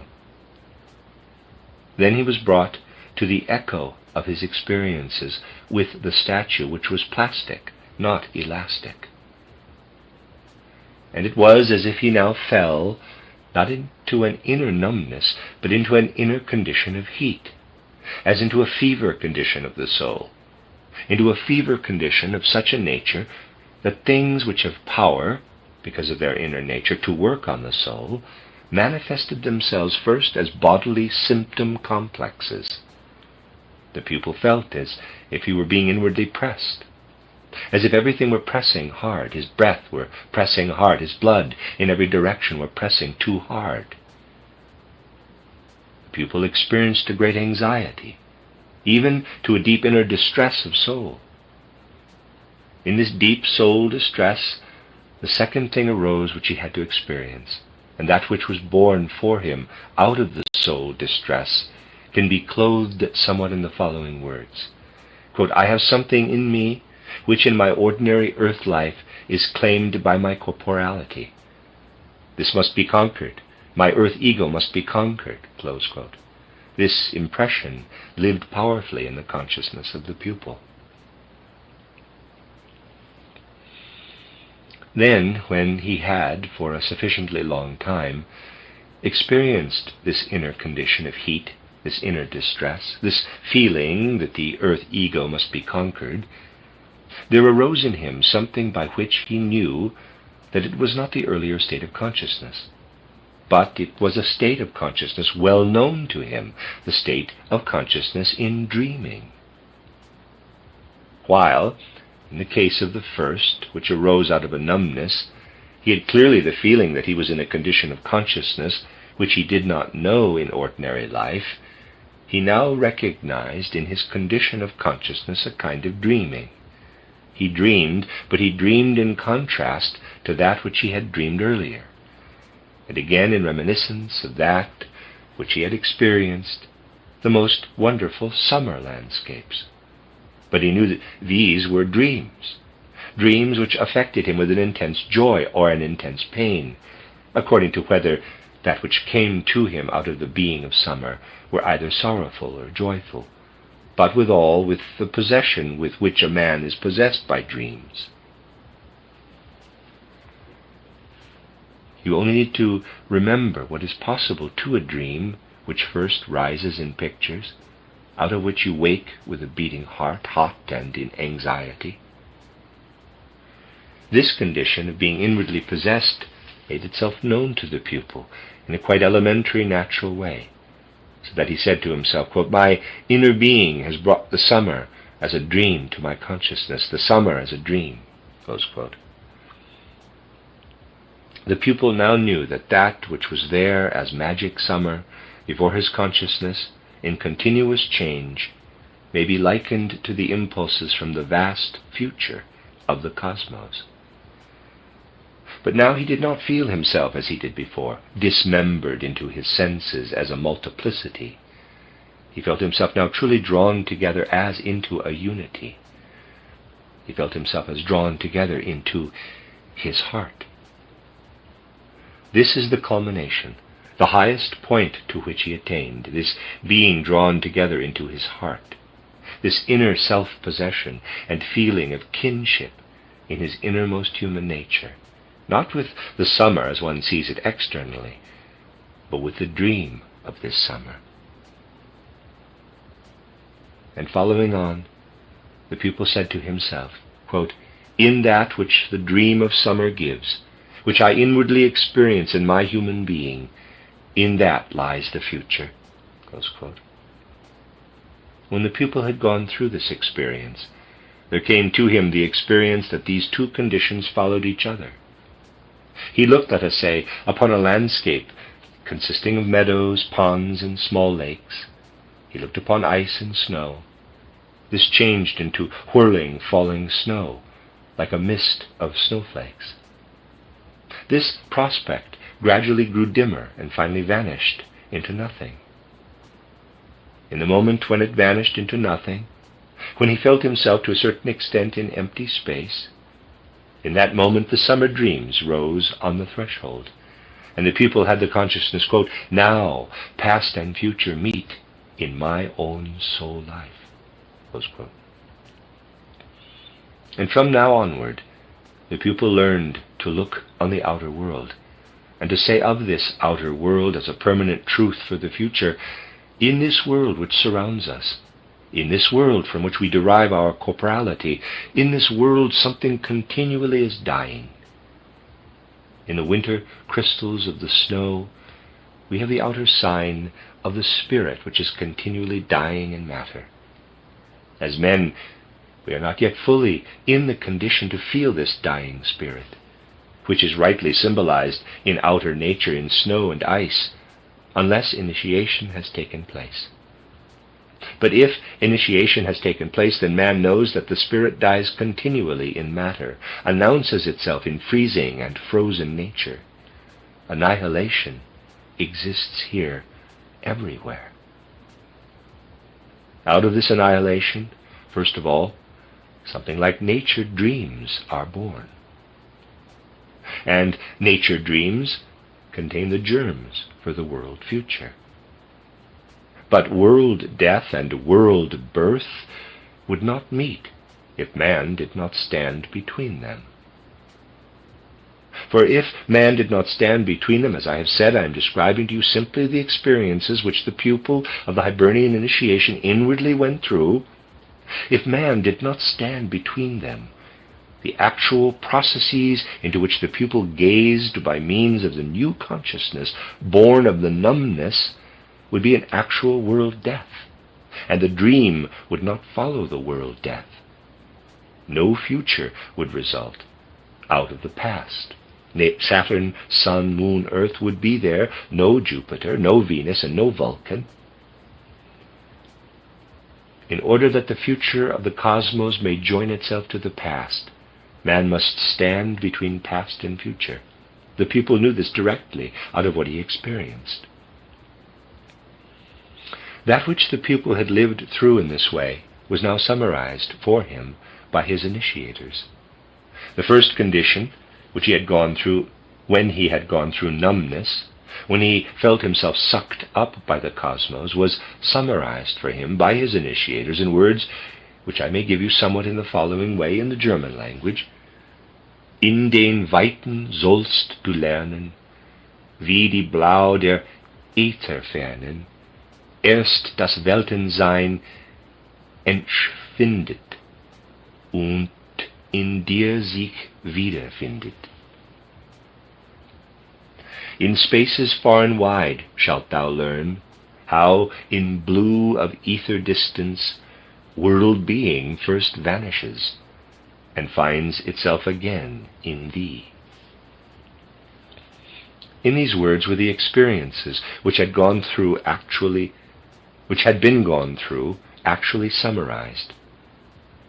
Then the experiences of the second condition, the after effects of the second statue, were summarized.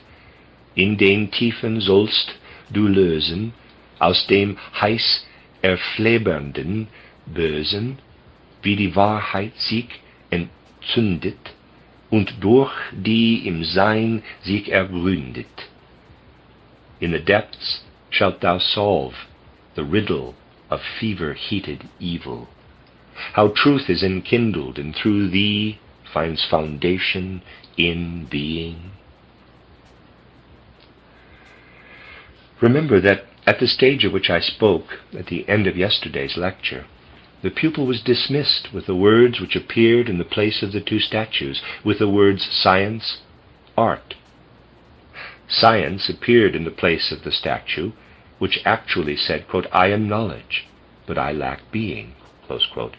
Art was written in the place of the statue, which said, quote, I am fantasy, but I lack truth, close quote.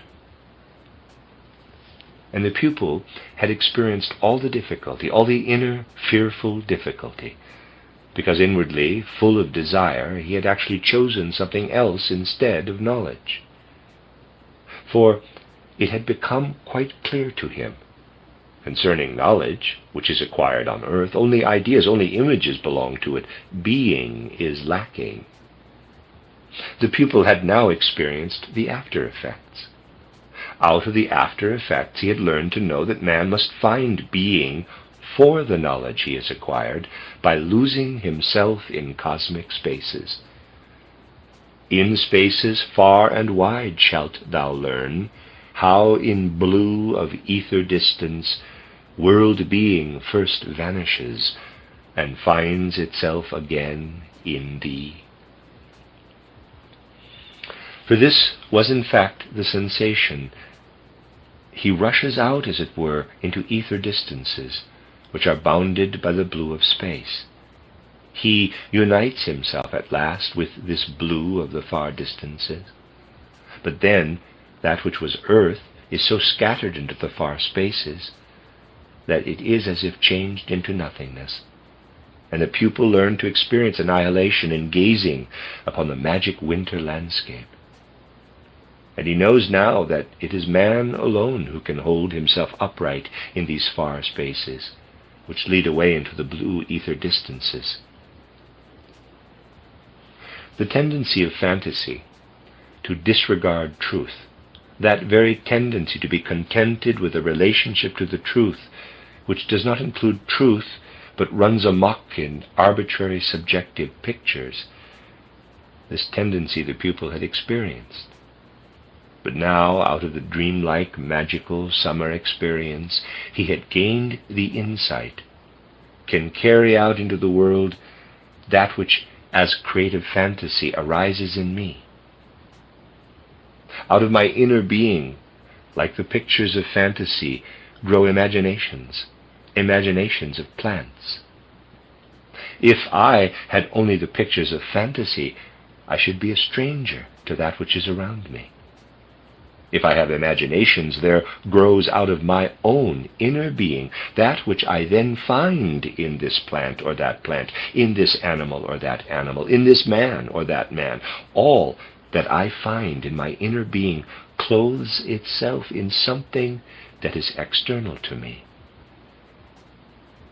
And for everything that confronts me in the outer world, I can cause to arise out of the depths of my own soul being something which is connected with it, something which clothes itself with it. This twofold connection with the world is something which remained with the pupil as an inner, grand and impressive sensation, as the after effect of both statues. And the pupil really learned in this way, on the one side, to stretch his soul spiritually out into cosmic spaces, and on the other to plunge deeply into his own inner being, where this inner being works not with the feebleness of ordinary consciousness, but where it works with half-reality, that is, chilled or shaken or bewitched as by dreams. The pupil learned to bring this whole intensity of inner impulse into union with the whole intensity of outer impulse. Out of the relation to the winter landscape and the relation to the summer landscape, he has struggled through to explanations concerning external nature and concerning himself. He has become closely related to external nature and to himself. Then he was well prepared to go, as it were, through a kind of recapitulation. In this recapitulation, it was brought clearly before his soul by his initiators, quote, "Thou must inwardly control thy soul in its condition of numbness. Thou must inwardly control thy going out into cosmic spaces. And thirdly, thou must inwardly control thyself when thou dost feel poured out into and multiplied in thy senses. Thou must make inwardly clear to thyself what each condition is. Thou must be able to distinguish exactly each one of these three conditions from the other. Thou must have an etheric inner experience of each one of these three conditions." When the pupil now called up again before his soul in full consciousness the condition of inner numbness, there appeared before his soul all that he had experienced before he had descended from the spiritual worlds to earth, before the earthly conception of his body, when he had drawn together out of cosmic spaces etheric impulses and etheric forces in order to surround himself with an etheric body. The pupil in the mysteries of Hibernia was thus guided into the vision of the last condition before the descent into the physical body. Then he had to make quite clear to himself the inner experience when he went out into the cosmic spaces. Here he felt at this second time, at this recapitulation, not as if he were sucked up by the rays of the sun and the stars, but he felt at this recapitulation as if something came to meet him, as if from all sides, out of the spaces, the hierarchies came to meet him, as if other experiences also came to meet him. He felt also that which lay still further behind in his pre-earthly life. Then he had to make quite clear to himself the condition when he was poured out into the senses and found himself as if split up into the sense world. For here he had reached the middle point of existence between death and a new birth. You see how that which gives the candidates for initiation entrance into these hidden worlds, worlds to which, however, man with his being belongs, can be reached in the most manifold ways. And when we look around in the way in which yesterday, and indeed frequently I have indicated, then we may say in the different mystery centers, the vision into the supersensible world is reached in the most manifold ways. Why man must strive in such manifold ways, why in all the mysteries a single spiritual path was not indicated, we shall show in later lectures. Today I only mention the fact. But all these different paths of the mysteries were appointed in order to unveil the hidden sides of existence in regard to the world and man, which have again and again been shown from the most varied points of view here in these studies and in other lectures and writings. It was then made clear to the pupil that he ought also now to go through these other conditions which he had experienced as an echo from the other statue. He must live through these conditions inwardly separated, so that for each single condition he should always have an inner clear knowledge according to the feeling which he had experienced, which he should recall then in full consciousness. This then he did. And in the case of that of which I have spoken as a kind of distress of the soul, he felt directly that which follows in the soul experience after death. Then came the vision, through that which he further experienced when external nature showed itself in summer landscape, but as a dream of summer landscape. When he lived through this again, and with a full consciousness now separated this condition from the other condition of consciousness, he learned to know what would be the further progress of his post-earthly life. And when he made the feeling of compression into his heart's being quite clear and living in his consciousness, then he could reach to the middle point of existence between death and a new birth. And the initiator could say to him, "Lerne geistig Wintersein schauen, und dir wird der Anblick des Vorirdischen. Lerne geistig Sommersein träumen, und dir wird das Erleben des Nachirdischen. Learn in spirit to see winter being. To thee will come the vision of the pre-earthly. Learn in spirit to dream summer being. To thee will come experience of the post-earthly." I beg you to notice exactly the words which I use, for in the relation here of the vision of the pre-earthly to the experience of the post-earthly, and in the relation of seeing to dreaming, rests the mighty difference which lay in these two experiences of the initiation candidates of the mysteries of Hibernia. How this initiation stands in connection with the whole history of mankind, in the whole evolution of mankind, what it betokens for human evolution, and how far the whole experience had a still deeper meaning. In that, at the stage where I closed the last lecture, something like a vision of the Christ appeared before the pupil of Hibernia. This will be set before you in the next lecture, the end of Lecture 8.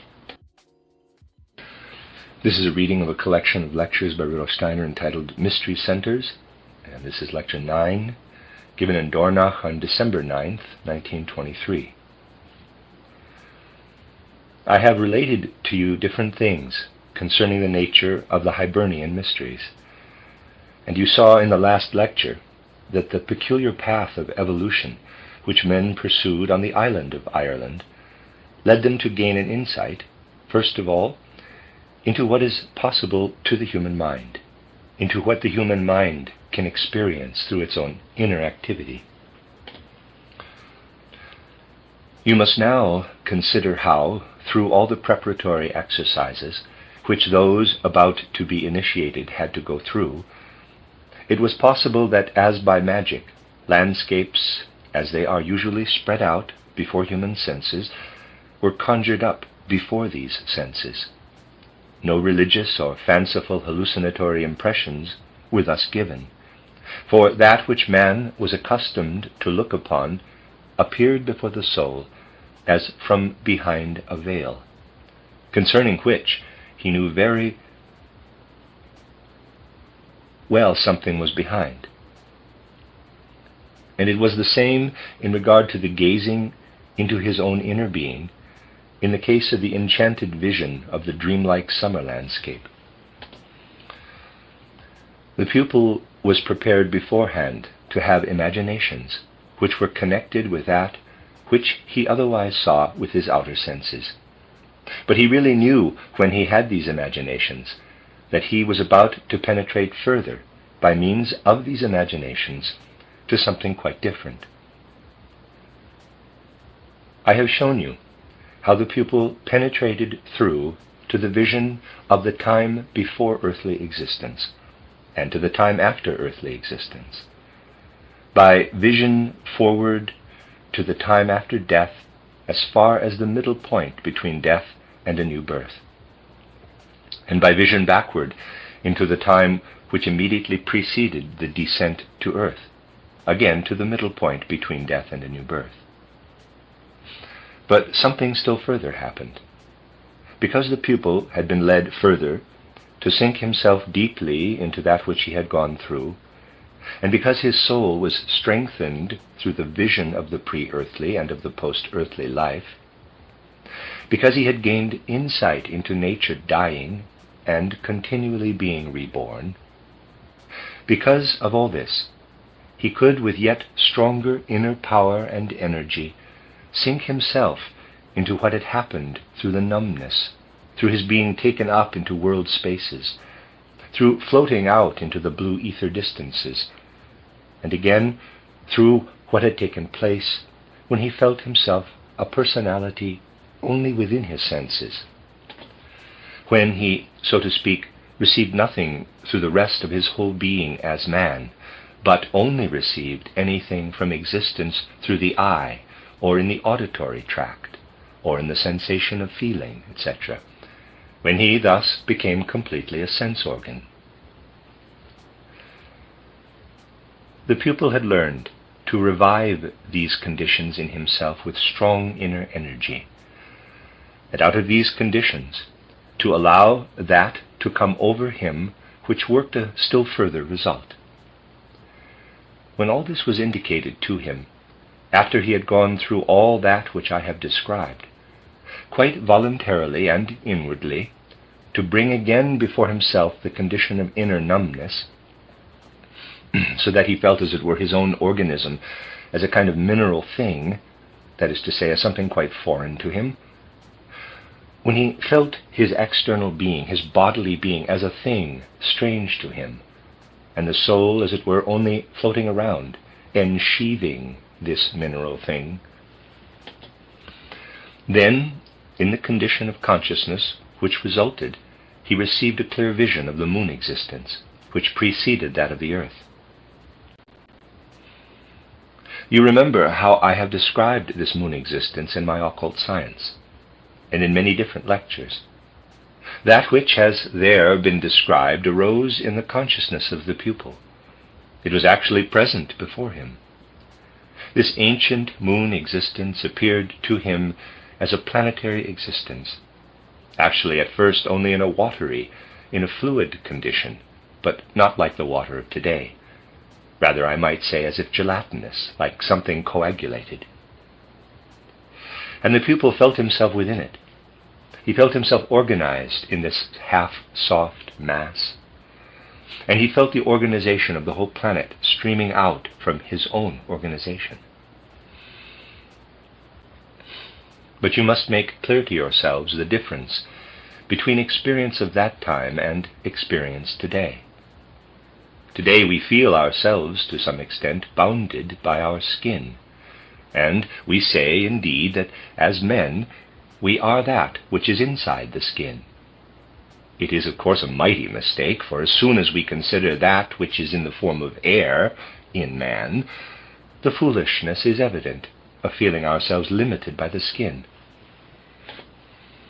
I have often said, the volume of air which is within me was a little while ago not within me, and the volume of air which will soon be in me is outside, so that we only feel ourselves rightly today as men when we do not think ourselves, as regards the air, cut off from the outer world. We are everywhere where the outer air is. In fact, there is no difference whether you have now a piece of sugar in your mouth and the next moment in your stomach, where it has gone a certain way, or whether a volume of air is out there this moment and next moment it is in your lungs. The piece of sugar goes its way through the mouth. The air also goes its way through the organs of air and breathing. And he who thinks this does not belong to him should also think his mouth does not belong to him, but that his body begins with his stomach. So it is really nonsense for the present-day man to think he is contained within the limits of his skin. But in the moon existence, there was no possibility of thinking of oneself as enclosed within one's skin. Of such furniture as is around us, toward which we go and of which we take hold, there was none at that time. Everything that was there was a natural product. And if you stretched out such an organ as you had at that time, which may be compared with the finger of today, it was as if one could draw this finger in till it disappeared, or an arm till it disappeared. One could make oneself quite thin, and many other things.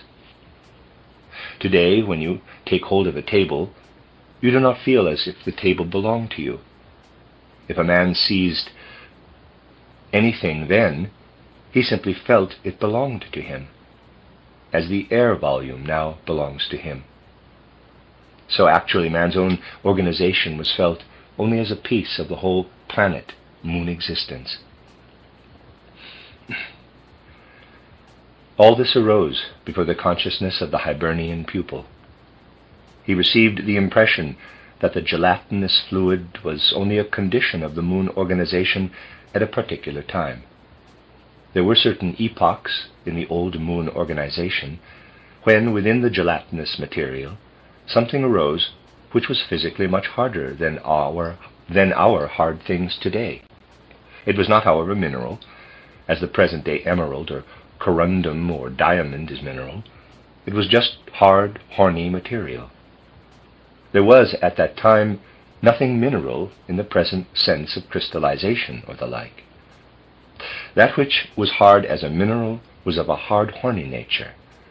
It has such a structure that one saw it had been formed organically.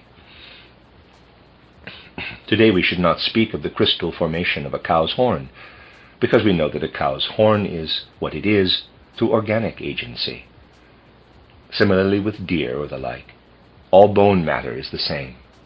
Mineral matter is different. But at that time there was a mineral-like substance built up out of organic life. Those beings who at that time partly went through their human stage, who have only to accomplish part of their human evolution during the earth existence, are those individualities of whom I have spoken as the great wise primeval teachers of humanity on earth, and who today find themselves in a colony on the moon. All this appeared to the Hibernian pupil during the state of numbness. And when he had experienced all in the suitable manner, that is to say, in the way which seemed suitable to his initiators, then he was directed to advance again, repeatedly to advance, to causing the numbness to melt, to stream out into the ether distances, to that point where he could feel, the paths of the heights bring me out into the distances of the blue ether, even to the boundaries of space existence. Then, when he had repeatedly gone through this experience, he felt all which was to be felt from the earth in its movement out toward the ether distances. But while he was moving toward the ether distances, after the heights had received him, and had brought him near the ether distances, he felt that there, outside, as if at the boundary of the world of space, something pressed into him, which again permeated him, which we today should call the astral principle. Something inwardly experienced, which united itself much more significantly, much more energetically with the human being of that time, though it could not be perceived as clearly as its counterpart can be perceived today. This astral element united itself with the human soul, only in a more energetic, more powerful, more living way than today. It may be compared with the way that a feeling would arise within the human inner being if a man were to expose himself to the in-streaming, refreshingly in-streaming sunlight, to such an extent that the sunlight permeated his inner being with a vivifying element, enabling him to feel his organization right into each individual part. For if you only observe a little, you will indeed be able to feel that if you freely expose yourself to the sun, if you let the sun stream through you, but not in such a way that the sun becomes uncomfortable to your inner feeling, but if you expose yourself to the sun so that with a certain pleasure its light and heat pour on to your body and into your organism, then you will feel as if each individual organ felt slightly different from before. You come, in fact, into a condition in which you could inwardly give a description of yourself. It is only through a lack of power of observation in men today that such things are so little known. If there were not this lack of observation in man at the present day, they would actually be able to give at least dreamlike indications of what I have shown you as to inner experience of the in-streaming sunlight. In earlier times, the pupil was instructed differently from today concerning the interior of the human organism. Today, corpses are dissected, and from this study one makes anatomical maps. That does not require much attention. Indeed, it must be granted that many students do not bring much attention, but it does not demand much. But formerly, the pupil was so instructed that he was placed in the sun, and was led to feel his internal parts in reaction to the pleasant in-streaming sunlight. Accordingly, he could take note of his liver, stomach, etc. This inner relationship of man with the macrocosm is there, if only the conditions are brought about. You may, of course, be blind, and yet through touch feel the form of an object. And so if one organ in your organism is made sensitive to another through attention to light, you may describe the internal organs so that at least you can get shadow pictures of them in your consciousness. To a high degree, it was implanted in the pupil of the Hibernian mysteries that by the flowing out into the blue ether distance, by the flowing in of the astral light, he would not now preeminently feel himself, but he would feel in his consciousness a mighty world, a world of which he now said as follows: I live wholly in an element with other beings.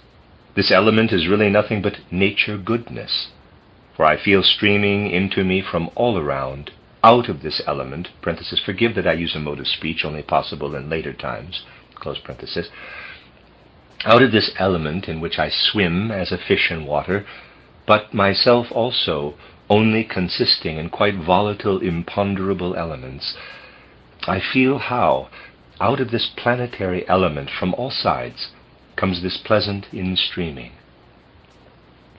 The pupil felt the astral light all around him, streaming into him, forming and fashioning him.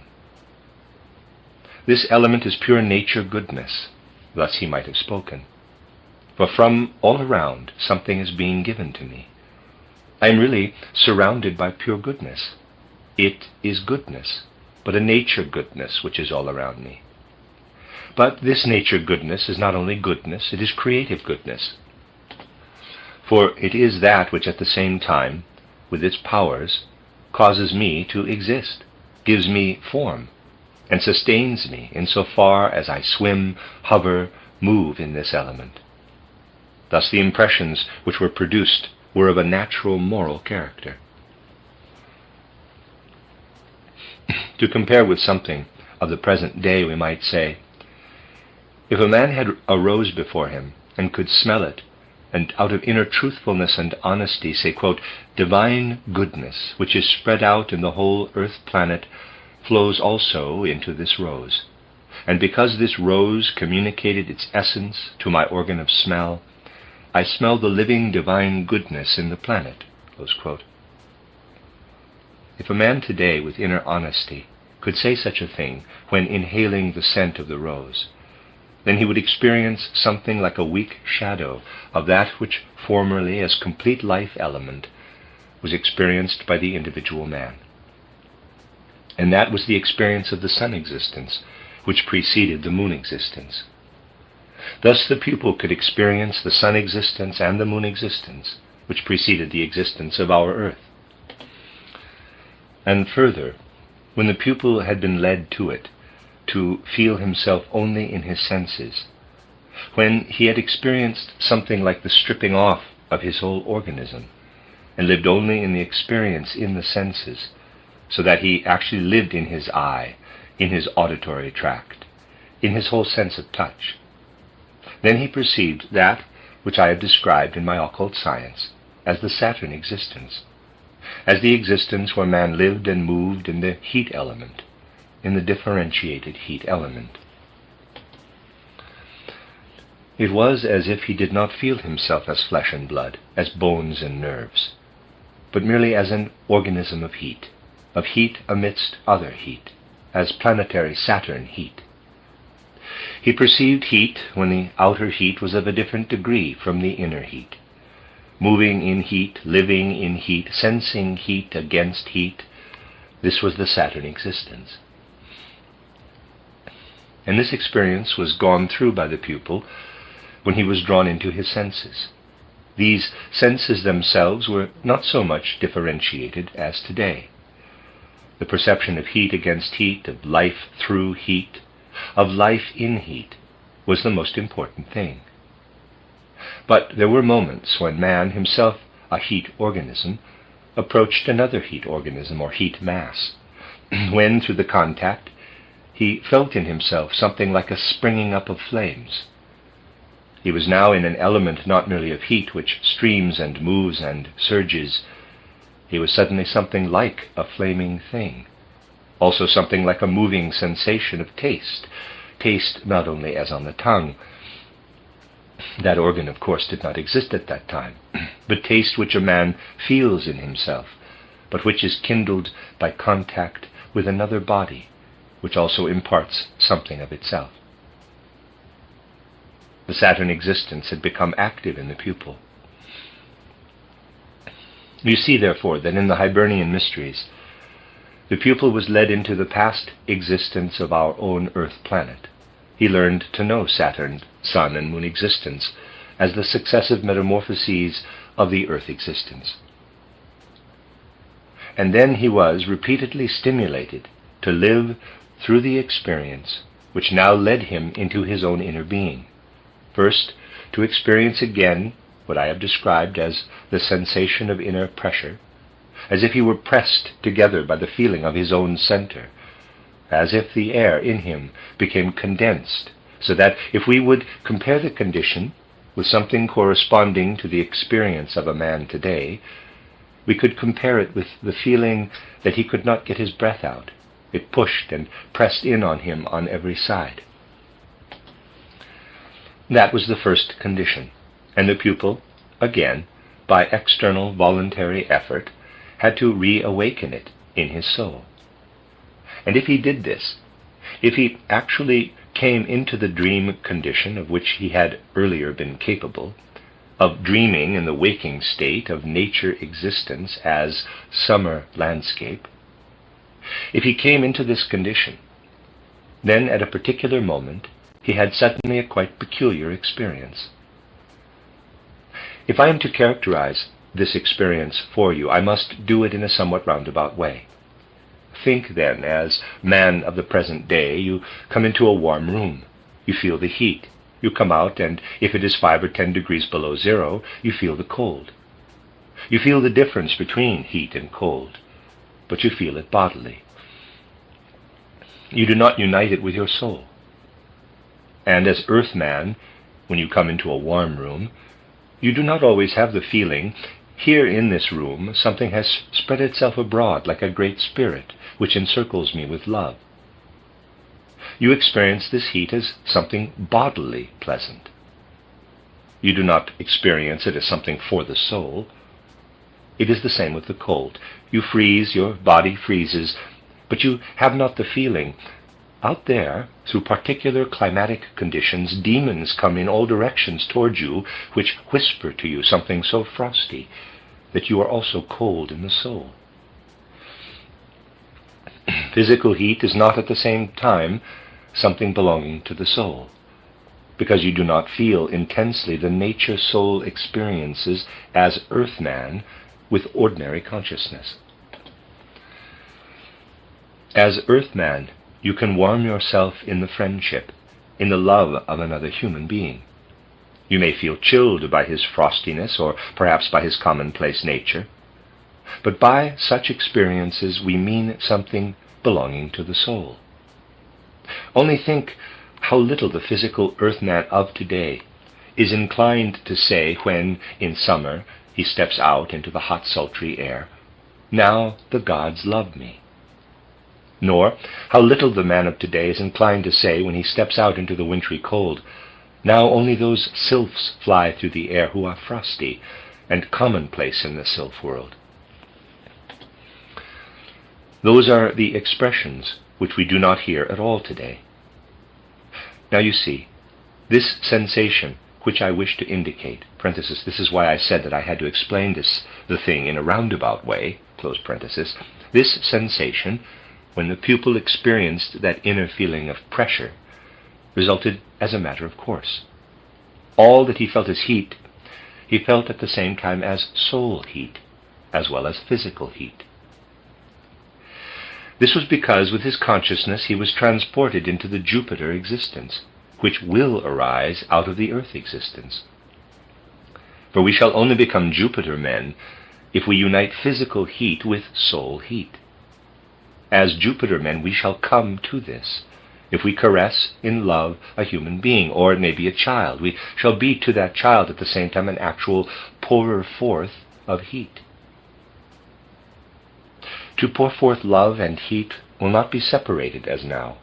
We shall actually come to this, that we shall pour forth from our souls into our surroundings the heat we experience. Not, indeed, in this earth world, but transported into another world, was the pupil of the Hibernian mysteries brought to this experience. Hence the Jupiter existence was present to him, not of course in physical earth reality, but in a picture. And the next advance was that the pupil felt so truly that inner distress of which I spoke yesterday, that he actually experienced the necessity of overcoming his own ego, because otherwise it may be the source of evil. If the pupil rightly caused this soul conception to be present in himself, then something else arose in him. He did not only feel soul heat and physical heat as one, but that which he felt as one, this soul-physical heat, began to shine. The mystery of the shining of light, of the shining of soul light, arose for the pupil. Thus he was transported into that future when the earth will be changed into the Venus planet, into the future Venus planet. And now, when the pupil felt himself flowing together into his heart, which he had experienced earlier, just as I described it to you yesterday, all that he had experienced in his soul manifested itself at the same time as the experience of the planet. Man has a thought.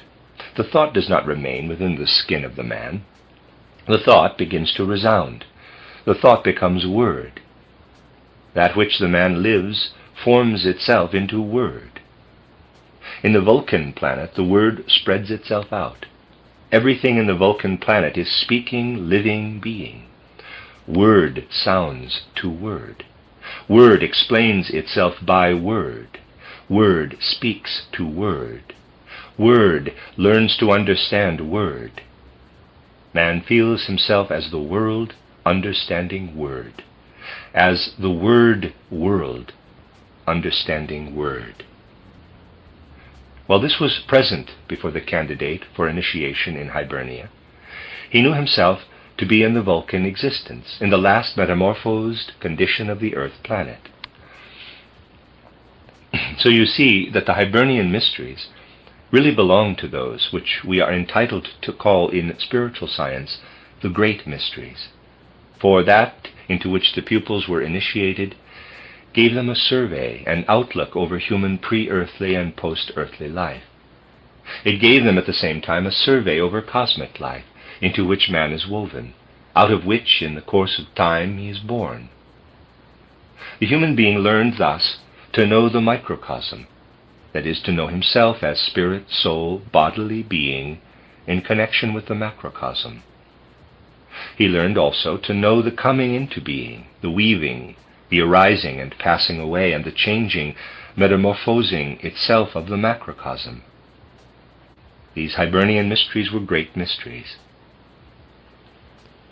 and they reached their full flower in the period which preceded the mystery of Golgotha. But there was this peculiarity in the great mysteries, that in these great mysteries the Christ was spoken of as the one who was to come, just as later men spoke of the Christ as of him who had gone through events in the past. And actually, when, after the first initiation, when the pupil leaving the temple was led before the image of Christ, they wished to show him the whole trend of earth evolution leads toward the event of Golgotha. At that time it was presented as an event which was to come. There was, in fact, upon this island, which was later to go through so many trials, a center of the great mysteries, a center of Christian mysteries before the mystery of Golgotha, in which, in the right way, the spiritual gaze of a man living before the mystery of Golgotha was directed toward the mystery of Golgotha. And then when the mystery of Golgotha took place, when over in Palestine the wonderful events came to pass, which we describe as the experience of Christ Jesus on Golgotha and its surroundings, while these wonderful events came to pass in Palestine, great festivals were held within the Hibernian mysteries, and within their community, that is, by the people who belonged to the Hibernian mysteries. And that which came to pass in actual fact in Palestine was portrayed in pictures on the island of Hibernia in ways 100-fold, though the picture was as a memory of the past. They experienced in pictures the mystery of Golgotha contemporaneously on the island of Hibernia, while the mystery of Golgotha came to pass historically in Palestine. When, later, in temples and churches, the mystery of Golgotha was experienced pictorially, was shown in pictures to the people, then these were pictures which recalled something which had taken place on the earth, which were drawn out of the ordinary consciousness as a kind of historic memory. These pictures existed on the island of Hibernia before they could be produced from historic memory of the past, but as they only could be produced out of the spirit itself. On the island of Hibernia, that was spiritually seen, which took place before the bodily eye in Palestine at the beginning of our era. And so on the island of Hibernia, humanity actually experienced the mystery of Golgotha spiritually. And this indicates the greatness of all that went forth later from the island of Hibernia for the rest of the civilized world, but which vanished in later time. I beg you now to notice the following. He who studies only external history will find much that is splendid, beautiful, that lifts up the heart, that illumines the mind, when he looks back historically into the ancient world of the East, when he looks back historically into ancient Greece, into ancient Rome. He may experience many things of this kind if he goes on, let us say, to the time of Charles the Great and through the Middle Ages. But just notice how meager historical records were in that age, a couple of centuries after the rise of Christianity, and approximately to the 9th or 10th post-Christian centuries. Examine historical works yourselves. In all the older, genuine historical works, you will find everywhere only short accounts, very little material for these centuries. Then the material begins to be set out more fully. Certainly later historians, who were, as it were, ashamed for the sake of their profession to disperse their material so badly, because they cannot relate what they do not know, invent all sorts of fancy constructions which are now placed in these centuries. But that is all nonsense. If you honestly represent external history, it is somewhat thin as regards historical records during that period when ancient Rome fell, and when devastating swarms of migratory peoples took place, which were really not so fearfully striking outwardly as men of today represent them, which were indeed only striking compared with the quiet of earlier and later times. For if you only consider today, or perhaps in the time before the war, had counted how many people journeyed from Russia, let us say, to Switzerland each year, you would find they were more in number than during the times of the migrations of people through these same regions of Europe. All these things are relative. So that if we would speak in the style which the historians lavish upon the migrations of the peoples, we should have to say, up to the time of the late war, the whole of Europe was in continual migration. The emigration to America was infinitely greater than the streams of the people's migrations. We do not make this clear to ourselves. Historic records are meager during the time that is called the period of migration of peoples, and in the period which followed that migration. Very little is known about this period. Very little can be described of what took place in this neighborhood, for example, or in France or in Germany. But this was the very time when the echoes of that which was seen in the Hibernian mysteries spread over Europe, even though only in a weak echo, the very time when the effects, the impulses of the great Hibernian mysteries streamed into civilization. And now two great streams met, one stream of which we may say, for all that I am saying now is simply a relation of facts, not in any way letting fall a shadow of sympathy or antipathy, but simply describing actual history. Two streams met, one which in a roundabout way came from the east through Greece and Rome. This movement, which took into account the endowment or talents, more and more breaking in upon humanity, depending merely on the power of reason and the senses, occupied itself with that which existed as historic memory of externally visible, externally experienced events. From Palestine the news spread through Greece and Rome, which was taken up by men into their religious life, the news of what had taken place in the physical sense world through the God, Christ. This reckoned upon the human understanding, which by this time was dependent upon what today we call the ordinary consciousness, bound up with the reason and the senses.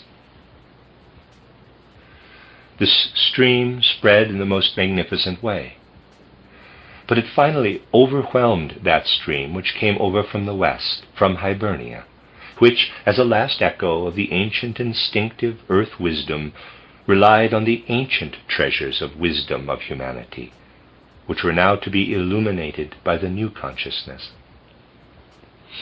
Something spread over Europe from Hibernia which did not take into account illumination with the wisdom founded on sense perception, or proofs which could demonstrate that which had taken place historically, but cults, wisdom teachings as Hibernian cults.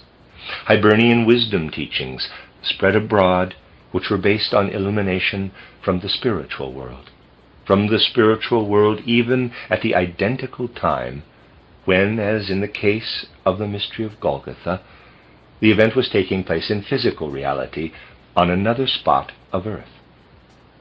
The physical reality of Palestine was seen spiritually in Hibernia. But that which was based only on physical reality overshadowed that which came from the spiritual exaltation of men, from the spiritual deepening of the inner nature of man, from the spiritual permeation of the soul of man. And gradually, out of a necessity, of which I have often spoken from other points of view, gradually that which appealed to the sense physical existence gained the upper hand over that which derived from spiritual insight. The news of the Redeemer living on earth in a physical body gained the upper hand over the wonderful imaginative pictures which came over from Hibernia and which could be presented in cults, over the magnificent imaginative pictures which announced the Redeemer as a spiritual being, and which paid no attention to the presentation of their cult in their descriptions to the fact that it was also an historic event. For least of all were they able to take this fact into consideration in the period when it was not yet an historic fact, for the rites were already instituted before the mystery of Golgotha. And the time dawned when men more and more were only to be reached through that which was to be seen physically, when men, one might say, naturally came to this, that things were no longer accepted as true which were not founded on physical sight. Thus wisdom which came over from Hibernia was no longer grasped in its reality, and the art which came from Hibernia could no longer be felt in its cosmic truth. Thus there arose more and more not an Hibernian knowledge, but a knowledge which only had to do with the external sense world, not a Hibernian art, but an art, and even Raphael's art is no other, an art which needed the physical sense world as model, whereas the Hibernian art was founded on the direct representation of the spiritual and all that belongs to the spirit. Thus a time came when, in a certain sense, a veil of darkness was drawn over the spiritual life, in which men boasted about reason and the senses only, and founded philosophies which showed in some way how reason and the senses could approach existence, or truth, or attain to truth. Then there came about that amazing fact that men were no longer accessible to spiritual influences. And where could it be seen more clearly, I would say? How the consciousness of men was no longer accessible to spiritual influences than in that which was given to men, the way in which the title Chemical Wedding of Christian Rosenkreuz was given to mankind. I explained this some time ago in the periodical titled Die Drei, volumes 3, 4, 5, 1927. There Steiner wasn't alive then, so that's when it was printed maybe. There I called attention to the remarkable thing which happened regarding the chemical wedding. Valentine Andrea is the physical writer of this chemical wedding. This chemical wedding was written down in the year just before the outbreak of the 30 Years' War. But no one who knows the biography of Valentine André would not doubt that Valentine André became later an Orthodox pastor and wrote other books full of unction, wrote the chemical wedding. It is pure nonsense to believe that Valentine André wrote the chemical wedding. Just compare the chemical wedding, or title The Organization of the World, or the other writings of Valentine André. Physically, it was the same personality, with the greasy unctuousness, fat oiliness of that which Pastor Valentine André, who only bears the same name, wrote in his later life. It is a most noteworthy phenomenon. Here is a young man who has scarcely completed his school education, who writes down such things as the, quote, Organization of the World, as the title Chemical Wedding of Christian Rosenkreuz, and we have to exert ourselves to fathom the inner meaning of these writings. He himself understands nothing of it, for he shows us that later. He becomes an unctuous pastor. It is the same man. And we only need to examine this phenomenon to find it a reasonable explanation, which I have given, that the chemical wedding was not written by a human being, or only insofar written by a human being as Napoleon's secretary, constantly full of anxiety, wrote his letters. But Napoleon was always a man who stood on his feet, with his legs firmly on the ground, was in fact a physical personality. He who wrote the chemical wedding was not a physical personality. He made use of this secretary, who later became the oily pastor Valentine André. Think of this wonderful event, just preceding the 30 Years' War.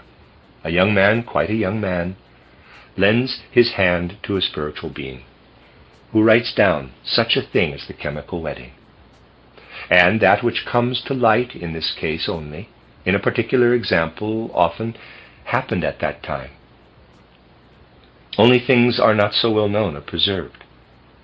That which above all was important for mankind at that time was given to men in such a way that they were unable to grasp it with their reason. This was the spirituality flowing forth, which still revealed itself to men, which men themselves could set down, but could no longer experience. Thus in those days, when mere empty pages filled the history books, in that time humanity lived, I would say, in two streams. In one stream which proceeds from the physical world below, when men more and more only believe in that which reason and the senses say to them, but above continually there is to be found a spiritual revelation made manifest through men, but not understood by men. And to the most characteristic examples of this spiritual revelation belonged such things as the chemical wedding of Christian Rosenkreuz. But all this revelation went in spite of everything through human heads, even though these human heads did not understand it. It went through human heads, became feebler and distorted. Fine poetry, grand poetry, became such murmuring and babbling as the verses in the chemical wedding of Christian Rosenkreuz often are. Nevertheless, they are revelations of something magnificent, mighty macrocosmic images, mighty experiences, majestically arising between man and the macrocosm. If one reads the chemical wedding with the insight of today, one learns to understand these images of the chemical wedding.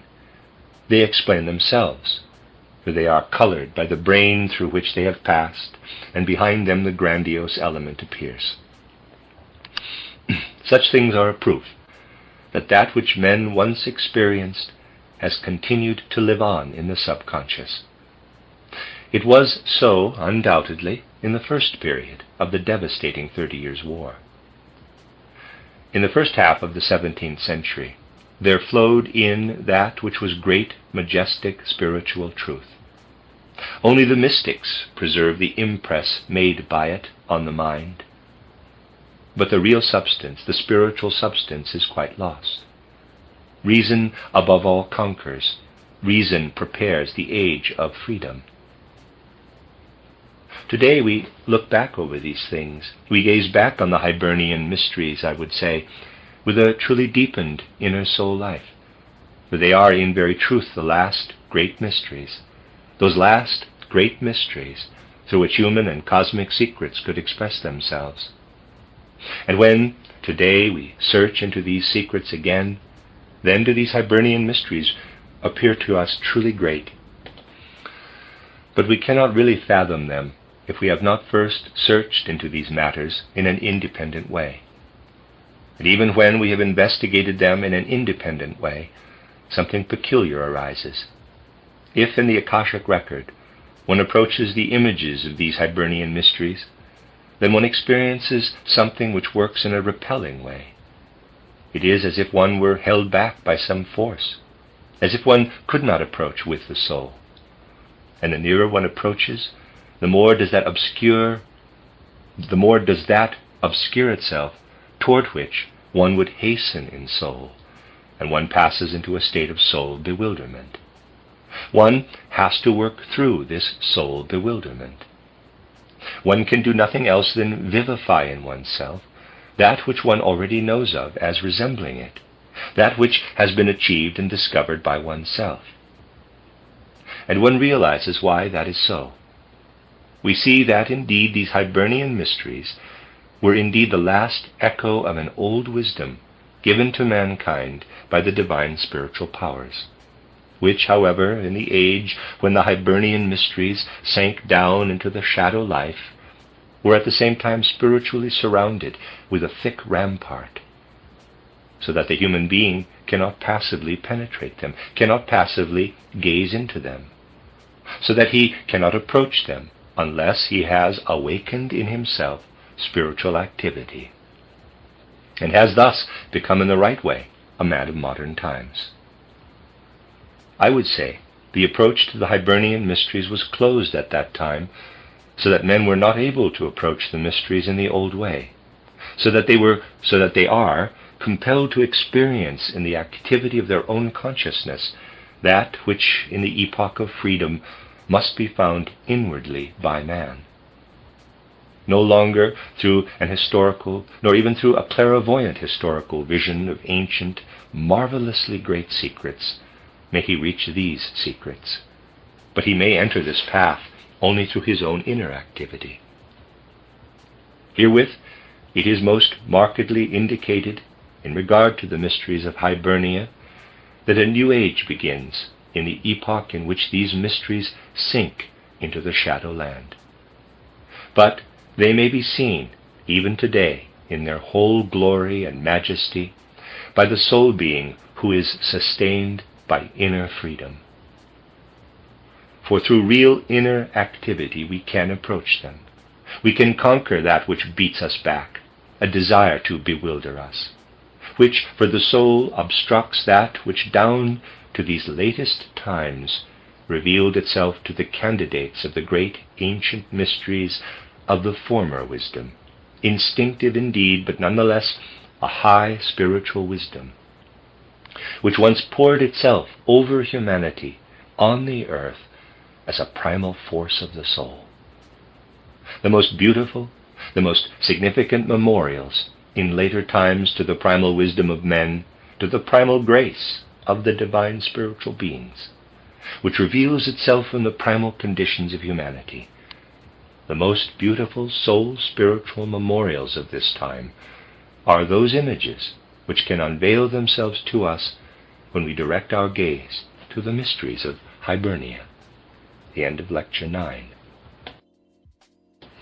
This is a reading of a collection of lectures by Rudolf Steiner entitled Mystery Centers.